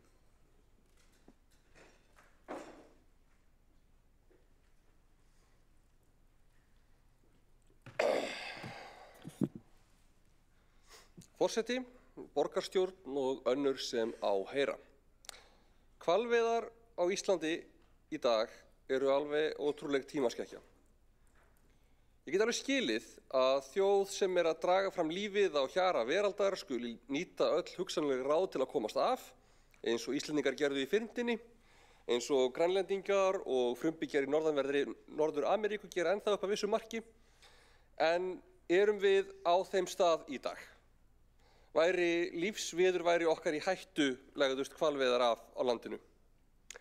Það er erfitt að sjá hvernig það mætti vera. Ég get líka að einhverju leyti skilið það viðbragð hjá einhverjum einstaklingum að vilja ekki láta umheiminn segja sér hvað sé í lagi og hvað ekki, að sem sjálfstæð þjóð megum við ákveða sjálf hvað okkur finnst í lagi og hvað við gerum, en þó ég skilji það viðbragð upp að vissu marki þá það ekki góð rök út af fyrir sig. Ef við værum raunverulega á þeirri skoðun að hvalveiðar væru góðar og nauðsynlegar, þá væri það kannski sök sér að standa fast á réttu okkar til að ákveða það sjálf. En teljum við það? Er einhver hér inni sem raunverulega metur hvalveiðar sem góðar og nauðsynlegar? Eitthvað sem við algjörlega verðum að halda í sama hvað tautar og raular? Ég leyfi mér að efast um það. Það er ekki góð rök fyrir máli að gera það bara í einhverri þrjósku í anda bjarts í sumarhúsum. Bara til að undirstrika það að við megum það, að það sé ekki hægt að stoppa okkur. Þá hvort sem það er gott eða vont. Það er eiginlega bara barnalegt. Aðrar þjóðir mega nefnilega með sama hætti dæma okkur út frá eftir því hvað þeim finnst það sem við ákveðum að gera. Og út frá því ákveða með hvaða hætti þær vilja stunda við okkur viðskipti, hvort að þeim langi að koma hingað í heimsókn, hvort þær treysti okkar fulltrúum og alþjóðavettvangi í öðrum málum eða vilja styðja við okkar baráttumál þar. Við megum taka þær ákvarðanir sem við viljum. Það er eitt af því sem það að vera fullvalda þjóð felur í sér. En við þurfum þá að vera tilbúin að taka þeim afleiðingum sem slíkum ákvörðunum kunna að fylgja, segja. Ég trúði því reyndar sem unglingur að hvalveiðar á Íslandi eða við Ísland væru réttlætanlegar. Síðan þá hef ég sem betur fer lært ýmislegt, bæði tilhögun og aðferðafræði hvalveiða, og ég hef líka vaxið upp úr ákveðnum kreddum og barnaskap. Hvalveiðar fara fram á hátt sem er ómannúðlegur. Væru ekki leyfðar í neinni búfjárrækt eða eldisstöð og þær bitna á verum sem eru gæfar og greindar. Að þessu öllu sögðu, þá er ákvörðun að banna eða leyfa hvalveiðar ekki í höndum Reykjavíkurborgar. Það er spurning hvort okkur sé beinlinnis stætt á því að reyna að bannfæra hvalveiðiskip úr Reykjavíkurhöfn. Ef að það er sem sagt ákvörðun ríkisins að hvalveiðar skuli vera leyfilegar. Megum við neita einu löglegu fyrirtækjum hafnaraðstöðu en ekki öðru? Ég skal ekki segja. Ég reyndar ekki sannfærð að það sé beinlínis alfarið úr okkar höndum, en það gæti að minnstakosti verið vandasamt að losa okkur út úr samkomulagi sem er í gildi og er ekki útrunnið. Og ég satt að segja, veit ekki alveg hvort að það sé endilega sniðugast að ýta þessu bara út úr sjónsviðinu svo að það flækist ekki fyrir. Kannski er það bara betra að þetta ósamræmi sé fyrir allra augum. Kannski bara er það að einhverju leyti bara betra fyrir langtíma markmiðið. En að gera það eru samt ákveðin skilaboð sem við getum sent að færa þessa starfsemi til. Þannig erum við ekki beinlínis að ganga inn á verksvið ríkisstjórnarinnar eða þingsins sem þyrfti að setja breytt lög hvalveiðar eða Svandísar Svavarsdóttur matvælaráðherra, þar sem ákvörðunin liggur til skemmri tíma í dag. En með þeim hætti getum við samt sagt að þessi starfsemi hugnast ekki Reykjavíkurborg. Samræmist ekki okkar áherslum í umhverfismálum, í dýravernd eða í líffræðilegum fjölbreytileika. Svo ég styð breytingatillöguna sem lögð hefur verið fram. Og jafnframt vil ég skora á ríkisstjórnina og matvælaráðherra að endurskoða annars vegar gildandi heimildir til hvalveiða og hins vegar almennt hvalveiðar við Íslandsstrendur og kannski stíga inn í 21. öldina. Ég ætla ekki að vera með einhver leiðindi. Ég trúi því raunverulega að núverandi matvælaráðherra myndi vilja stíga það skref og ég vona að þeim auðnist að koma því í kring.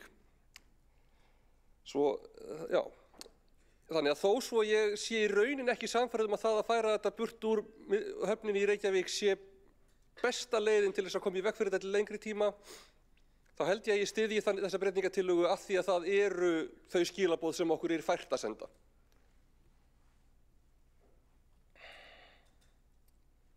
Þegar við ákveðum hvort það sé nauðsynlegt að gera eitthvað sem að við vitum að er kannski siðferðilega vafasamt, þá býður heimspekin upp á ýmsar leiðir til að meta það. En ég tel að við þurfum að meta hinn siðferðilega kostnað á móti ágóðanum eða kostnaðinum við að gera það ekki. Hvalveiðar eru ekki eitthvað mikilvægt þjóðþrifaverk. Hvalir eru ekki einhvers konar meindýr sem við erum að gera umheiminum eða lífríkinu greiða með því að losa það við. Þær eru ekki nauðsynlegar til að tryggja afkomu þjóðarinnar. Þær eru ekki einu sinni gríðarleg gróðauppspretta sem við þurfum að meta samfélagslegan kostnað við að missa og ekki njóta þær yfirgnæfandi stuðnings almennings sem væri erfitt að réttlæta lýðræðislega að ganga gegn.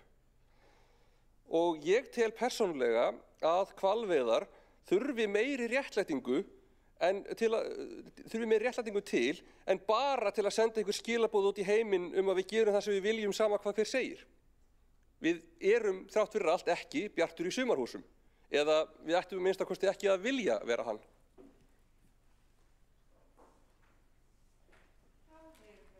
Alexandra Brím borgarfulltrúi lokar máli sínu og næst á mælendaskrá er Sanna Magdalena Mörtudóttir.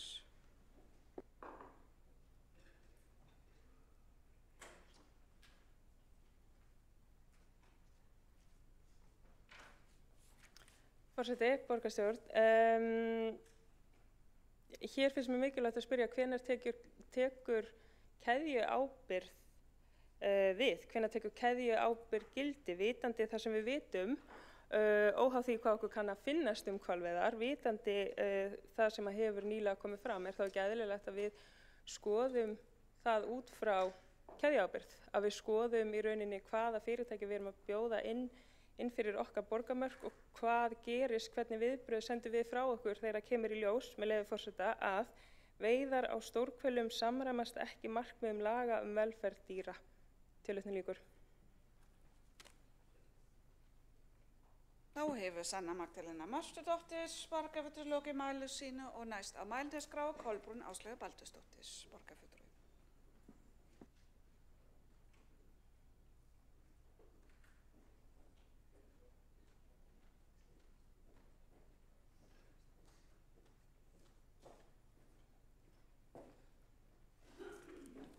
Forseti, ágæta borgarstjórn. Já, ég eiginlega svolítið misskildi tilganginn að baki þessara tillögu og hélt að þetta væri svona svolítið tillaga með þeim tilgangi að reyna að hindra hval í að nota skipin og veiða hval og allt þetta með að veiða ekki hval. En síðan þegar ég fór að lesa hana betur, þá fannst mér þetta að vera meira tillaga svona til að vernda ferðamennina fyrir að horfa á skipinu.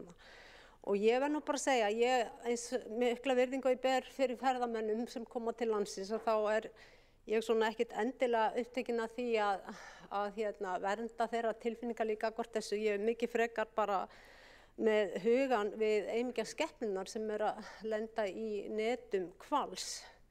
Ég tek undir það sem kom fram hjá borgarfulltrúnum Alexandru Brím að ég var eins og þeirra skoðunar að þetta væri nú kannski bara ágætis atvinnugrein en þá var heldur ekki umræða lýsingar þann hrylling sem við höfum verið að horfa upp á núna og svo sem ekki fyrsta sinn. Þannig að ég er alveg búin að taka upp í þessum málum og mér finnst þetta núna bara, við horfum bara á þetta með að veiða hval að þá er ég alfarið bara á móti þessu og vil að þetta stoppi snarasta. Þær lýsingar og myndir sem við höfum verið að sjá hafa haldið fyrir mér vöku. Ég er að verða bara því miður óþolandi meiri með aldrinum og bara þoli ekki tilhugsunina hvernig þetta hefur verið gert. En það er ekki kannski beinlínis sem þessi tillaga fjallar Hún er að fjarlæga skipin og auðvitað mun hvalur hafi bara fara með þessi skip eitthvað annað, fara inn í Hvalfjörð og þar eru vissulega ferðamenn líka þó í miklu minni mæli, en ég er bara einhvern veginn voða lítið eitthvað að spá í þessa ferðamenn. Þeir auðvitað geta valið hvort þeir farið niður á Höfn eða ekki, eða hvað það. En ég verð að segja, mér finnst breytingatillagan sem komið hefur fram bara góð og fagleg og rökrétt, en síðan er kannski annað mál hvort að við getum sem borgarstjórn komið með eitthvað svona statement með leyfi forseta, einhverja áskorun þetta matvælaráðherra skoði þetta virkilega alvöru. Og það er mikill þrýstingur og það er nú þegar undirskriftasöfnun sem er í gangi og ég veit nú svo sem ekki hvað margir hafa skrifað undir en ég er viss að það eru mjög margir. En verði til að Vinstri græn borin upp eins og hún er bara lögð fram, þá myndi ég líka styðja hana vegna þess að það er líka ákveðið með leyfi forseta, ég fæ að nota aftur orðið statement og ég er bara tilbúin til að gera allt í vegna þess hvernig farið hefur verið með þessar skepnur og við getum komið fram úr ýmsum áttum og með það eitt að markmiði að þetta stoppi og verður allavega endurtaki sig ekki og auðvitað hefði aðferðina verið eins og lög gera ráð fyrir, þá kannski hefði málið einhvern veginn litið öðru sig út í augum margara og sumir eru þetta bara alfarið á móti þessu, aðrir ekki, en þar sem að svona aðferðum hefur verið beitt, þá er þetta algjörlega ólíðandi og óásættanlegt og ég tek þátt í öllu sem getur leitt til þess að þetta verður stoppa á þetta. En tillagan sem sagt ekki að hvort eða hætta þessari starfsemi, atvinnustarfsemi heldur, hvort að skipin fái að leggja við gömlu höfnina og mér finnst kannski umræðan hefur svolítið farið út fyrir tillöguna, en það svo sem bara allt í lagi, þannig lagað.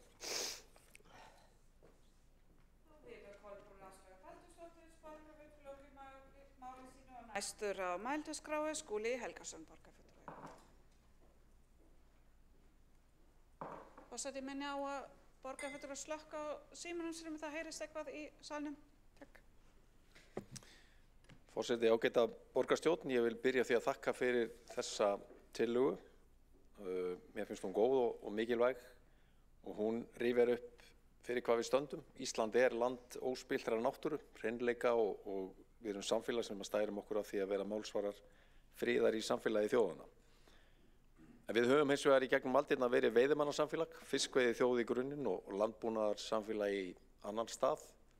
En tímarnir hvað það varðar eru líka breyttir. Í dag ferðaþjónustan undirstöðu atvinnuvegu þjóðarinnar, hvalaskoðun vaxandi grein og burðarás í ferðaþjónustu höfuðborgarinnar og við sjáum það með því að skoða tölfræðina að fjöldi gesta sem fer til þess að njóta hvala í sínu náttúrulega umhverfi hefur margfaldast á undanförnum áratugum. 2003 voru 72.000 manns sem nýttu sér þennan möguleika í ferðaþjónustunni en fjöldin var komin upp í 360.000 í fyrra, sem bara mikið gleðiefni og við sem höfum notið þessa skiljum það fullkomlega. Í mínum huga fer það engan veginn saman að bjóða ferðamönnum að njóta hinna tignarlegu hvala í sínu náttúrulega umhverfi og senda úr sömu höfnum skip sem gera út á að drepa þá með aðförum sem geta með engu móti samrýmst dýraverndunarsjónarmiðum. Það hefur verið eins og komið hefur fram í umræðinni góð samstaða hér í borgarstjórnum að friða Faxaflóann fyrir hvalveiðum. En það má færa fyrir því góð rök að það sé afar ósmekkleg ögrun að hafa hvalveiðiskip við hliðina á hvalaskoðunarbátum rétt eins og gert hefur verið í gömlu höfninni í Reykjavík.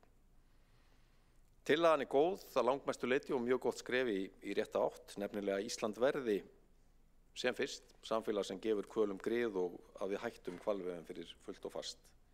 Það kallar auðvitað á lagabreytingu á Alþingi og frumkvæði sjávarútvegsráðherra sem góðu hilli að skoða máli ef marka má fréttir. Yfirlýsingum að Ísland leggi hvalveiðar af yrði klárlega afar jákvætt skref fyrir orðspor Íslands á alþjóða vettvangi. Ég styð breytingatillöguna og vona að við getum sameinast að senda með henni skýr skilaboð breytingar. Forseti, ágæta borgarstjórn, nauðsynlegt að skjóta þá? Mitt svar klárlega nei.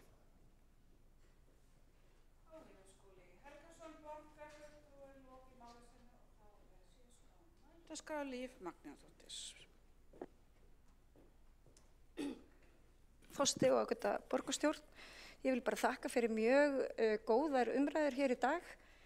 Auðvitað förum við út í hið efnislega sem að ég ætlaði reyndar að varast að gera en hið efnislega kom hér fram í ræðum borgarfulltrúa og ég þakka fyrir það. Já, bátarnir sem að liggja þarna við bryggjuna, þeir liggja þarna nánast allt árið, óhreyfðir. Þeir eru eins og atvinnuhúsnæði og jarðhæð í aðalskipulagi sem alltaf tómt. Það ekkert að gerast og við höfum sett okkur ýmis markmið og samþykkt ýmis konar stefnur hér í þessum sal þannig að við viljum ekki lokaðar búðir á jarðhæð heldur í höfninni. Þannig að þessi tillaga okkar Vinstri grænna gekk út á það að finna þessum skipum nýjan stað og ég tek það þó bara á mig að hafa verið eitthvað með fjölbreytt úrval af alls konar tillögum og talið eitthvað upp, ég bara biðst afsökunar á því. en hér auðvitað komið breytingatillaga frá meirihlutanum sem að tók út því að segja upp samningnum, en ég veit auðvitað ekki hvernig málin standa þarna hjá Faxaflóahafnum. Kannski þarf að segja upp samningnum til þess að gera nýjan, hvað veit ég. Þannig að við skulum ekki hengja okkur í það. Breytingatillagan er hins vegar bara góð, hún er í anda okkar Vinstri grænna og við ætlum ekki að vera með neitt múður og við ætlum bara að samþykkja hana. Og ég fagna því að það sé samstaða þessi mál hér í borgarstjórn, að minnsta kosti af því sem fram kemur hérna í ræðum borgarfulltrúa, og ég veit alveg til þessa að sumir eru hlyndir hvalveiðum hérna í þessum sal og allt í lagi með það. En þetta er táknrænn stuðningur, þetta er ásýndarmál og ég held að við getum gert mikið betur fyrir gömlu höfnina. Svo langar mig að nefna það að þessi hvalveiðiskip, þau eru knúin af gufuvél, þau voru smíðuð 50 og eitthvað í kringu það og þessi hvalveiðiskip varu miklu betri í hvalveiði skoðanaferðir af því að þau eru svo hljóðlát. Þannig að þetta eru eiginlega fyrirtaksskip fyrir hvalaskoðanir en ekki hvalveiðar. Já, við erum með gufuvél. Þannig að þetta voru svona mín 5 cent hér. En bara takk kærlega fyrir umræðuna og forseti, ég hlakka til þess að greiða atkvæði með breytingatillögunni.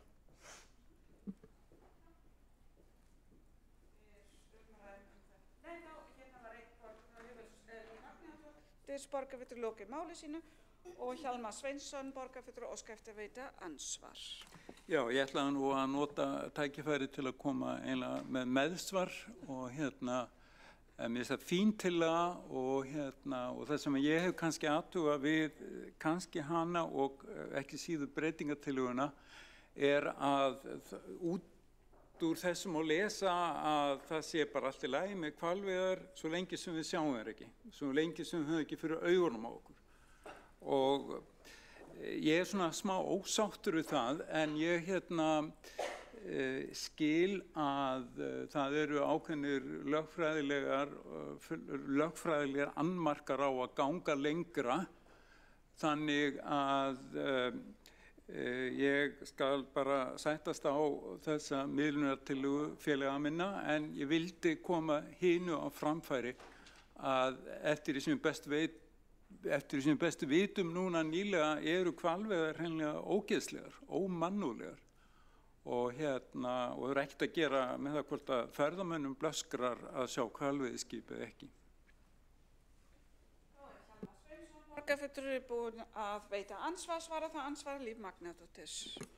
Forseti, já, ég tek fyllilega undir með Hjálmari Sveinssyni og borgarfulltrúa og ég veit að hann þekkir mig vel. Ég hefði líklega orðað tillöguna með öðrum hætti, en það er svona stundum á tímum þar sem maður þarf að vera diplómatískur til þess að fá sínu framgengt.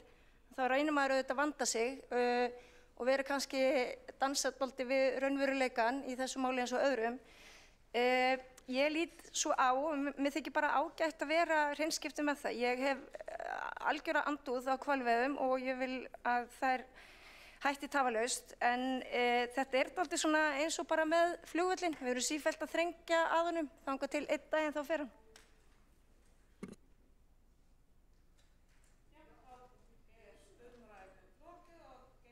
Atkvæðagreiðsla og fyrir liggur breytingatillaga og er greitt atkvæði breytingatillöguna. Eru nei, það er ekki allir. Vandar Elmar. Já, og Pavel. Alda? Jú, hún er þarna. Já. Þá er gengið til atkvæðagreiðslu breytingatillögu við tillögu Vinstri grænna. Þeir sem samþykkja breytingatillöguna gefa merki. Já, að sjálfsögðu þarf hægt að lesa breytingatillöguna upp aftur.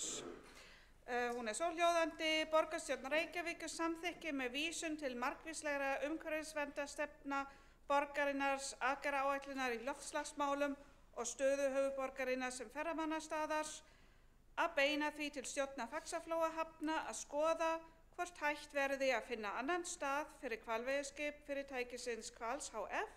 En í miðri gömlu höfninni í Reykjavík sem miðstöð ferðamennsku og hvalaskoðunar. Þannig þeir sem styðja breytingartillögu gefa merki. Þeir sem á móti kunna vera. Þá tillagan samþykkt með 16 atkvæðum. 6 sitja hjá. Já. Svo breytt, já. Þá gengið til næsta máls. Já.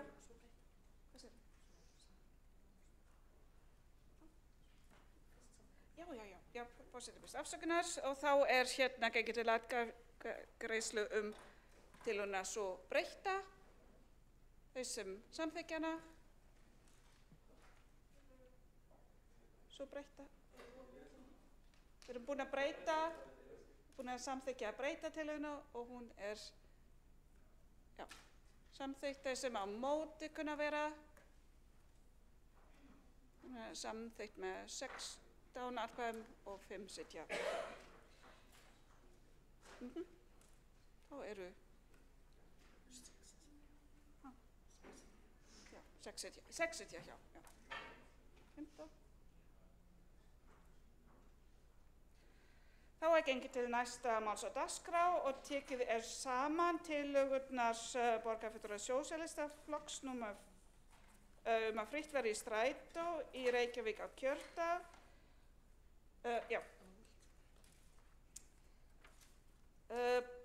Borgarfulltrúar Sósíalistaflokks Íslands eru jafnframt með tillögu frítt í strætó á kjördag og gjaldfrjálsa akstursþjónustu á fatlaðs fólks á kjördag undir 7. og 10. lið dagskrárinnar. Forseti hefur ákveðið að umræða þessa 3 liði fari fram samhliða og fer atkvæðagreiðsla fram í lok umræðna. Með vísan til 25. grein samþykktar stjórn Reykjavíkurborgar og fundarskap borgarstjórnar leggur forseti einnig til að umræðu þessa dagskrárliði verði lokið eftir 2 klukkutíma, skoðast það samþykkt ef enginn hreyfir andmæli.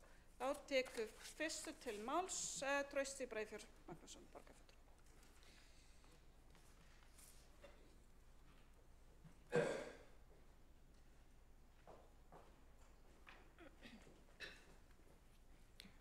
Forseti, borgarstjórn og öll sem að hlusta. Aðgengi allra að kjörstað einn mikilvægasti þátturinn í því að halda uppi lýðræðislegu samfélagi. Og í raun það algjört forgangsatriði að svo sé tryggt, því ef það eru hindranir á þeim vegi ljóst að það hefur áhrif á kjörsókn. Við verðum að sjá til þess að allar hindranir séu teknar í burtu á þeim dögum þegar kosið þegar almenningur fær að láta rödd sína heyrast í kjörklefanum og gjaldtaka á ekki að fara fram í almenningssamgöngum á leið á kjörstað. Og rukkanir ekki að standa í vegi fyrir því að fólk komi leiðar sinnar á kjörstað og þess vegna leggjum við sósíalistar fram 3 tillögur í dag til að fjarlægja ákveðnar hindranir. Fyrsta tillagan snýr að því að Reykjavíkurborg fyrir sitt leyti sjái til þess að allar þær strætóleiðir sem ganga innan borgarinnar verði gjaldfrjálsar á kjördag. Þetta vel hægt. Við sjáum til dæmis að Reykjavík fyrir sitt leyti hefur komið næturstrætó aftur á laggirnar innan borgarinnar og það þá gert án aðkomu hinna sveitarfélagana. Ef viljinn fyrir hendi hjá borgarstjórn þá hægt að ákveða þetta hér inni á þessum fundi. Þetta myndi sýna í verki þann vilja sem við öll ættum að hafa, að engar efnahagslegar hindranir séu í vegi því að borgarbúar komist á kjörstað. Og eins og við vitum þá eru nokkrar strætóleiðir sem ganga bara innan borgarinnar en svo eru líka margar aðrar leiðir sem ganga inn í önnur sveitarfélög og eru því ekki einungis Reykjavíkurleiðir. Önnur tillagan sem við leggjum fram hér snýr að því að stjórn Strætó samþykki að hafa strætó gjaldfrjálsan allt höfuðborgarsvæðið á kjördag. Reykjavík getur hér beint því til stjórnar Strætó sem samanstendur á fulltrúum sveitarfélaga á höfuðborgarsvæðinu að samþykki slíkt. Það nauðsynlegt að þetta sé líka í boði á öllu höfuðborgarsvæðinu, ekki bara í Reykjavík. Það eru leiðir sem ganga bæði innan Reykjavíkur og fara inn í hins sveitarfélögin. Og þetta snýst að Reykjavík vilji að jafnt gangi yfir alla íbúa á höfuðborgarsvæðinu og gjaldfrjálst sé í allar strætóleiðir sem fari borgina og höfuðborgarsvæðið á kjördag. Þriðja tillagan sem við setjum hér fram snýr svo að akstursþjónustu borgarinnar. Fatlað fólk greiðir sig á þessa þjónustu til að komast á milli staða og það mikilvægt að réttur þeirra til kosninga sé tryggður með öllu og engar hindranir séu þar í vegi. Á kosningadag á að vera gjaldfrjálst að nýta sér þessa þjónustu því annars gæti komið til þess að fólk veigri sér við því að kjósa. Það verði þá alveg skýrt og ljóst að á kjördegi sé gjaldfrjálst að nota akstursþjónustu fatlaðra og að slíkt verði auglýst vel. Hér leggjum við einnig til að ókeypis verði í strætó og akstursþjónustu ef fólk þarf að kjósa utan kjörfundar. Þetta mun einnig gilda allar þær atkvæðagreiðslur sem geta átt sér stað, sem sagt þá daga sem eru alþingis, forseta eða borgarstjórnarkosningar. Og einnig gildir þetta ef gengið verður til þjóðaratkvæðagreiðslu eitthvað málefni. Kosningadagur nefnilega lýðræðishátíð þar sem allir íbúar ættu að eiga rétt á því að kjósa. Að vísu raunin því miður ekki sú.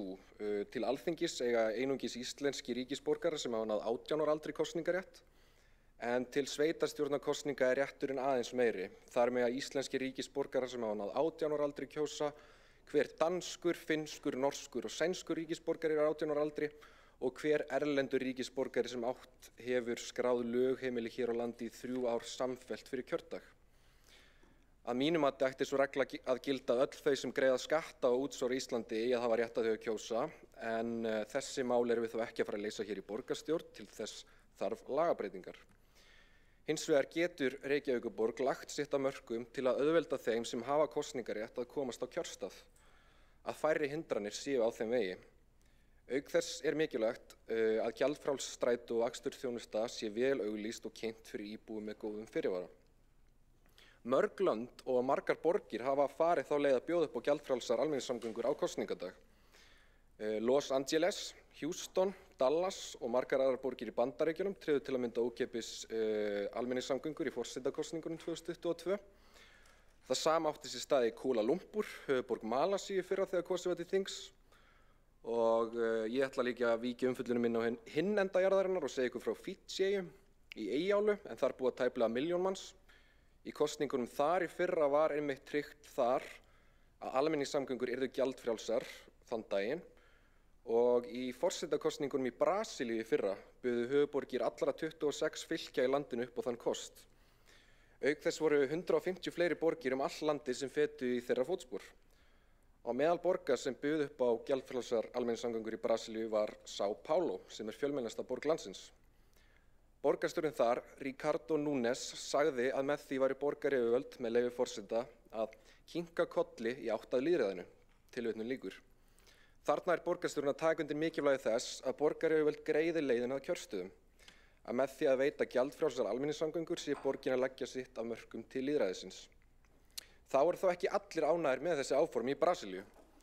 Úr röðum þáverandi forseta, Jair Bolsonaro, stuðningsfólks hans, var mikil andstaða við málið. Í fyrstu voru rök þeirra meðalans þau að þetta myndi kosta sveitarfélögin allt of miklar fjárhæðir. En þegar á leið var ljóst að tilgangurinn með andstöðunni var að koma í veg fyrir að stuðningsfólk mótframbjóðandans skiluðu sér á kjörstað. Stuðningsfólks andstæðingsins, Lula, var nefnilega stórum hluta til frá tekjulægri hópum og voru því miklar áhyggjur uppi að ókeypis strætó myndi skera úr úrslitin. Framboð Bolsonaro krafðist þess að aðgerðirnar skyldu dæmdar ólöglegar, en það fór ekki í gegn. Við sjáum hér að þau sem treysta ekki vilja fólksins, vilja almennings, hafa sett sig upp á móti því að aðgengi allra sé tryggt á kjörstað. Þetta einnig þekkt aðferð í Bandaríkjunum, þar sem allt gert til að takmarka aðgengi tiltekinna þjóðfélagshópa að kjörstað. Og ef við viljum að Reykjavík geti titlað sig sem frjálslynda lýðræðisborg, þá morgunljóst að við eigum að koma okkur í hóp þeirra borga sem bæta aðgengi að kjörstöðum og sjá til þess að engar hindranir séu á veginum. En ýmsar aðgerðir hafa þó farið fram, líkt og að fjölga kjörstöðum í borginni sem var ákveðið árið 2020 fyrir forsetakosningar. En það ekki bara nóg að bjóða upp á gjaldfrjálsan strætó og akstursþjónustu. Það verður líka að vera nóg að bifreiðum og vögnum til staðar þegar dagurinn rennur upp. Langoftast kosið á laugardögum, en þá mikilvægt að tíðni strætó sé í takt við áætlan fjölda fólk sem á ferðinni. Ekki hefðbundin laugardag að ræða, tíðnin verður að minnstakosti að vera jafn mikil og virkum degi og sennilega tíðari. Og ef að málið vel kynnt og auglýst, munu margir íbúar nýta sér gjaldfrjálsan strætó á kosningadag. Og ég vil rifja upp hvað getur gerst þegar ekki gerðar áætlanir fram í tímann sem miða við aðstæður. Þann 17. júní 2019, þegar Íslendingar fögnuðu þjóðhátíðardeginum á sunnudegi, var tíðni strætó ekki breytt í takt við þann stórfjölda fólk sem eigum að vita að gera sér glaðan dag og fer niður í miðbæ á þessum hátíðardegi. Úr varð að fjölmargt fólk fékk ekki að koma inn í vagnana, þeir voru nefnilega troðfullir. Fólk sem beið í strætóskýlum horfði á vagnana keyra framhjá. Af þessum mistökum er hægt að læra og mikilvægt að hafa þau í huga þegar gjaldfrjáls strætó og kosningadegi er annars vegar. En til að draga þetta saman að þá er mikilvægt að öllum íbúum með kosningarétt sé tryggt aðgengi að kjörstað. Fólk á ekki vera rukkað til að komast leiðar sinnar við að nýta sinn lýðræðislega, stjórnarskrárvarna rétt til að kjósa. Það eru margar borgir allan heim sem hafa gert þetta og Reykjavík ætti að vera ein af þeim. Að vera mannréttindaborg, lýðræðisborg og það sem við köllum frjálslyndaborg á einmitt að fela í sér aðgerðir til að auðvelda öllum aðgengi að kjörstöðum. Og ég hlakka bara til að heyra umræðurnar og takk fyrir. Þá hefur Trausti Breiðfjörð Magnússon borgarfulltrúi lokið máli sínu og 2 hafa óskað eftir því að koma upp í andsvar við ræðu borgarfulltrúans og fyrsti þess er Magnea Gná Jóhannsdóttir borgarfulltrúi.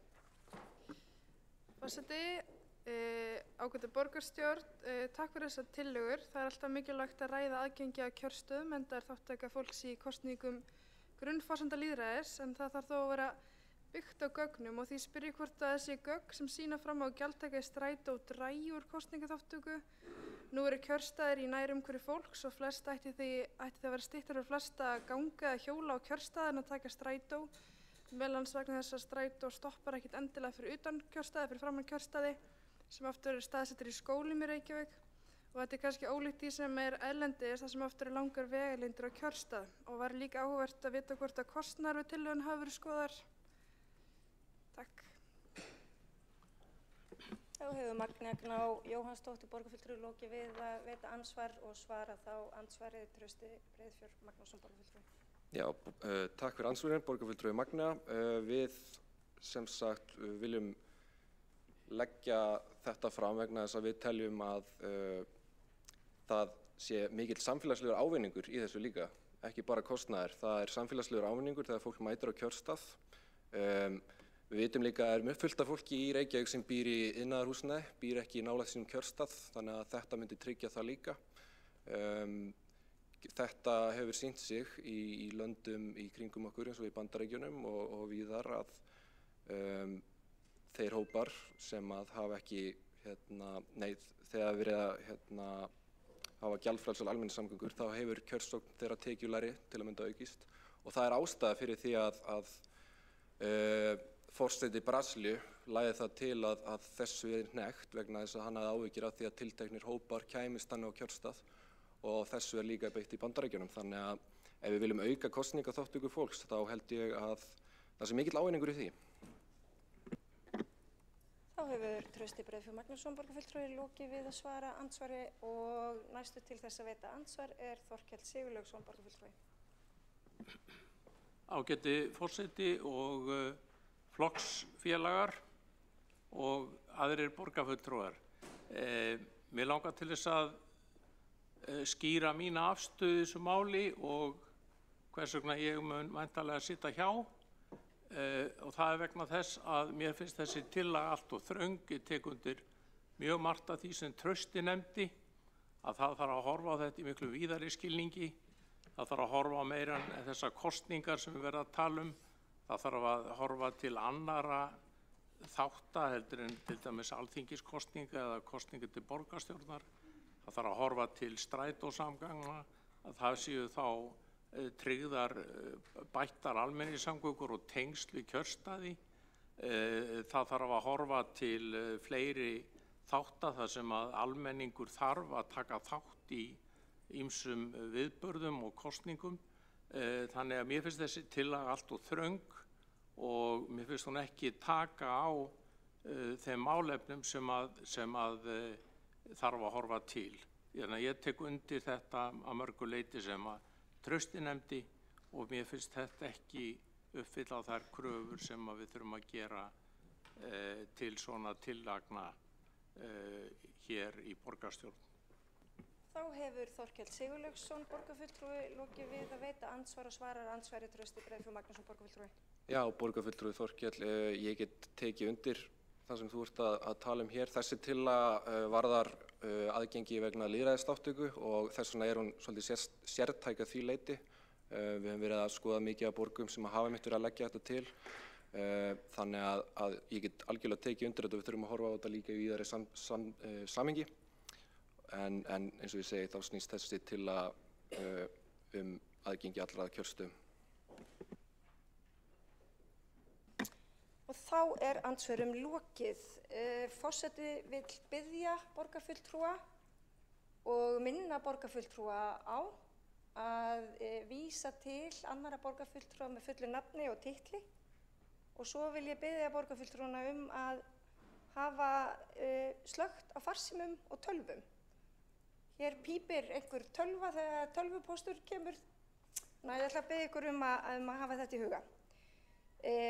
Næst tekur til máls Alexandra Brím, borgarfulltrúi.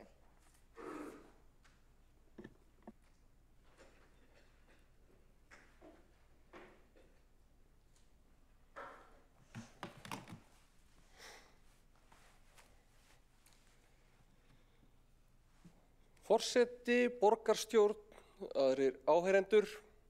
Við erum að ræða 2 tillögur sem snúa að almenningssamgöngum og eina sem snýr að ferðaþjónustu fatlaðs fólks. Þessar tillögur eru lagðar fram af góðum hug og í fullkomnum heimi væri ég alveg til í þær. Ég væri reyndar alveg til í að gefa alveg frítt í allar umhverfisvænar samgöngur, ekki bara á kjördag. En ekkert raunverulega frítt. Svo þegar við erum að hugsa það hvernig við forgangsröðum nýtingu fjármagns, þá neyðumst við til að gera það af ábyrgð. Eins og við vitum, hefur Reykjavíkurborg lagt mikla áherslu á að bæta aðgengi íbúa að kjörstöðum. Þar höfum við farið þá leið að fjölga kjörstöðum og hafa þá í sem þægilegustu göngufæri þar sem það mögulegt við íbúa. Auðvitað ekki algilt að það takist. Stundum þarf fólk að ganga aðeins lengra, og sérstaklega ef það kannski ekki með rétt skráðu lögheimili eða óskráð í lögheimili og þarf að fara niður í miðbæ. En þegar við skoðum stóru myndina, þá það að ganga ágætlega hjá okkur að fólk þurfi ekki að fara á bíl eða strætó á kjörstað. Það einfaldlega yfirleitt kjörstaður innan hverfis hjá langflestum íbúum, allavega í Reykjavík. Það vissulega mjög misjafnt milli landa hvernig þessu háttað. Sums staðar þarf fólk að standa í löngum röðum til að kjósa, stundum kjörstöðum markvisst fækkað til að gera íbúum ákveðinna svæða, íbúum í ákveðnum efnahagshópum eða þjóðfélagshópum erfiðara að kjósa. Svo ekki hér. Kjörstaðir eru margir, eru opnir lengi og biðraðir almennt stuttar á kjördag.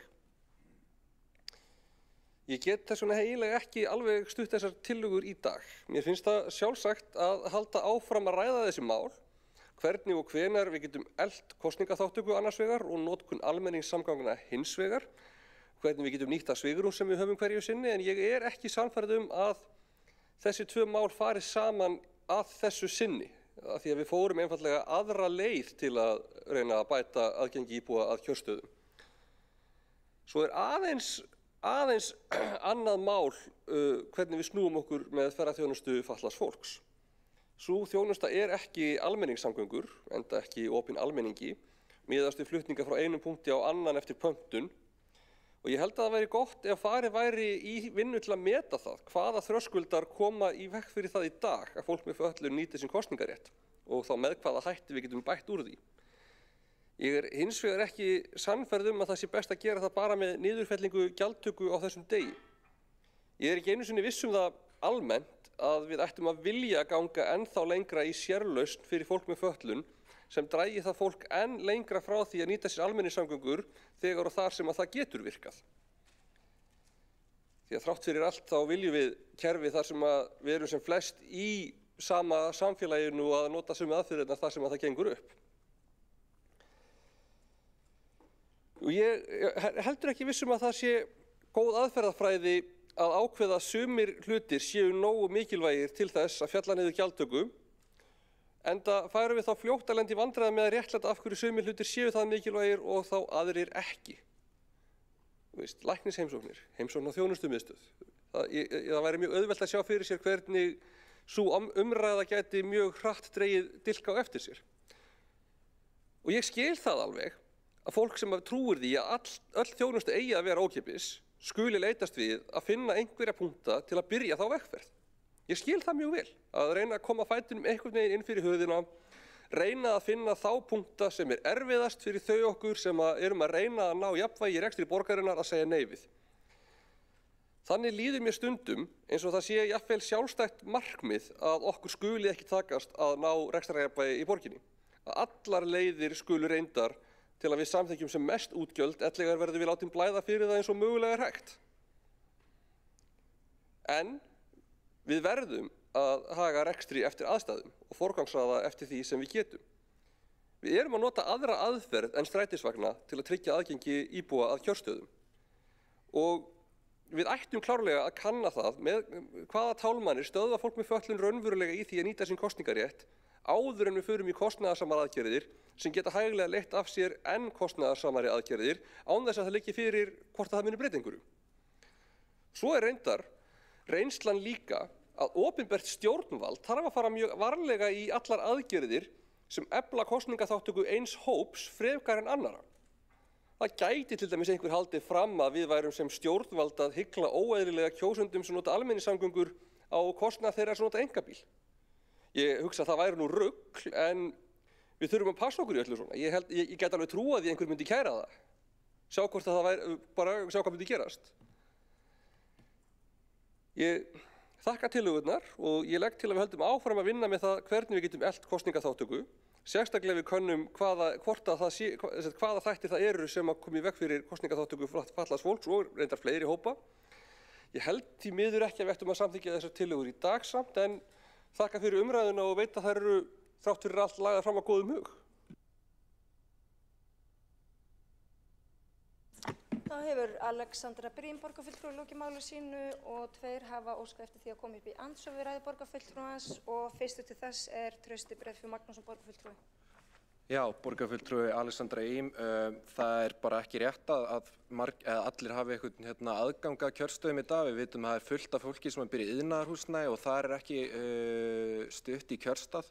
Svo er þetta náttúrulega líka prinsippmál. Þetta er stjórnarskrárvarinn réttur okkur allra. Við eigum þennan rétt til að kjósa, en ef það er ákveðin hópur sem hefur ekki aðgang, þá er ekki hægt að líta einhvern veginn svo á við sem að hygla ákveðnum hópi. Allir hinir hóparnir komast nú þegar, þau sem geta gengið á kjörstað, geta tekið bíl, þau komast. Með því að hjálpa hinum sem að hafa ekki aðgengi nú þegar, þá erum við ekki að hygla neinum hóp, við erum bara að tryggja jafnrétti. Og já, það er bara það sem ég hef að segja um þetta. Þá hefur Trausti Breiðfjörð Magnússon borgarfulltrúi lokið við að veita andsvar og næst til þess að veita andsvar er Kolbrún Áslaugar Baldursdóttir borgarfulltrúi. Forseti ágæta borgarstjórn, já, ég vil nú bara mótmæla þessu, því hvernig orðalag borgarfulltrúin Alexandra Brím notaði að flokkar sem væru að standa vörð þá sem minnst mega sín, kannski orðaði ekki alveg nákvæmlega svona, var að finna allar leiðir og finna allt mögulegt til þess að auka útgjöld. Mér fannst þetta nokkuð kaldar kveðjur til þeirra sem að minna mega sín hér að tala fatlað fólk sem er á bótum og við vitum alveg hvernig það er með allar þær skerðingar sem að fylgjast slíkum bótum. Þannig að hér er ekki að ræða að vera að leita að einhverju eða finna eitthvað til þess að auka opinber útgjöld. Ég meina öðru eins hefur nú verið eitt í ýmislegt bara svo sem vel mætti heldur betur spara í heldur en að styðja fatlað fólk til þess að komast á kjörstað eða bara að hafa einstaka daga frítt að því að þetta fólk margt hvert á bara verulega sárt að binda fjárhagslega. Þannig að ég mótmæli þessu orðalagi og svona hvernig var verið að ýja að því að flokkar eins og kannski sósíalistaflokkur sem leggur þetta fram, en líka flokkur fólksins sem standa vörð þennan hóp, er að finna bara eitthvað til þess að auka opinber útgjöld. Ég mótmæli svona orðalagi harðlega. Þá hefur Kolbrún Áslaugar Baldursdóttir lokið við að veita andsvar og er andsvörin lokið. Næstur til að taka til máls er Pavel Bartótsek, borgarfulltrúi.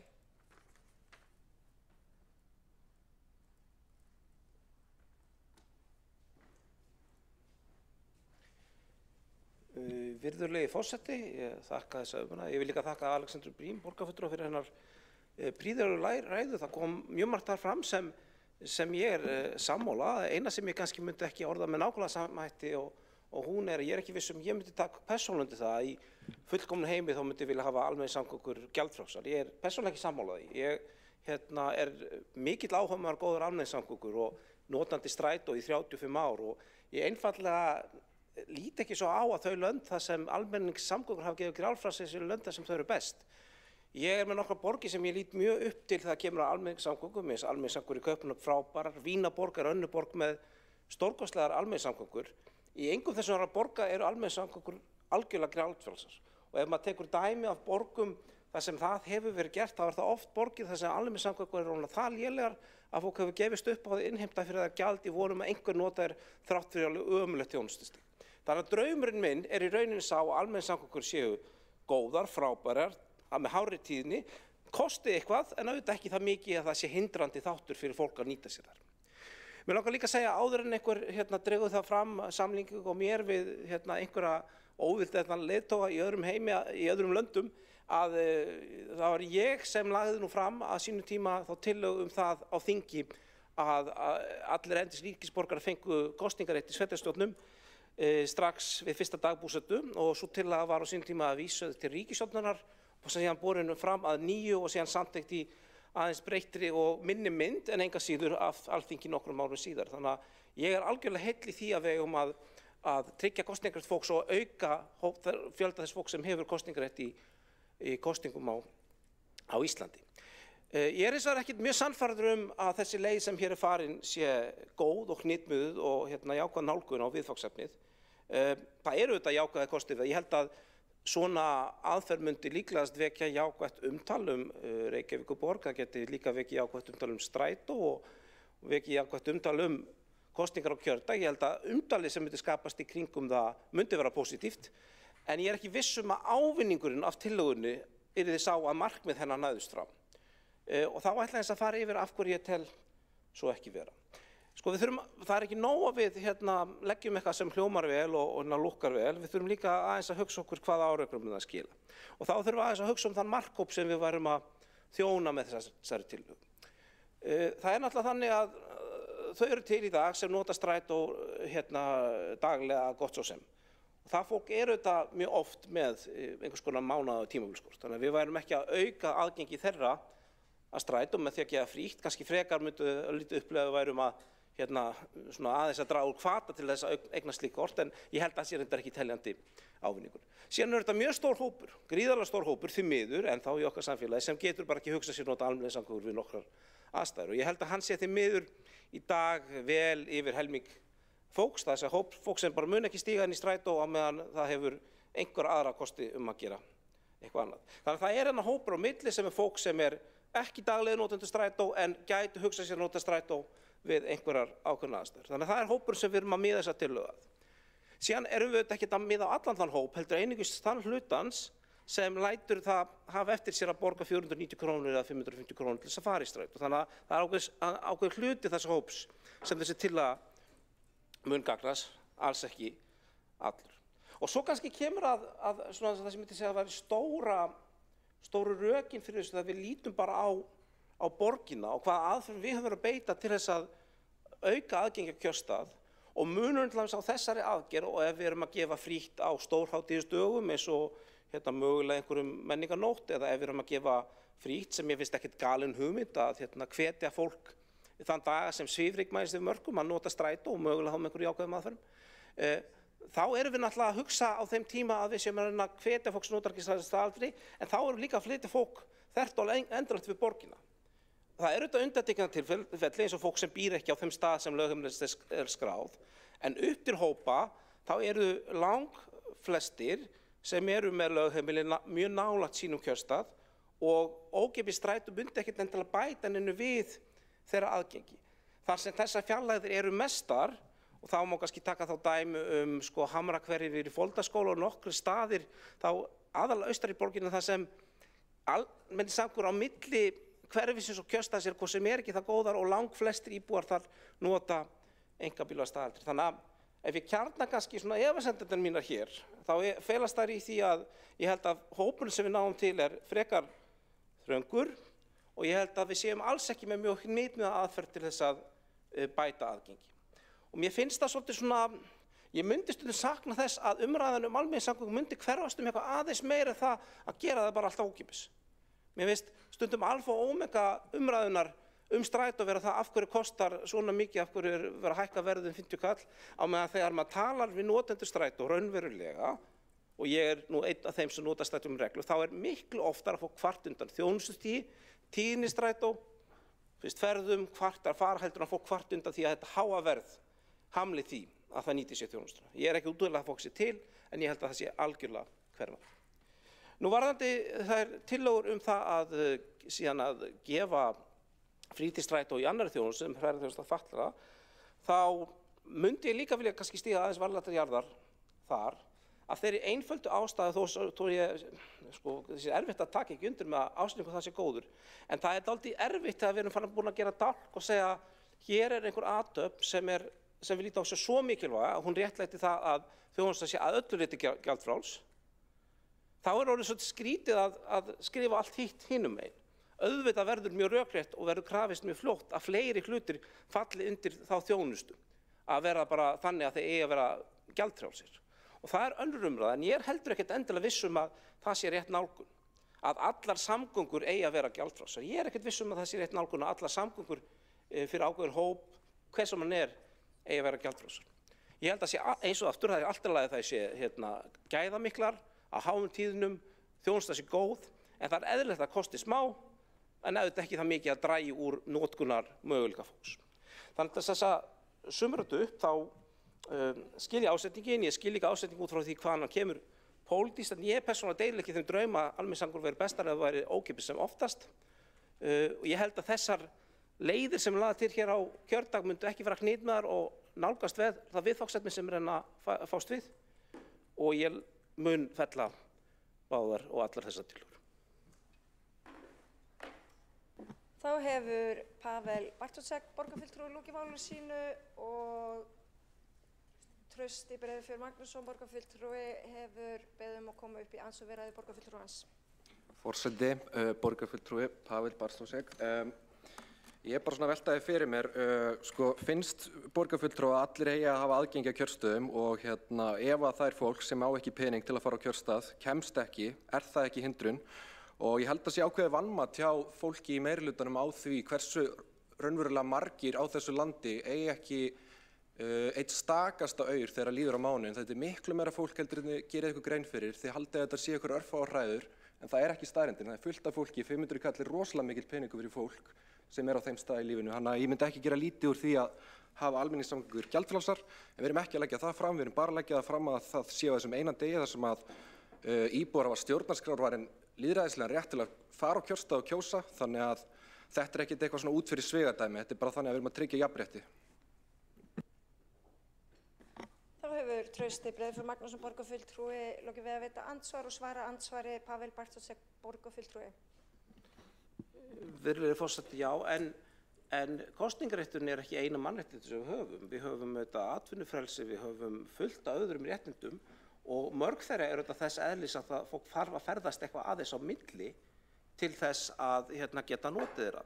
Og ég satt að segja, leið og ég skil nálgunina, þá það þetta bara kannski ákveðið prinsip að samgöngur í eðli sínu kosta. Það mætti þá alveg spyrja ef það væri einhver annar kostnar á bensín að vera ódýrara á kjördag, á leiga á öllum hjólum að það að vera ókeypis á kjördag. Og ég skil þá nálgun að gera almenningssamgöngur ókeypis almennt, en ég eiginlega sé ekki að við samþykkjum það að þessi eini tiltekni réttur sé með þeim hætti að það sé alltaf að rukka ekki þann daginn að auðvitað rökrétt afleiðing á, hún ekki borgarfulltrúinn sammála mér, það rökrétt afleiðing að því að viðurkenna það að krefjast þess að almenningssamgöngur séu gjaldfrjálsar á öðrum tímum. Mér meina, borgarfulltrúinn nefndi utakjörfundaratkvæðagreiðslu, hún stendur yfir í 8 vikur. Þannig að oft í Kringlunni, borgarfulltrúinn leggja til að í 8 vikur verði ókeypis að taka strætó í Kringluna. Það sem ég skildi rétt á tillögunni eða var hann að hugsa útfærslan eitthvað öðruvísi? Þá hefur Pavel Bartóček Borgarfulltrúi loki við að svara, andsvara veitir, andsvara öðru sinni, Trausti Breiðfjörð Magnússon, borgarfulltrúi. Já, forseti, það eru margar útfærslur til á þessu, það var borgið gert mismunandi hluti með það er þetta að sækja inneign, það er þetta að þegar þú ferð inn á leið sem að stoppar fyrir utan kjörstað þá getur þú sagt við vaksturinn og þú ætlar að fara þar út og það er gengið út frá því. Það eru margar útfærslur og það er einmitt hugmyndi með þessu að það yrði nánar unnið að því hvernig útfærslu væri farið og ef að viljinn er fyrir hendi þá er það vel hægt. Þetta eru eins og ég segi, þetta er bara lýðræðislegi rétturinn okkar, það er að fá að kjósa og þetta er eiginlega helgasti rétturinn sem við höfum hérna í þessu þjóðfélagi, það er að komast á kjörstað og geta kosið. Þannig að ég til að þetta sé bara, já, þetta er bara eitt svo veigamesti þáttur í því að taka átt í lýðræði samfélagi, þannig að ég get ekki tekið undir það að þetta sé eitthvað svona tilvik sem að myndi gera verkum að myndi eitthvað svona dómínókenning, þar sem að næstu dómínóspil myndi falla og allt annað er gjaldfrjálst. Þessi tillaga snýst ekki um það. Þá hefur Trausti Breiðfjörð Magnússon, borgarfulltrúi lokið við að veita andsvara öðru sinni og svara andsvara öðru sinni Pavel Bartoszek, borgarfulltrúi.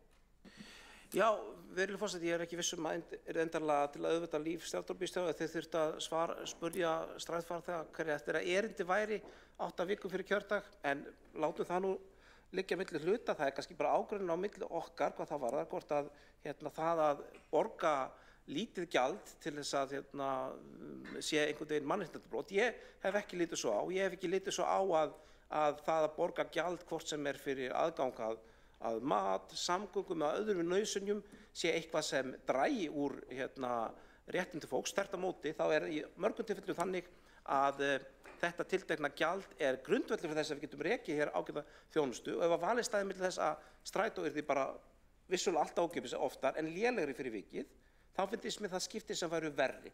Heldur það að hafa hann í dag, að hann kosti eitthvað smá, en sé sannarlega aðgengilegur öllum. Þá er andsvörin lokið og næst tekur til máls Sanna Magdalena Mörtudóttir, borgarfulltrúi.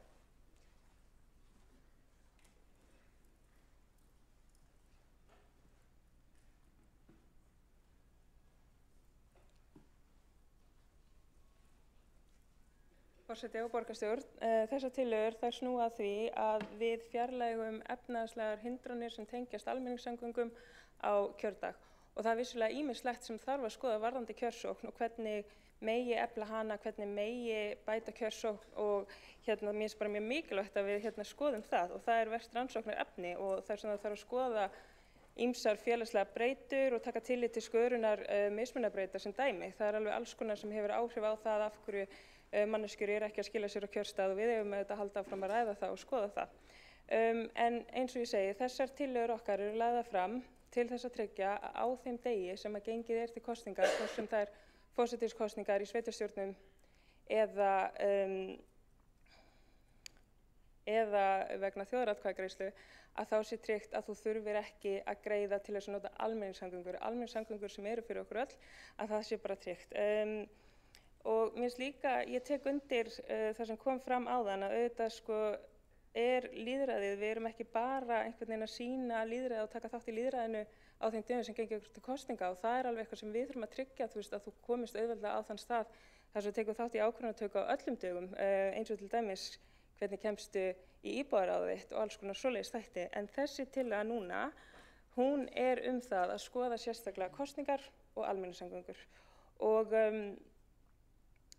þó að við viljum auðvitað eyða öllum þeim fjárhagslegum hindrunum í lífi fólks, þá er eðlilegt að byrja einhvers staðar.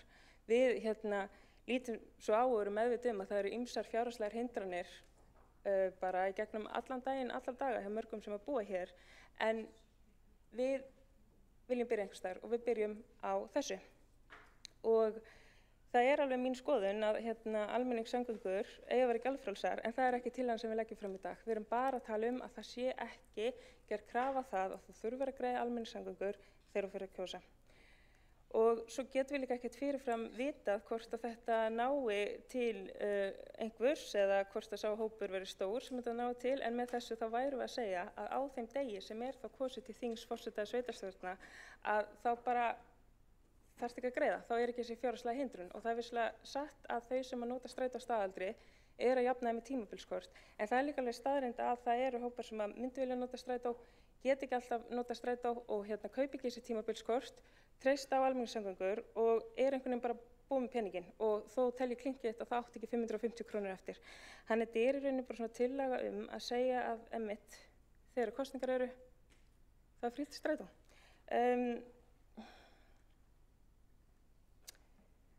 Já, mér finnst bara eðlilegt að við skoðum allar þær leiðir sem hægt er að fara til að eyða svona fjárhagslegum hindrunum og að við séum ekki að gefa okkur eitthvað fyrirfram hvernig þetta gæti virkað eða ekki virkað.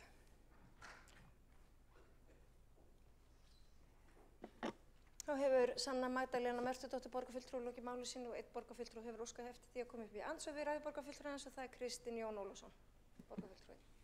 Já, forseti ágæta borgarstjórn, ég vil þakka borgarfulltrúum sósíalista fyrir þessar tillögur og kannski koma inn á þá bókun sem við ætlum að láta falla með þessu máli.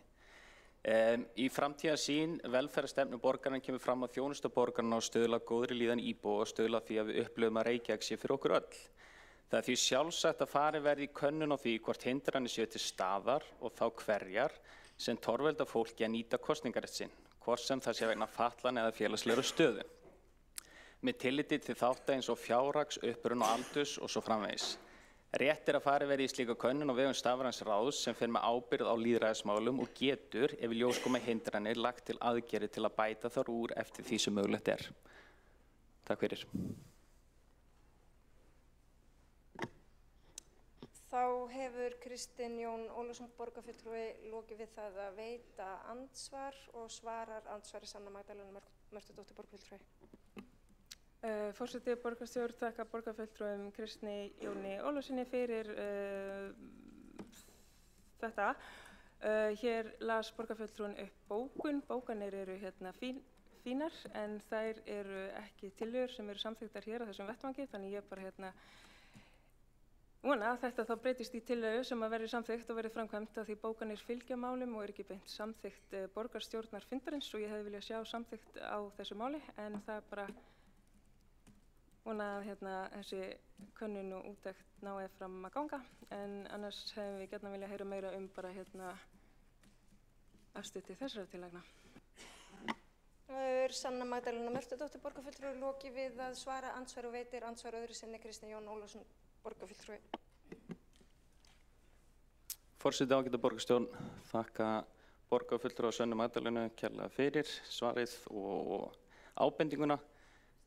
Sem núverandi formaður stafræns ráðs og komandi varaformaður þegar borgarfulltrúi Dóra Björk kemur tilbaka, þá vil ég bara ítreka það að við munum taka þetta áfram í stafrænu ráði. Þetta er okkur mikilvægt mál. Takk fyrir. Þá er Kristinn Jón Ólafsson borgarfulltrúi lokið við að veita andsvar öðru sinni og er andsvarinn lokið.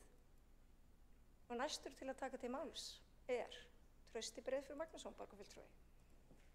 Gefið honum gott klapp.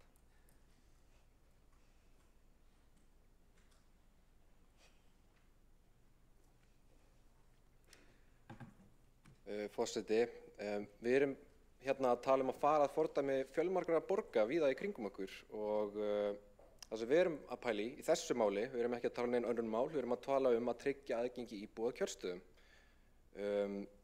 Það eru náttúrulega auðvitað margar fjárhagslegar hindranir að aðgengi að mörgum öðrum hlutum í samfélaginu en við erum ekki að ræða þá hérninni, við erum að ræða rétt fólks til lýðræðislegra kosninga að sjá réttur sér tryggður. Þannig að maður er búin að upplifa svolítið þannig að það er einhvern veginn verið að reyna að afvegaleiða umræðan og reyna að fá okkur til að tala einhver aðra hluti heldur en akkúrat þessa tillögu. Það að geta titlað okkur sem raunverulega lýðræðislega borg sem virðir mannréttindi, þá er þetta liður til þess að sýna það í verki og það er tækifæri til þess núna. Og við sósíalistar, við höfum talað fyrir mörgum öðrum leiðum til að auka mannréttindi og tryggja stórum hópi fólks þau réttindi. Það má nefna húsnæðismálin, samgöngumálin, velferðarmálin, auka jöfnuð, svo mætti lengi telja, en flokkar í meirihlutanum hafa bara ekki samþykktar tillögur. En eins og ég segi, þá er þetta leið að bættu lýðræði og auknum mannréttindum í Reykjavík. Þetta er einn liður til að bæta þar úr. Þannig að flokkar sem tala á tyllidögum hvað við séum frjálslynd, hvað við séum mikil mannréttindaborg, eru ótrúverðugir þegar þeir fella tillögur slíkt eins og við erum að leggja fram hérna. Þannig að ég hvet ykkur til að láta verk fylgja orðum. Þá hefur Trausti Breiðfjörð Magnússon borgarfulltrúi lokið máli sínu og mælendaskrá er tæmd og við göngum til atkvæða þessar 3 tillögur og ef enginn hreyfir andmælum þá ber forseti upp þessar tillögur í heilu lagi.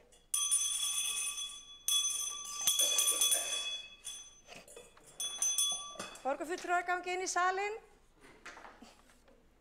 Bara prófa hljóm. Óminn á þessu.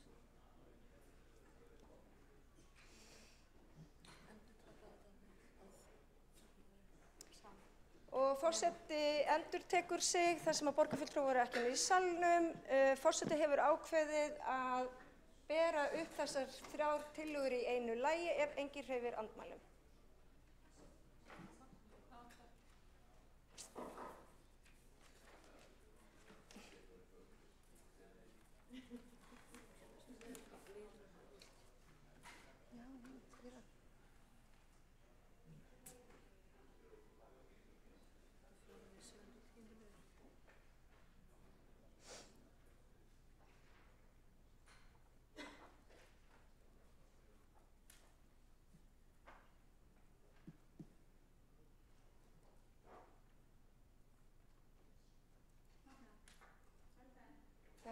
Er verið að ná í hana?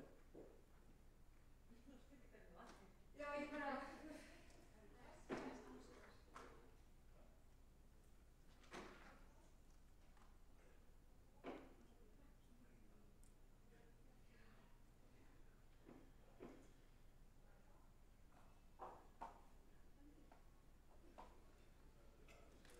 Nú er það gaman að koma bara.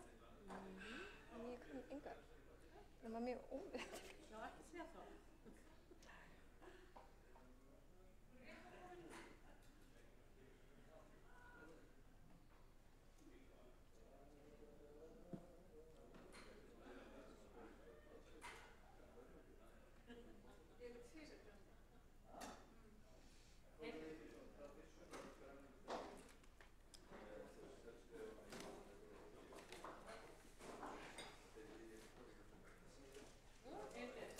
Gott og vel. Hér liggja fyrir 3 tillögur frá Sósíalistaflokki Íslands. Þær eru undir 4. lið á útsendri dagskrá, 7. lið og 10. lið. Forseti hefur ákveðið að bera upp þessar tillögur í einu lagi til samþykktar eða synjunar. Og þau ykkar sem að samþykki tillöguna 3 gefur merki. Það má alveg vera með. 4 greiða atkvæði með tillögunni, það er Flokkur fólksins, Sósíalistaflokkur Íslands og Vinstri græn, þau sem á móti kunna vera. Og tillagan er felld með hjásetu Sjálfstæðisflokksins.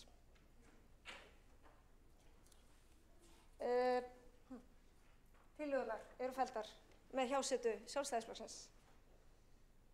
Og þá erum við komin að úrbótum á starfsaðstöðu nemenda og kennara í Laugarnesskóla að beiðni borgarfulltrúa Flokks fólksins og venju samkvæmt þá ætlum við að vísa hérna í 2. málsgrein 25. greinar samþykktar stjórn Reykjavíkurborgar og leggur forseti til umræðan þennan dagskrárlið verði lokið eftir 2 tíma.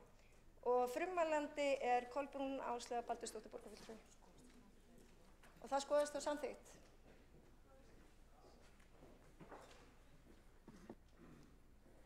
Forseti, ágæta borgarstjórn. Mig langar að ræða hér við ykkur ástandið í Laugarnesskóla og hvernig nemendum og starfsfólki líður í þessum skóla. En eins og þeir vita sem fylgst hafa með skólamálum að þá er mjög mikið að í húsnæðinu og þar er fólk búið að líða illa og glímdu veikindi vegna myglu og raka. Og umræðan, hún heitir umræður úrbætur á starfsaðstöðu nemenda og kennara í Laugarnesskóla. Nýlega barst okkur ályktun eða okkur var birt opið bréf til borgarstjóra frá fulltrúum starfsfólks Laugarnesskóla en þar segir að í of mörg ár hafa nemendur og starfsfólk Laugarnesskóla unnið í heilsuspillandi starfsumhverfi vegna myglu, rakaskemmda og leka. Einnig hafa þau ítrekað þurft að skipta stofur meðan plástrað yfir myglu og rakaskemmdir. Starfsfólk hefur hrökklast úr starfi vegna veikinda tengdu myglu. Frá því í haust hefur ekki verið hægt að kenna í hluta heimilisfræðistofuna sem dæmi vegna viðhaldsframkvæmda. Þessum framkvæmdum enn ekki lokið og hafa iðnaðarmenn ekki sést í marga mánuði. Skólayfirvöld hafa ítrekað óskað eftir úrbótum við Reykjavíkurborg sem vel kunnugt stöðina. Laugarnesskóli algjörlega sprunginn og það fyrir löngu og nemendum hefur fjölgað hratt undanfarin ár. Spá Reykjavíkurborgar nemendafjölda og áform uppbyggingu í hverfinu benda einnig til þess. Skortur á kennslustofum og plássleysi í öðrum rýmum, svo sem sérgreinastofum, íþróttaaðstöðu, mötuneyti, eldhúsi og vinnuaðstöðu, því ekki tímabundið vandamál. Það í rauninni með ólíkindum að það taki svona langan tíma að hefja viðgerðir og undirbúa viðbyggingu. Þegar spurt hvað veldur töfum sífellt klifað á að verið sé að undirbúa. Og þetta eru svörin sem skólayfirvöld að fá, að verið sé að stilla upp eins og það sé orðað. Það semst verið að stilla upp framkvæmdum. Og þetta orðað með þessum hætti hjá borgaryfirvöldum og skipulagsyfirvöldum þegar skólasamfélagið ýtir við málinu sem það hefur ítrekað gert. Sagt semst að framkvæmdar aðilar séu að stilla upp og þess vegna bara hreinlega spurt hvað átt við með því og hversu lengi mun það taka. En enginn veit í rauninni hvað verið að segja með þessu og hvort að þetta þýði að brátt fari framkvæmdir að hefjast. En hér náttúrulega ekkert einsdæmi að ræða og það vitum við sem höfum verið hér á 5. ár og það hafa verið ýmsir skólar hér áður sem hafa verið nákvæmlega í þessari stöðu. Má nefna Fossvogsskóla, Hagaskóla og fleiri. Háar hróp hafa borist lengi frá skólasamfélaginu vegna myglu og rakaskemmda. Frá árinu 2008 hefur greinst mygla í yfir 30 skólahúsum sem tilheyra borgarreknum leik- og grunnskólum samkvæmt samantekt sem var á fréttastofu RÚV frá því í haust. Þá voru yfir 1200 grunn- og leikskólabörn í húsnæði utan skólalóðar heimaskóla vegna mygluvandamála. Og þá kom fram í fréttinni að 860 grunnskólabörn og 350 leikskólabörn voru þá að sækja nám annar staðar. Og síðan þá hafa líklega bæst við hátt í 100 börn og jafnvel annað 100 barna. Og mörg þúsund börn verða fyrir raski á skólastorfi vegna myglu og raka. Og skaðsemi og önnur áhrif af þessu með öllu óljós til lengri tíma. Mig langar að grípa aðeins niður í þetta opna bréf sem sent var 5. maí og birtist okkur öllum og þar segir að árið 1997 í Laugarnesskóla þá var skipt glugga í skólanum en þeir hafa lekið alla tíð síðan og á árunum 2004 til 2006 þá var húsið steinað en þrátt fyrir það finnst mikil mygla í útveggjum Laugarnesskóla sem rekja má til þess að gluggar voru ekki lagfærðir. Við þarna má segja að fólkið í Laugarnesskóla, skólastjórnendur og starfsfólk og nemendur, að þarna bara algjörlega sama staðan og var bara fyrir mörgum árum síðan og auðvitað starfsfólk sem búin að vera þarna árum saman en börnin kom og fara. En það sífellt fleira starfsfólk sem að finna fyrir einkenni myglu og stækkandi hópur fólk sem hefur veikst og glímir jafnvel við langvarandi veikindi vegna myglu og rakaskemmda í Laugarnesskóla til margra ára. Og það sífellt verið að kalla eftir aðstoð og verið að biðja að sé drifið í viðgerðum. En það hefur ekkert gerst. Það engar úrbætur þó að Reykjavíkurborg sé vel kunnugt þessa stöðu. Þannig að svona getur þetta ekki verið. Það segir sig sjálft að því lengra sem líður með ástandi svona, því verra verður það. Og það þarf að fara að gera ráðstafanir til þess að gera við skólann til langs tíma. Þannig að það sé ekki þessi plástrar og við vitum það öll að ef það ennþá einhverjir rakablettir eða opið fyrir leka að þá þá þetta strax orðið útsmitað út allt. Þannig að þessar ástafanir, það gengur ekki alltaf að hugsa bara í einhverju tímabundinni lausn til 1 árs eða eitthvað slíkt. Það þarf að ganga í þetta verk þannig að vel sé. Síðan það sko tvennt sem að má segja að hafi verið svikið. Það gámar sem áttu að koma þarna síðastlið haust. Gámar kennslustofur. Hvar eru þeir? Þeir áttu síðan að koma fyrir áramót. Það alltaf verið að tefja þessa gáma. Eitthvað að frétta þeim? Ég held að voða fáir í skólanum viti nokkuð þessa gáma, hvort þeir séu á leiðinni eða hvað á að gera. Þannig að það hefði þetta verið lausn, svona þokkaleg lausn allavega í bili. Þar hefði allavega börn og starfsfólk meðan þeir eru í rakalausum gámum geta sinnt sínu starfi og námi án þess að veikjast. Þannig að þetta var svona hugmynda ákveðni lausn. Og síðan það annað að það þessi viðbygging sem á að koma. Fyrirhuguð viðbygging, það ítrekað frestað. Og það búið að gera allan undirbúning að þessari viðbyggingu eftir því sem næst komist, en samt sem áður hefur henni verið frestað. Og því hefur verið haldið fram að erfitt sé að byggja við skólan vegna friðunar hússins og plássleysis á skólalóðinni. En þá vilja þeir sem þekkja vel til benda á að hægt að byggja til dæmis þessi frístundaheimili Laugaselir og önnur skúraþyrping staðsett í dag. Nú haustið 2022 var heill árgangur fluttur í skrifstofuhúsnæði Knattspyrnusambands Íslands á Laugardalsvelli. Til stóð að kennsla færi þar fram meðan 2 færanlegum kennslustofum verið komið upp fyrir á lóðinni. Og skólastarf áttu upphaflega að hefjast í þessum færanlegu stofum í október 2022. Þeim framkvæmdum var hins vegar frestað. Fyrst í desember 2022 og þá fram á vor 2023 og loks til haustsins 2023. Og þær fréttir þetta að þetta kennslurými verði ekki sett upp á lóðinni sökum kostnaðar. Og það eru þessar gámar sem vorum að tala áðan. Það sem sagt málið að það of mikill kostnaður?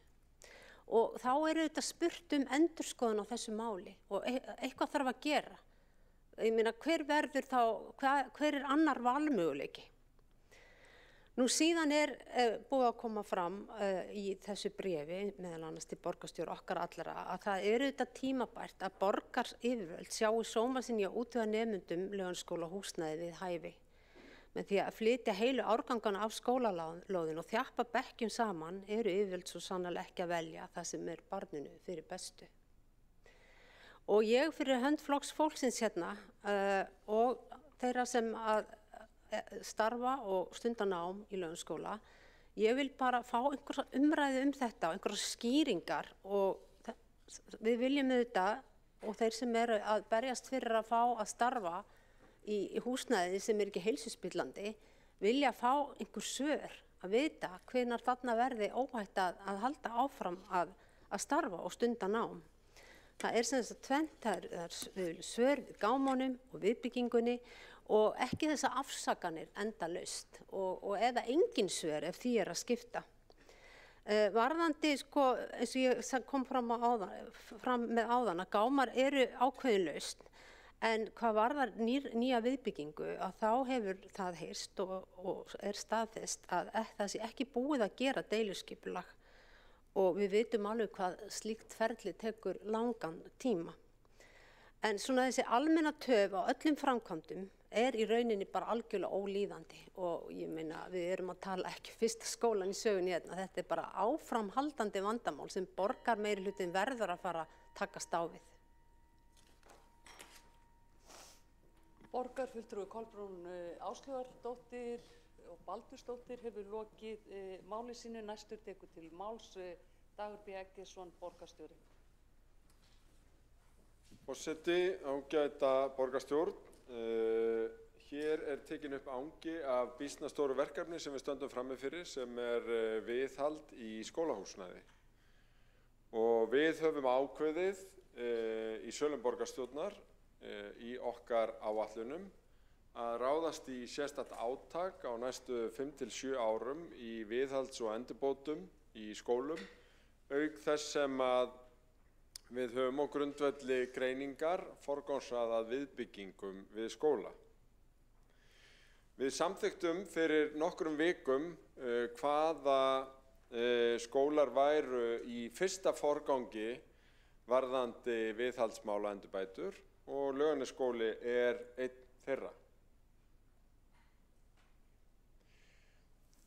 Þessi stefnumörkun byggði ekki á því að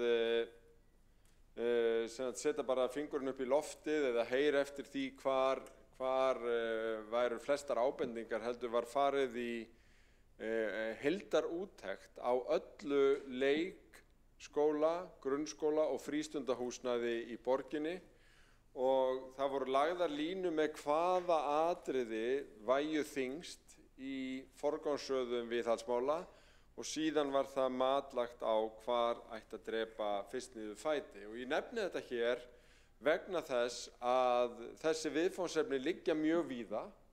Þau eru víða brýn og Laugarnesskóli er ágætis dæmi það.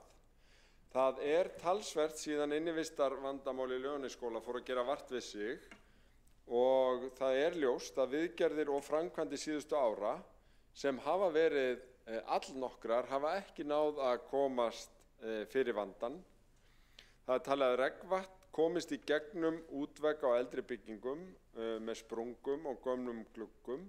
Það verið að hanna endurnýjan á útvegnum en slíkt er nokkuð flókið mál. Fyrsta lagi því að veggurinn sjálfur er gamall en niðurstaða Minjastofnunar er sú að ytri byrði hann segja halda sér, það sé í raun friðað. Og við borgaryfirvöld vilja að sjálfsögðu vinna með Minjastofnun og koma til móts við þetta, enda held ég að það sé svona almenn hugsunin líka í hverfinu og mikil væntumþykja gagnvart þessu klassíska útliti skólans. En verkefnin sem varða Laugarnesskóla eru fjölþætt, kalla á hönnun sem lýtur á brunavörnum, hljóðvist, ytri hjúp, aðgengi, loftrastingu og innanhúsbreytingum til að koma til móts við kennsluhætti samtímans. Og eru þá ótalin úrlausnarefni sem leiða beinlínis að fjölgun nemenda í hverfinu og aðliggjandi hverfum. En ég verð að segja að mér fannst borgarfulltrúum fara ágætlega yfir margt af þessum áhyggjum og við erum kannski stödd á þeim stundum erfiða stað í þessari framkvæmd að það er búið að segja, já, við erum sammála því að þetta sé í fyrsta forgangi en við erum ekki búin að hefja framkvæmdir vegna þess að það er verið að hanna þetta sem hefur tekið heldur lengri tíma með ætluð, meðal annars út af niðurstöðunni varðandi ytrabyrðið. Það er samt verið að greina þessa útveggi og mögulegar útfærslur til þéttingar og samhliða útveggja viðburðunum útveggja viðgerðunum þarf einnig að endurnýja húsið að innan, fjarlæga skemmtingarefni þar sem þau kann að vera að finna, uppfæra húsnæði samkvæmt gildandi reglugerðum og nútíma kennsluháttum, meðal annars með bættu aðgengi, eldvörnum, loft- og hljóðvist og svo framvegis. Þær framkvæmdir þær einnig að vinna í góðri samvinnu við Minjastofnun. Í eldri hluta hússins eru 23 stofur og nauðsynlegt verður að rýma þær allavega hluta þegar framkvæmdir hefjast, helst að öllu leyti þar sem að mikil hljóðmengun og rask getur verið í þeim hluta hússins sem framkvæmt í. Að reyna að halda einhverju starfsemi gangandi í húshluta sem í endurnýjun getur lengt verkið, þannig að það er vilji til þess að reyna að finna lausnir í því, en það er alveg ljóst að skólasamfélagi kallar eftir lausnum á í raun skólalóðinu eða í nær samfélaginu. Þannig að það er verið að skoða alveg eins og hér var rakið af borgarfulltrúanum að setja upp færanlega kennslustofu líkt og verið að gera við Hagaskóla. Færa kennslu í önnur hús sem Reykjavík hefur verið að nota í tilfellum sem þessum, þarna í nágrenninu, en það er nokkuð umdeilt. Þannig að það er alveg ljóst að skólasamfélagi vill heldur fyrir lausnuna. Nú eða þá, ef það er erfitt að koma því við, einhverja blöndu af þessum kostum. Það sem er næst okkur í tíma, sumarið, að það verður nýtt til frekari mótvægisaðgerða. Það meðal annars verið að greina og gera við lagnir undir botnplötu og jarðvatnssöfnun að Sökli. Þar að auki verið að standsetja betur eldri færanleg hús á lóðinni, þannig að þau henti betur til kennslu og við eigum að gera ráð fyrir því svona verkefnum að það geti komið upp nýjar spurningar og ný mál, ýmsar áskorunum sem lúta að heilnæmri innivist, en þetta best unnið í góðu samstarfi við skólastjórnendur, heilbrigðiseftirlitið og auðvitað utanaðkomandi ráðgjafa. Byggingin eins og áður segir nokkuð komin til ára sinna, skiljanlega ýmsum annmörkum háð aldur síns vegna, en leið eitthvað mest heillandi og að því leyti besta skólahúsnæði sem við eigum. Þá ég ekki að gera lítið úr þeim viðhaldsviðfangsefnum sem en reynslan úr þessum verkefnum að okkur hefur í raun gengið betur eftir að við settum niður skýra og uppfærða verkferla vegna þessa vinnu og reynum að miðla upplýsingum, kannski ekki hér í gegnum ræðustól borgarstjórnar, heldur einmitt á vettvangi, í samtali við vettvangin, í samtali við skólastjórnendur, í samtali við fulltrúa foreldra og svo framundan, og það býsna skýrt og gott samband, sýnist manni, þó að það hafi nú ekki verið vísindalega tekið út, að þar sem góð skólamenning, þar sem eru framúrskarandi leiðtogar í skólaumhverfinu, góðir, öflugir skólastjórnendur sem njóta trausts í sínu nærumhverfi, að þar gengur vel. Og þess vegna, þó að alltaf reyni gríðarlega á í svona verkefnum, ég tala nú ekki þau eru svona stór, eins og í Laugarnesskóla, að þá ég bjartsýnn að vel geti gengið vegna þess að þarna valinn maður í hverju rúmi og framúrskarandi skólafólk, kennarar og öflugur foreldrahópur sem að brennur fyrir skólanum, brennur fyrir þessu verkefni og að það takist vel. Og ég þess vegna held að þarna séum við búin að taka lykilákvarðanir. Við erum búin að segja að það fer 4,5 milljarður í þetta verkefni í ár, ekki í Laugarnesskóla einan, heldur þessi viðhaldsmál og endurbætur í skólum og leikskólum og frístund eftir þessari forgangsröðun. Við erum búin að segja að Laugarnesskóli sé þar í fyrsta forgangi. Ég held að það átti sig allir á því nokkurn veginn hvar við erum stödd í þessu ferli. Við erum á þessum kannski erfiða stað þegar að búið að setja verkefnið að staði, en það ekki búið að fullhanna og þar með ekki hefja framkvæmdir, og það verið að kalla eftir svörum, og ég held að við verðum að treysta og gefa vettvangnum færi á að leiða fram bestu lausnir í því og vinna í þágu þeirra markmiða sem við höfum í pólitíkinni samþykkt og sett fram.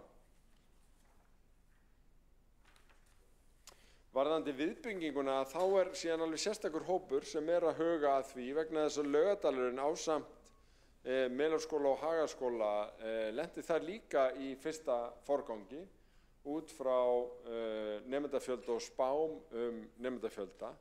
Þannig að það líka verið að vinna að þeim viðfangsefnum.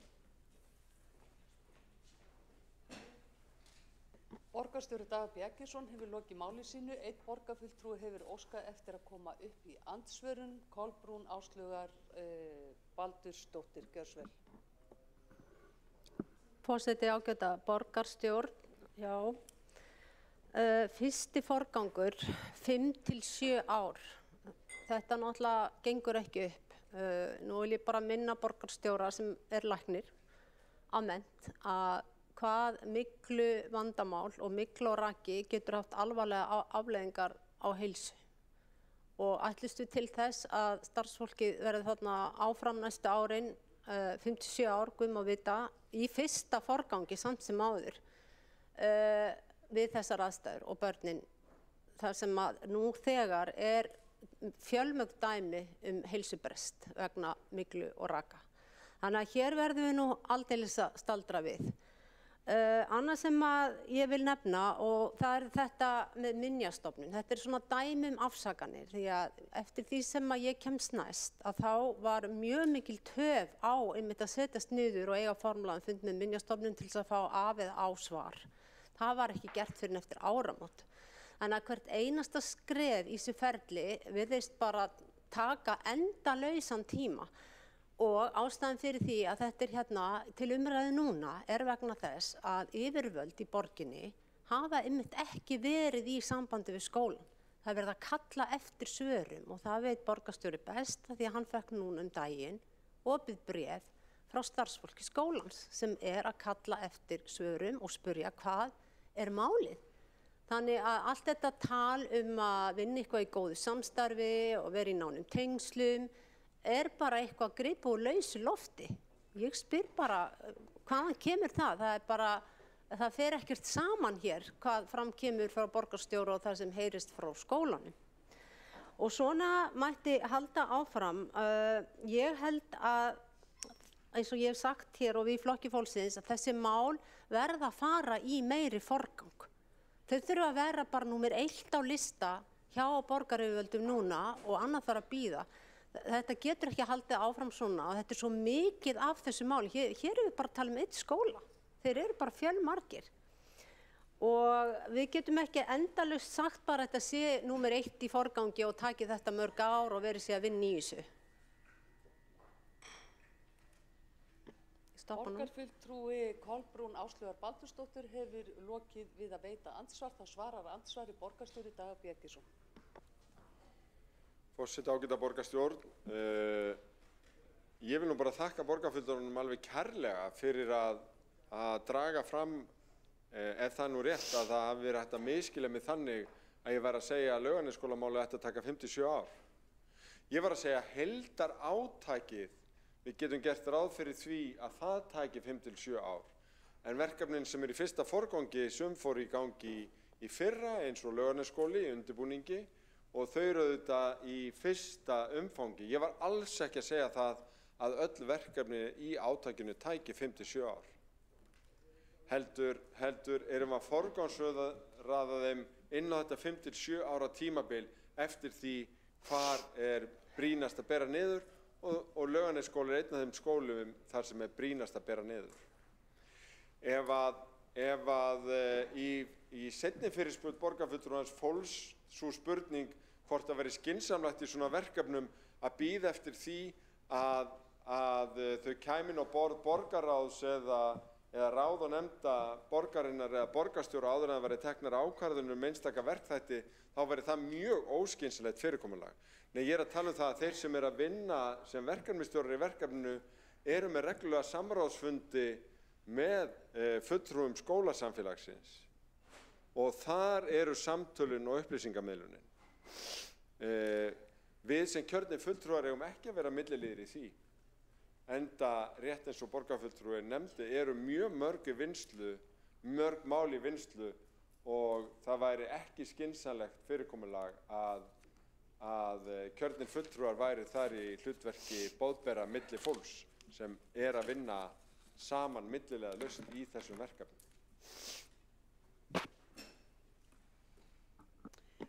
Borgarstjóri Dagur B. Eggertsson hefur lokið við að svara andsvari, þá veitir andsvar öðru sinni Kolbrún Áslaugar Baldursdóttir. Björnsvel. Forseti, ágæta borgarstjórn, væru skipulagsyfirvöld að sinna þessu verkefni alúð og bara setja þetta í góðan forgang, þá væri svo sannarlega þetta ekki til umræðu hér. En borgarfulltrúar, við erum kjörnir fulltrúar og við erum að vinna fyrir fólki í borginni og þegar að fólk komið í þrot, búið hann ákveðnum þolmörkum, þá það mjög gjarnan eins og borgarstjóri veit, hafandi einsinni verið minni hluta fulltrúi, að þá leitar fólk borgarbúar sem betur fer til borgarfulltrúa sinna. Þannig að við þurfum nú ekkert að fara út í þetta. Þetta veit borgarstjóri allt betur heldur en ég hér. En sko, undirbúningur af framkvæmdum búið að taka bara 2 ár. Og hvað þýðir það fyrir restina? Þetta náttúrulega ekki eðlilegur framgangur á málum sem að hafa líf og heilsu fólks undir og í húfi. Þannig að í 5 til 7 ár var nefnt og já, vonandi verður þetta bara allt saman orðið gott eftir hvað, ef að segja, verða gámarnir komnir á þessu ári, gámarnir í færanlega kennslustofur og kannski smekklar að orða það, en verða þeir komnir á þessu ári. Hvað tekur langan tíma að gera deiluskipulag fyrir viðbyggingu? Margir hafa nú heldur betur rekið sá að það tekur ansi langan tíma, þannig að tíminn er fljótur að líða. Og heilsa fólks ég hérna að tala heilsu barna, þetta eru börn sem veikjast af sveppum og myglu og öll þau einkenni sem ég ætla ekki að rekja hér, enda ekki læknir eins og borgarstjóri, það eru bara alvarleg mál og geta fylgt eftir börnum til fullorðinsára.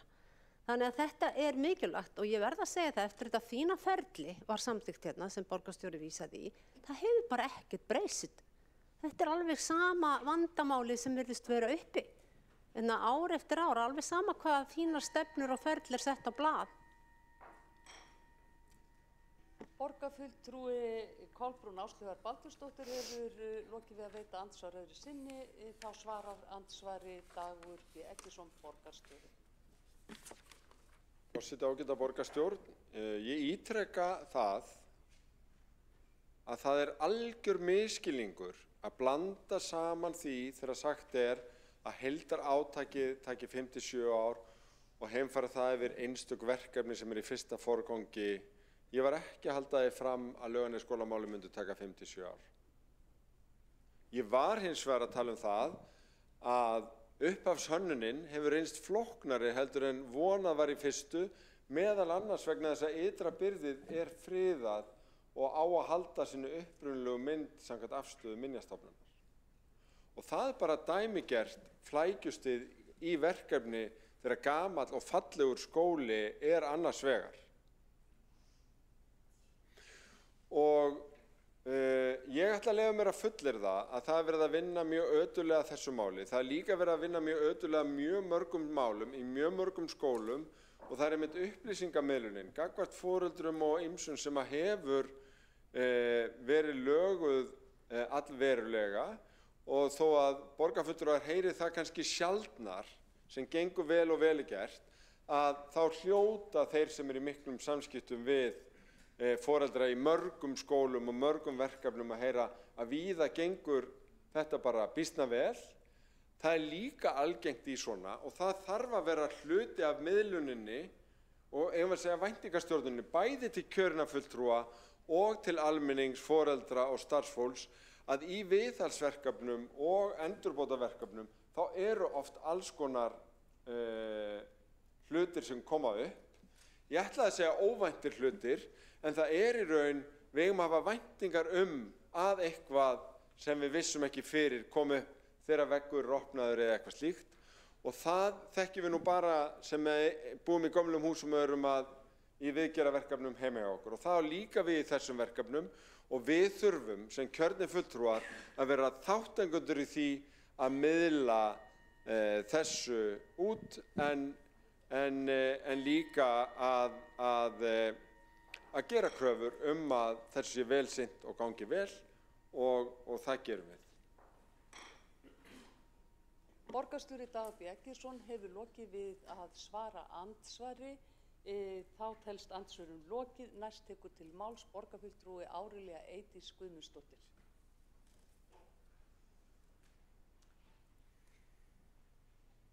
Virðulegi forseti, ágætu borgarfulltrúar og þeir sem ákunna hlýða. Ég vil byrja á því að þakka Kolbrúnar Áslaugu Baldursdóttur kærlega fyrir að setja þennan lið á dagskrá. Það er ávallt gott að geta fengið að ræða þau málefni sem snúa að skólastarfi. Það er hins vegar mikilvægt að gera greinarmun á því að það er skólastarf eitt og síðan er húsnæði og viðhald annað. Það er hins vegar ljóst að þegar hún sagði að við værum það sem ég hjó eftir var það að hún fullyrti að skólayfirvöld væru ekki í góðu sambandi við það starfsfólk og þá stjórnendur sem þarna eru og þess vegna er ég komin hér upp. Við erum í rauninni alveg frá, ég var að lesa skemmtilega frétt í morgun þar sem var frétt myglu Í leikskóla 1987 þá voru bara allir sendir heim og viðkomandi leikskóla lokað. Við erum komin ansi langt í burtu frá þeirri tíð. Við erum í rauninni að takast á við vandamál varðandi húsabyggingar sem að við höfum alltaf verið að takast á við, sem að við munum alltaf verið að takast á við. Stundum þegar að það er í rauninni húsnæði sem snýða okkur svolítið stakkin varðandi það starf sem að þarna fer fram. Við getum verið með opið skólastarf á einu stað vegna þess að það eru 9 skólar og við getum verið með skólastarf sem framfer með öðrum hætti. Ég hef heimsótt þennan skóla oftar en einu sinni. Ég hef fundað með foreldrafélaginu, við höfum verið í beinu sambandi, við höfum auðvitað og eðlilega og Kolbrún Áslaugar Baldursdóttir rakti ágætlega. Það hefur verið erfitt ástand þarna og við skiljum það og við setjum okkur, það er hluti af því að hlusta og koma til móts við okkar starfsmenn sem eru í gríðarlega erfiðum aðstæðum að gera sitt allra besta. Og þarna fer fram frábært skólastarf og þetta er einn af okkar lykilskólum í borginni sem að við viljum koma til móts við með sem besta hætti í erfiðum aðstæðum. Því miður þá er þessi skóli ekki eini skólinn sem er í þessum erfiðu aðstæðum. Hann er komin efst í forgangsröðunni og það er ástæða fyrir því við teljum að það sé komið að þolmörkum og við gerum okkur grein fyrir því að það reynir á alla þá sem þar eru. En að sama skapi þá höfum við komið til móts við þau og styrkt þau í því skólastarfi sem þetta fer fram sem er algjörlega frábært. Þannig að bara til að summera upp, ég tel að þarna fari fram algjörlega frábært skólastarf og ég veit að þeir stjórnendur sem að þarna starfa og þeir starfsmenn sem þarna starfa hafa þurft að leggja mikið á sig. Það eru ýmsar aðstæður sem koma upp þegar við erum með byggingar, eldri byggingar sem uppkoma vandamál. Það er mjög erfitt að vita af þeim fyrirfram með öllu því sem upp á getur komið sem er búið að rekja hér og ég ætla ekki að rekja aftur. Það leiðir allt frá A til Ö. En takk kærlega fyrir að setja þetta á dagskrá og það er alltaf mikilvægt að ræða þessi mál. Borgarfulltrúi Árelía Eydís Guðmundsdóttir hefur lokið máli sínu. Þá tekur næst til máls borgarfulltrúi Kolbrún Áslaugar Baldursdóttir.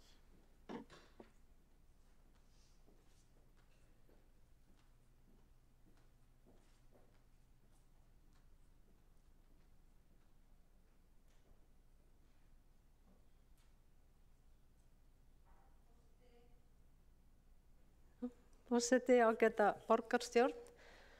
Já, ég vil þakka þó þessa umræðu. Ég hefði reyndar vilja sjá fleiri úr skóla- og frístundarráði taka til máls hér. Þetta kemur ykkur við sem eigið fulltrúa og þið sem sitið í því ráði. Flokkur fólksins á ekki sæti í skóla- og frístundarráði og ekki einu sinni varamann til miður. Við lögðum mikla áherslu á að reyna að fá sæti þar en það tókst ekki. Þannig að við erum dálítið í flokki fólksins að treysta á sérstaklega líka minnihlutafulltrúna í ráðinu að vera beittir og vera með puttan á púlsunum og þeir sannlega átt að koma hér upp í flokkum og ég verð bara að segja þetta því að það er erfitt að halda uppi einn fulltrúi flokks fólksins svona mikilvægu máli og nú er verið að kalla eftir aðstoð.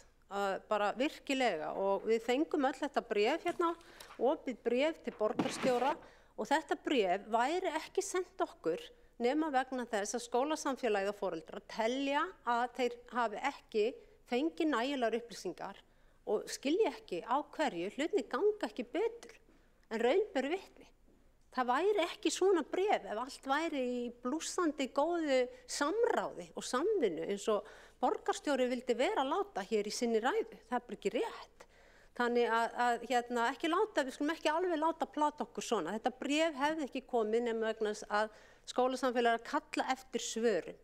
Það vantar svar við hvenær þessar færanlegu kennslustofur koma, hvað með þessa viðbyggingu, er byrjað að deiliskipuleggja hana og af hverju er að líða 2 ár sem er bara undirbúningur undir framkvæmd. Þannig að við skulum bara aðeins standa í lappirnar og horfa á raunveruleikann. Og að verið sé að vinna ötulega málinu, það getur vel verið. En ég bara legg þá til að það verði bara mjög fljótlega fundur með þessum skóla þið hérna í meirihluta, skipulagsyfirvöld, setjist niður með skólayfirvöldum og foreldrum og upplýsið þessa ötulu vinnu í málinu sem í gangi, samkvæmt því sem borgarstjóri segir. Þannig og það ekki nóg að segja að víða gengur þetta vel. Nú erum við að tala þennan skóla og það það sem að ég vil tala og fá að vita meira Það of mikið af afsökunum, verið að segja já af því að og tala aðra sem eins og Minjastofnun og fleira í þessu sambandi sem verið einhvern veginn að varpa svolítið frá sér þessari ábyrgð. Það gengur ekki alveg nógu vel. Þannig að ég vil bara enn og aftur, ég vil kalla eftir meiri krafti hérna í borgarstjórn til þess að virkilega taka á sig máli. Það komið fínasta ferli. Ég man hversu við vorum ánægð með að samþykkja það. Að hvernig á að ganga til verks þegar það kemur upp miklu og rakavandamál í skólum. Þetta var hérna fyrir síðustu kosningar ef ég man rétt. En það þarf líka að fylgja þessu ferli. Það ekki nóg bara eitthvað að stimpla eitthvað inn á blað og síðan setja það bara í skúffu. Og þess vegna ég að upplifa að ekkert hafi breyst. Að svona mál skuli vera endalaust í gangi. Það alveg sama hvað búið að skrifa eitthvað flott ferli. Þannig að já, ég vil ljúka þessu með því að bara minna enn og aftur á hvað verið að kalla eftir hérna. Ég ætla að fá að lesa síðustu tvær málsgreinar í bréfinu sem að allmargir starfsmenn Laugarnesskóla senda fyrir hönd starfsfólk Laugarnesskóla og það nákvæmlega svona sem stendur hér, það löngu tímabært að borgaryfirvöld sjáu sóma sinn í að útvega nemendum Laugarnesskóla húsnæði við hæfi.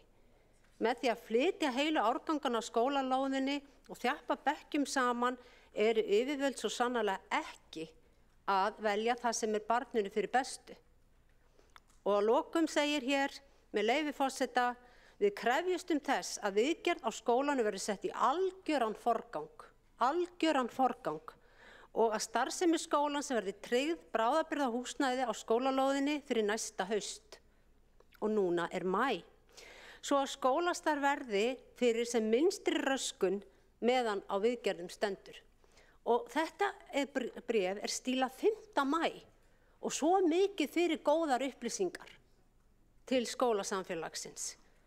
Og ég bara legg þetta núna í hendurnar ykkur í skóla- og frístundaráði, minnihlutafulltrúar sem þar eruð. Þið hljótið að bera hag þessa skóla fyrir brjóst ykkar alveg jafn mikið og ég. Og við verðum að taka á þessu máli strax því að heilsa barnan og starfsfólksins í húfi.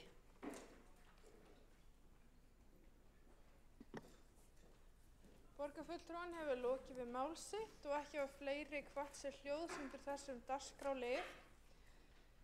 Og þá leggur forseti til að þeim málum sem enn ólokið á dagskrá verið frestað. Það umræða húsaleigumarkaðinn í Reykjavík, tillögu borgarfulltrúa Sjálfstæðisflokksins aukið umferðaröryggi á Vesturlandsvegi, umræða þróunarverkefnið Kveikjum neistann í Reykjavík og umræða málefni ljósleiðarans IHF. Og skoðast það samþykkt ef enginn hreyfir andmælum. Þú mótmælir því? Öllu eða ertu að mótmæla öllum frestunum eða ákveðnum frestunum?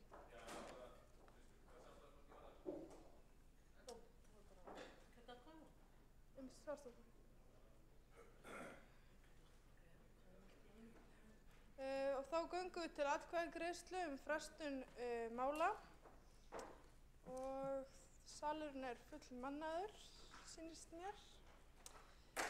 Þau sem samþykktir frestun mála vinsamlegast gefið þess merki. Við allt upp bara. Og þau sem að móti kunna vera. Og tillagan samþykkt með atkvæði meirihluta, Sjálfstæðisflokkurinn á móti og aðrir sitja hjá.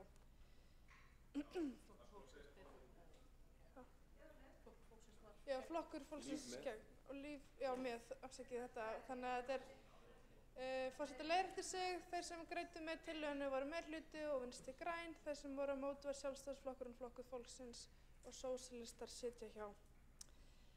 Og þá gengið til 13. liðar dagskrá sem og lögð fram fundargerð borgarráðs 11. maí síðastliðinn. Undir þeim lið þarf að samþykkja sérstaklega eftirtalda liði. 7. liður, viðauki við fjárhagsáætlun Reykjavíkurborgar 2023. 8. liður, breytingar á gjaldskrá Siglunes fyrir árið 2023. 9. liður, tillaga val á ytri endurskoðunarfyrirtæki 2023 til 2027. Mælendaskrá þá opnuð og borgarfulltrúar minntir á að þegar fundargerð til umræðu skal ræðumaður taka fram í hvaða lið fundargerð hann óskar eftir að ræða í upphafi máls síns.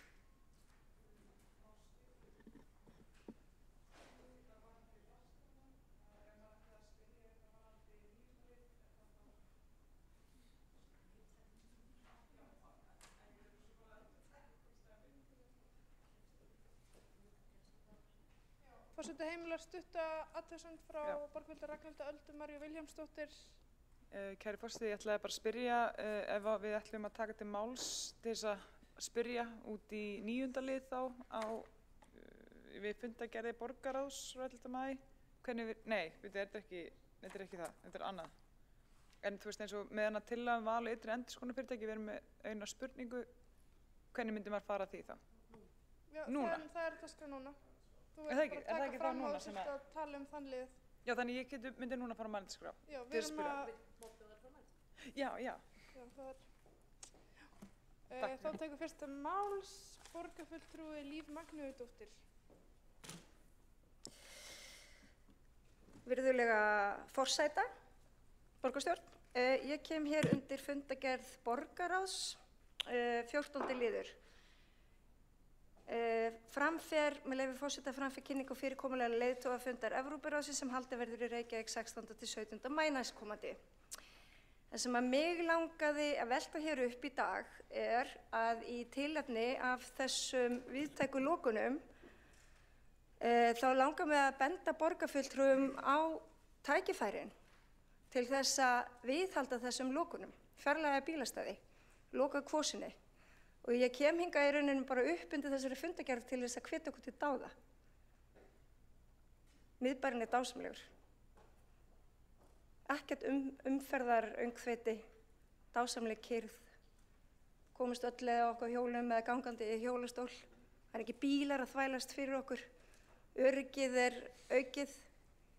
Þannig að ég ætla að saldra þessum frá hér í þessum sal að skoða af alvöru fækkun bílastæða, þannig að bílastæði fatlara fái þá að njóta þess forgang sem að þau hafa skilið. Og ég mun jafnvel leggja fram tillögu að fjarlægja öll bílastæði í kringum bílastæðahús, í einhverjum radíusi við bílastæðahús. Við þurfum að umbreyta almenningsrýminu og umbreyta því á mikið mannvænari hátt en nú þegar er. Þannig að þetta var nú bara það sem að mér langaði að koma upp hérna undir þessari fundargerð. Við höfum að hætta þessu bla bla bla og fara að gera eitthvað. Borgarfulltrúinn hefur lokið við mál sitt. Næsta mælendaskrá borgarfulltrúinn Ragnhildur Alda María Vilhjálmsdóttir.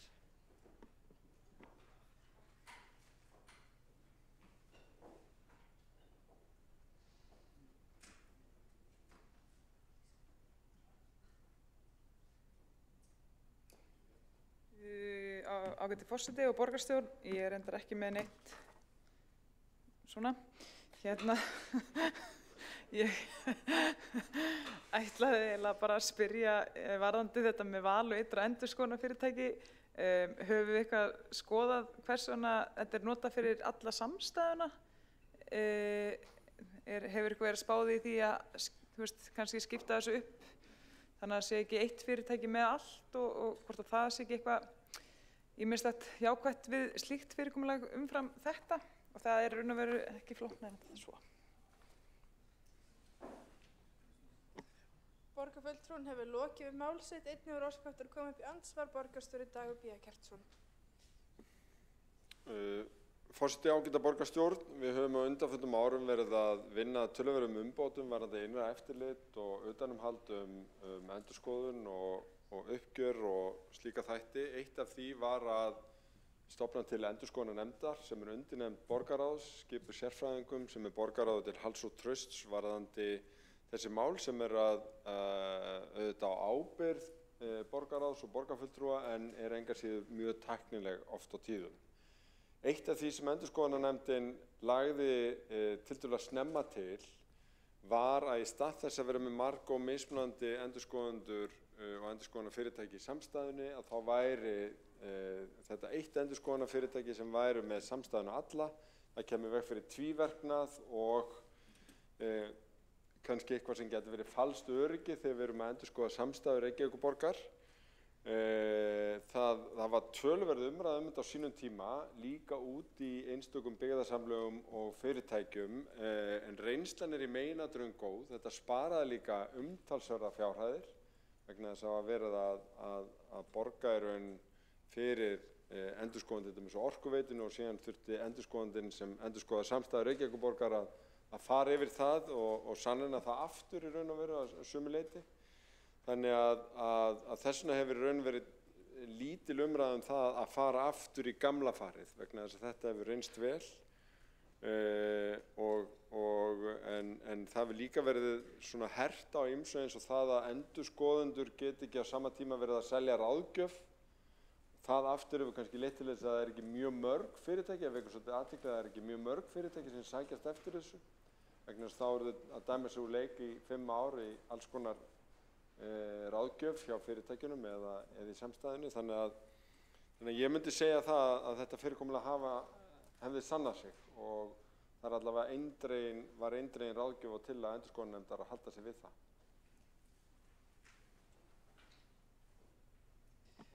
Svo er borgarstjóri lokið við að veita andsvar og telst á andsvörum lokið og ekki hafa fleiri óska eftir að taka til máls og er því gengið til atkvæðagreiðslu. Við þurfum að samþykkja 7. lið fundargerðar borgarráðs viðauka við fjárhagsáætlun Reykjavíkurborgar 2023. Forseta hefur borist ósk að greiða sérstaklega atkvæði lið nr. 1 í viðaukanum sem flutningur fjárheimilda milli sviða. Þeir sem samþykkja vilja þann lið vinsamlegast gefið merki.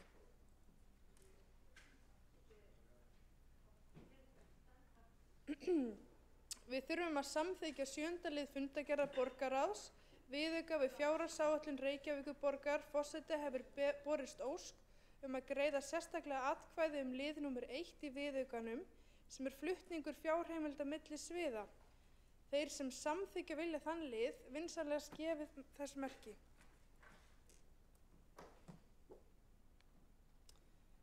Og þeir sem á móti kunna vera. Og þetta er samþykkt með atkvæði meirihluta, aðrir sitja hjá. Svo er það liður 7, styrkur úr miðborgarsjóði til miðborgin Reykjavík. Þeir sem samþykkja vilja þann lið vinsamlegast gefið merki.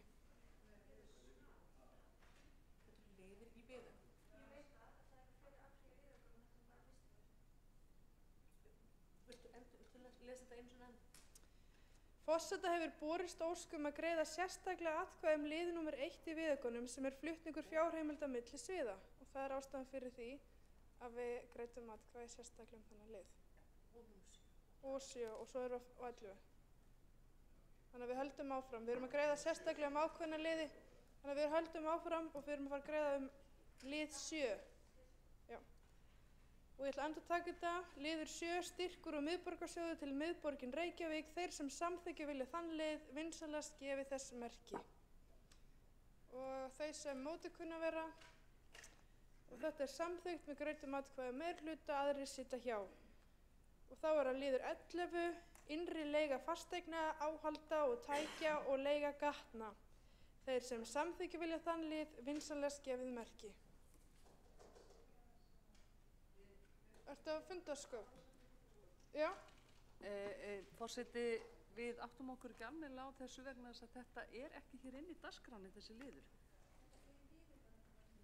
Þetta er í viðaukunum, þá hefði það átt að vera tilgreint í dagskránni hvaða nákvæmlega liði við ætlum að fara að samþykkja í viðaukan.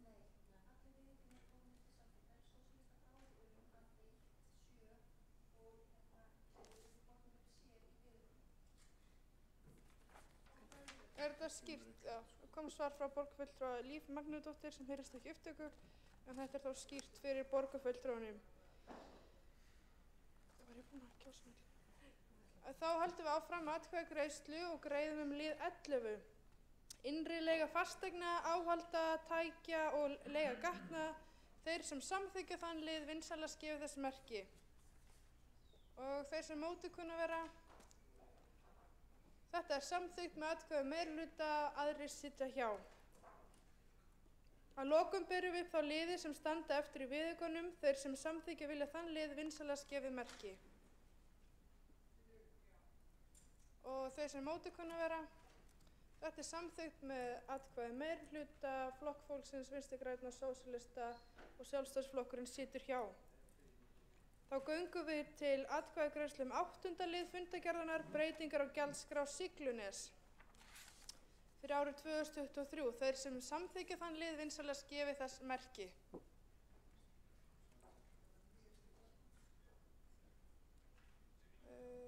Og þeir sem móti kunna vera. Þetta samþykkt með atkvæði meirihluta og Sjálfstæðisflokks og Vinstri græn, er ekki rétt? Jú. Já. Og móti Flokkur fólksins og Sósíalistar. Og þá göngum við til atkvæðagreiðslu 9. lið, tillaga val á ytri endurskoðunarfyrirtæki 2023 til 2027. Þeir sem samþykkja þann lið vinsamlegast gefa þess merki. Og þeir sem móti kunna vera. Já. Ítreka að borgarfulltrúar fylgist með. Þá göngum við til atkvæða 9. lið sem tillaga val á ytri endurskoðunarfyrirtæki 2023 til 2027. Þeir sem samþykkja þann lið vinsamlegast gefa þess merki. Og þeir sem móti kunna vera. Og þetta samþykkt með öllum atkvæðum nema Flokk fólksins sem situr hjá. Og þá komið að síðasta lið á dagskrá sem fundargerð forsætisnefndar frá 12. maí, menningar og íþrótta- og tómstundaráðs frá 5. maí, skóla- og frístundasviðs frá 8. maí og umhverfis- og skipulagsráð frá 10. maí. Það mælendaskrá opnuð og borgarfulltrúar eru minntir á að þegar fundargerð til umræðu skal ræðumaður taka sérstaklega fram undir hvað lið hann tjáir sig í upphafi síns máls. Og fyrstur á mælendaskrá borgarfulltrúinn Helgi Ás Grétarsson.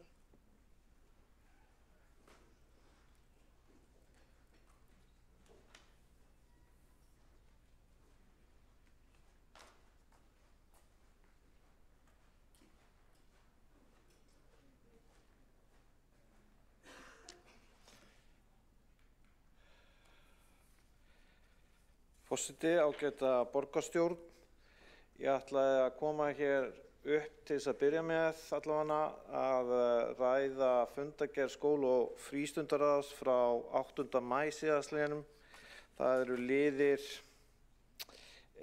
12 annars vegar og svo 14.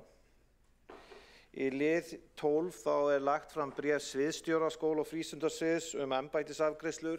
Í þeim fólst meðal annars tilkynningar ráðningar. Æðstu stjórnenda tiltekinna grunnskóla og leikskóla. Við skóla- og frístundaráðsfulltrúar Sjálfstæðisflokksins lögðum fram tiltekna fyrirspurn sem kemur fram í 14. liðnum og vorum þannig að fylgja líka eftir ákveðnu tillögu sem við höfum lagt fram í ráðinu í febrúar síðastliðinn að verklag við ráðningar æðstu stjórnenda í borgarreknum grunn- og leikskólum tekið til endurskoðunar. Ástæðan því að ég vil koma hér upp og ræða þetta tiltekna mál að ég tel að það þurfi að standa að þessu ferli við ráðningar æðstu stjórnenda í grunn- og leikskólum hér í Reykjavík með gegnsærri hætti.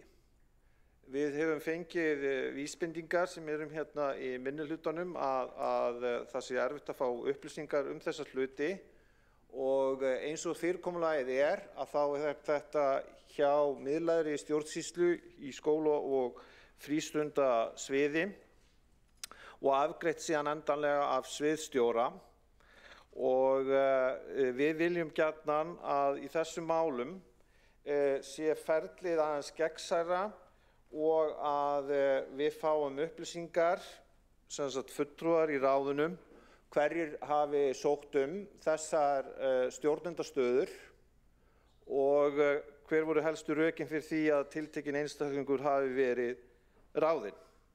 Þetta gert af gefnu tilefni og ábendingum sem hafa borist og ég tel æskilegt að þessi mál sé ekki pólitískur ágreiningur og eins og fyrirkomulagið núna að þá vantar gegnsæi og upplýsingar.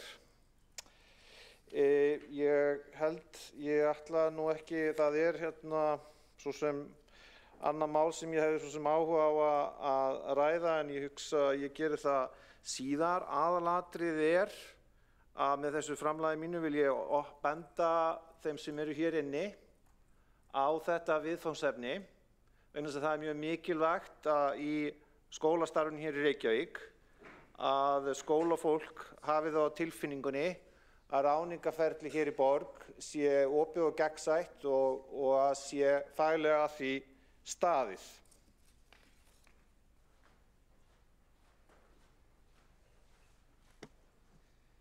Borgarfulltrúinn hefur lokið mál sitt. Einn hefur óskað eftir að koma upp í andsvar. Borgarfulltrúinn Árelía Eydís Guðmundsdóttir.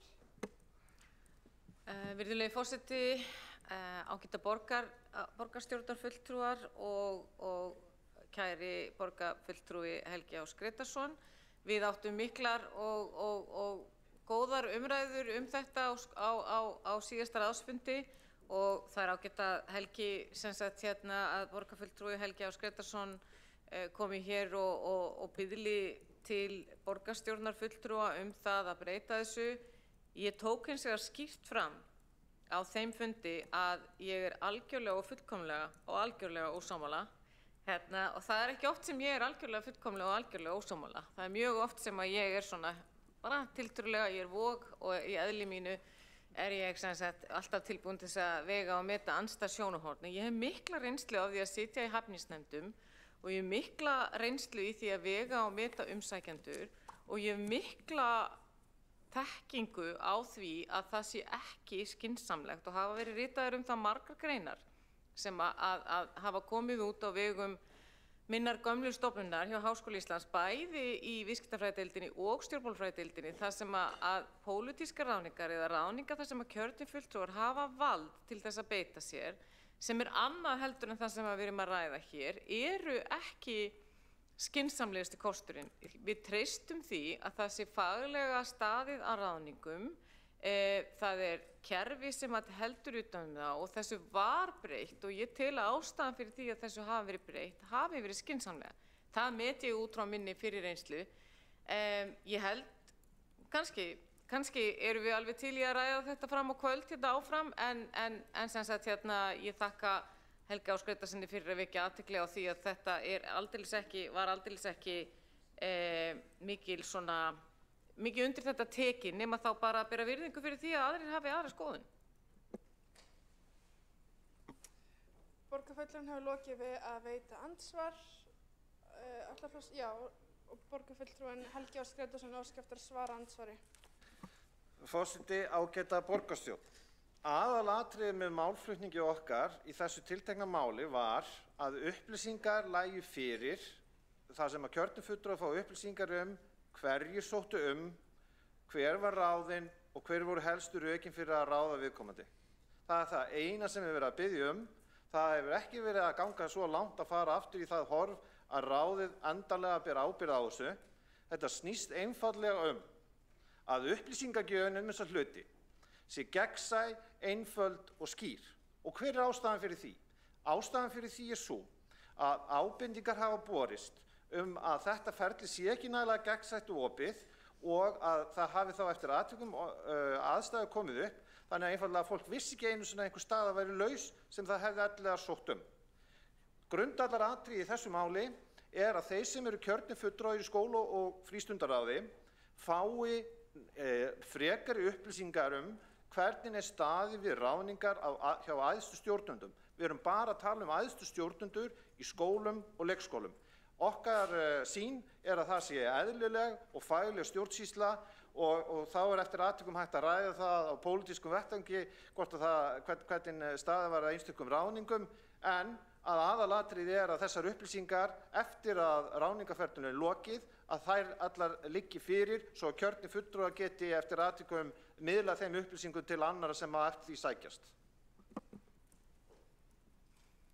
Borgarfulltrúinn hefur lokið við að svara andsvari, veitir þá andsvar öðru sinni borgarfulltrúinn Árelía Eydís Guðmundsdóttir. Virðulegi forseti, ágætu borgarfulltrúar, þeir sem á hlýða, kæri borgarfulltrúi Helgi Áss Grétarsson, ég tek þetta vissulega til skoðunar og ég held að þetta sé bara eitthvað sem við getum vissulega skoðað og gert betur að þegar ráðningarferlinu er lokið að við fáum upplýsingar það hverjir stóðu að því og hverjir sóttu bara til það gagnlega ábendingu og mun fara yfir það með ykkur í skóla og frístund hvernig við getum komið því á framfæri. Þannig ég þakka bara fyrir þá ábendingu en ekki varðandi ráðningarferlinu. Ég alveg svakalega ákveðin í því.